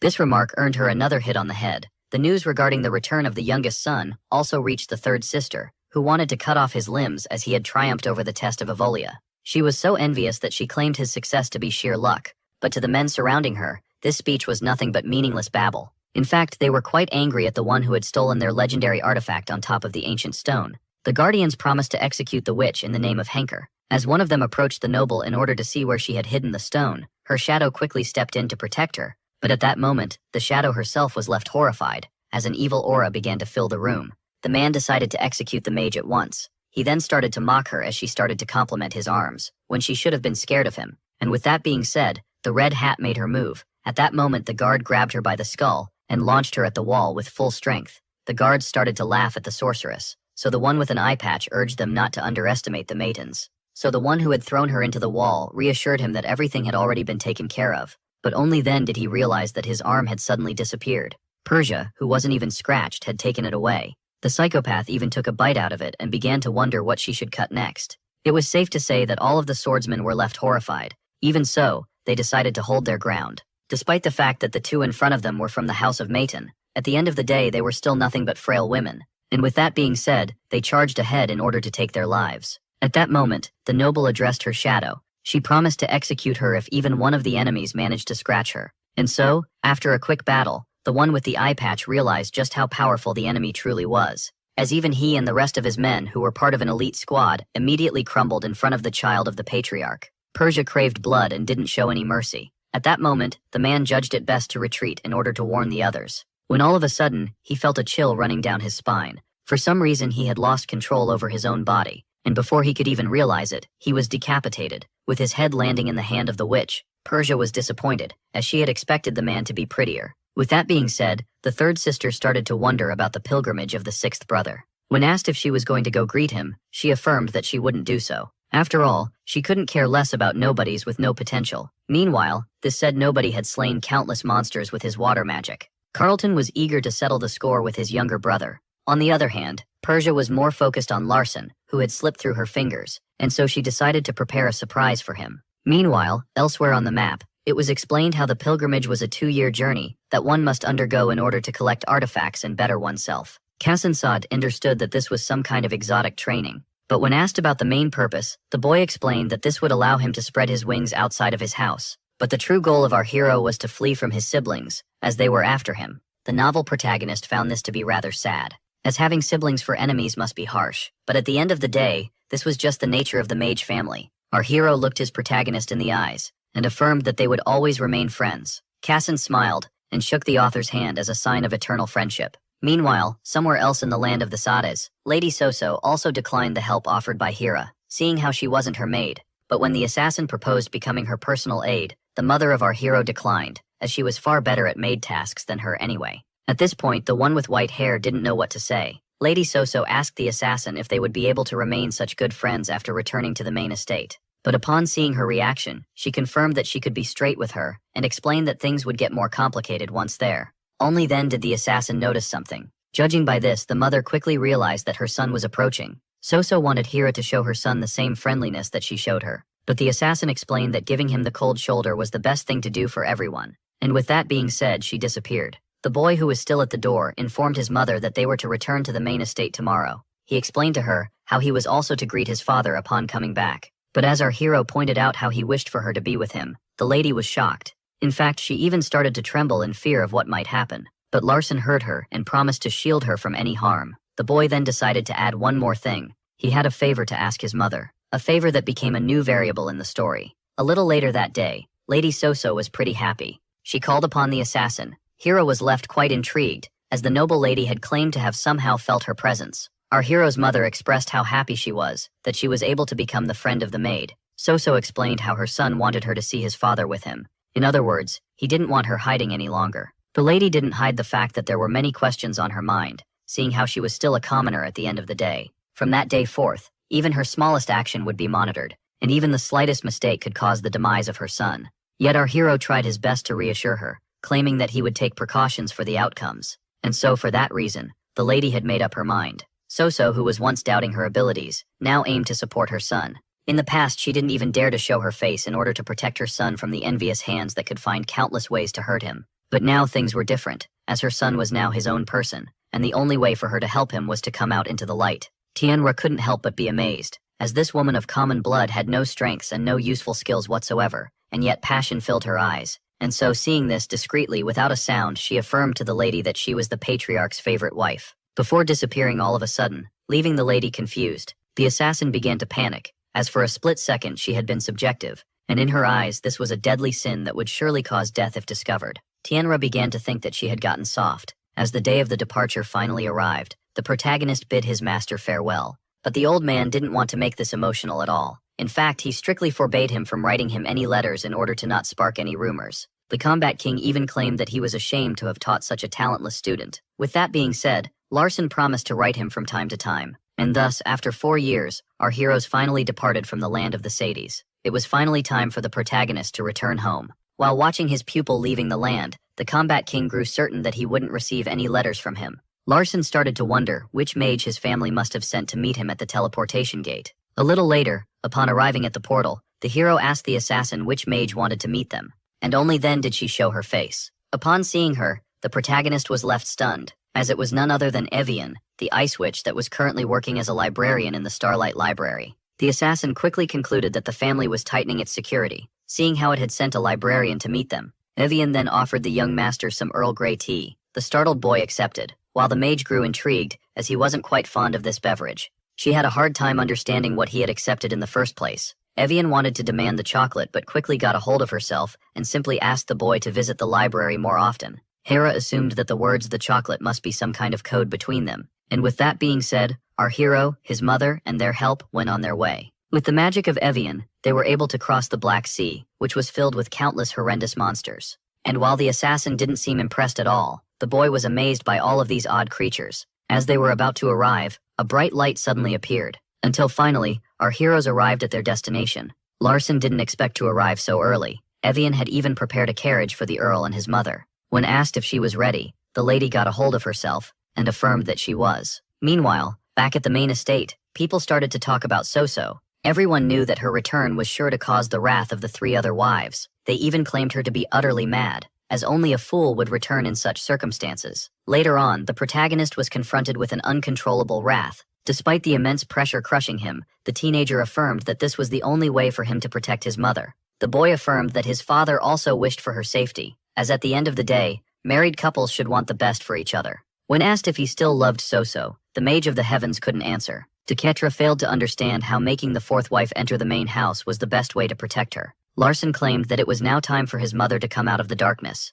In the past, his father had spared no effort in hiding her in order to keep her safe. The boy even pointed out how a cowardly move couldn't truly stop conflict, and that only power could bring peace, which the father agreed with. This made him realize something very important about himself. Even he had made cowardly moves in order to protect his wife, while his son pointed out how, in the past, he was too powerless to protect his mother. Larson was even somehow offended, as his father immediately acknowledged his past incompetence. At that moment, the mother of our hero spoke up and affirmed that she craved power. She explained how she was no noble and that her husband was her only real strength. The boy clarified that this should be the only power that his mother needs. After all, her husband was the strongest in the world. Later that night, the right hand of the patriarch, who heard the entire story, didn't expect his master to react as such. Deketra asked his friend for advice, making Senkan recall something he had said to him back in the day. In the past, Deketra himself clarified that one should only focus on living in the present. According to Senkan, the only way to survive the present was to fully grasp the current moment. The right hand explained how, back in the day, his master always made the same choices, and explained that he would follow him no matter what. Deketra felt reassured by such genuine support. Senkan explained how he was once full of ambitions before meeting Lyle. Due to a mysterious disease, the lady had met her end 1 year ago. After meeting her, Lyle became his entire world, which is why losing her left him with many regrets and the inability to live in the present. Because Senkan had drowned himself in the past, he found himself with many regrets. For that reason, he decided to be honest with his friend, and advised him to bring a little more warmth into his life. Later on at the Autumn Mansion, while Hiro was peacefully sleeping, she suddenly opened her eyes. A mysterious energy had woken her up. The assassin could feel a presence lurking nearby. Hira quickly got dressed and entered the room of the young master. She didn't make a sound in order not to wake him up, and out of nowhere she threw her knife. The blade seemed to have hit something above the young master as it suddenly stopped, and was now covered in blood. Then the intruder turned off his invisibility, and pointed out how the skills of the assassin were sharp as ever, seeing how she was able to discover him. Hira demanded to know why the right hand of the patriarch had infiltrated the mansion. Senkan explained that he was to take the young master with him, and despite how unbelievable it was, he affirmed that he was only acting on the orders of his master. Hira was still intrigued as this didn't explain why he was doing this so late at night, but the man explained that he was simply following his patriarch's command. The right hand allowed the assassin to come with him. Senkan then pointed out how odd it was to see Discreet, without a sound, adopt such a youthful form, and yet she didn't even answer. He then urged her not to stab him ever again, as even if he could be healed, the pain was still annoying. He even reminded her how his face was scarred when he protected her back in the day. Later on, the child of the noble was brought to him. Deketra praised his right hand for his good work, but was intrigued by the presence of the maid who was here to protect Benjamin. Despite the fact that Hira's faith in Senkan knew no bounds, she wanted to remain completely objective on the matter. The patriarch then asked her to take it easy, as he would now be performing the ritual. Suddenly our hero, who should have been under a sleeping spell, woke up. Larson demanded to know what was going on. He desperately wanted to know what was happening. The father explained that he was simply performing the Deketra ritual, one of the calculus rituals in their house. This greatly intrigued the protagonist, and he realized that this must be something OP, seeing how the mage had named it after himself. And while the 6 other siblings would have immediately accepted this gift, the protagonist, who had just woken up, decided to get some explanations first. For some reason, his heavenly eyes were ineffective in this place. Larson expressed how suspicious it was that his father decided to proceed with the ritual in the middle of the night. The father was greatly fond of his quick-witted son, yet didn't want to show him any favoritism. Larson then asked for the reason behind all of this. The mage of the heavens began the ritual while explaining that he simply found his son's potential promising. At that moment, our hero was struck with an agonizing pain that almost made him scream, seeing how it was similar to a stab. The ritual was now completed, and a red tattoo now covered the arm of the 14-year-old. The father explained that this could come in handy one day. When, all of a sudden, everything became blurry. Larson couldn't even properly hear the voices. As his son collapsed to the ground, the father was quite impressed, as he had withstood the immense pain without screaming. Decatra, who claimed his son to be currently weak, was certain that he would reach incredible heights in the future. It was now morning. Something loud was pressing against our hero's arm. That something was none other than his contractor of fire. Lodia revealed that she was quite hungry. She had whined so much that Avelia had no choice but to accept her request, and took her to see the protagonist. But the angry sorceress explained that Lodia's vocabulary was still too vulgar, and claimed that she needed more lessons. As Lodia began to complain about everything that she had gone through under the care of Avelia, the protagonist felt like her parent for some reason. He then looked at his arm and found it to be completely normal, making him think that this was nothing but a dream. At that moment, the sorceress of the end decided to regain control over the overexcited girl. As Lodia was being abused, her owner pointed out how she seemed to be in good hands. And while the poor creature cried while talking about how she was getting tortured every day, Larson ignored her and claimed her to be rather happy. Our hero identified how he wanted to rest for 3 more days before starting his pilgrimage. Avelia pointed out how this would greatly worry his mother. The shock on our hero's face greatly intrigued his sister, so he asked her to pay it no mind. At that moment, Lodia couldn't take it any longer. She summoned a giant snake of fire, yet Avelia remained unfazed. All of a sudden, the giant reptile was launched at the blonde girl. Without even flinching, the sorceress of the end blocked the spell with great ease. Back to the important matters. Avelia congratulated her younger brother on passing her test, and promised him a reward. Larson quickly realized that she was referring to the incident with the white tiger, 3 years ago. The boy was then asked to get up from bed, and just like that he was gifted a new robe. The sorceress of the end claimed this to be a present from her. This was made from white dragon scales, a legendary item crafted by the dwarf chief, who had spared no effort in making it. This item had strange powers. This was the exact same robe that the sorceress of the end herself wore during her pilgrimage, and it had saved her from death countless times. As Larson gratefully thanked his sister for this great gift, she explained that she had to restore it a bit. It then came as a shock to our protagonist to learn that this robe would grant a one-time opportunity to slay someone as strong as a 6th circle mage. This left him particularly stunned,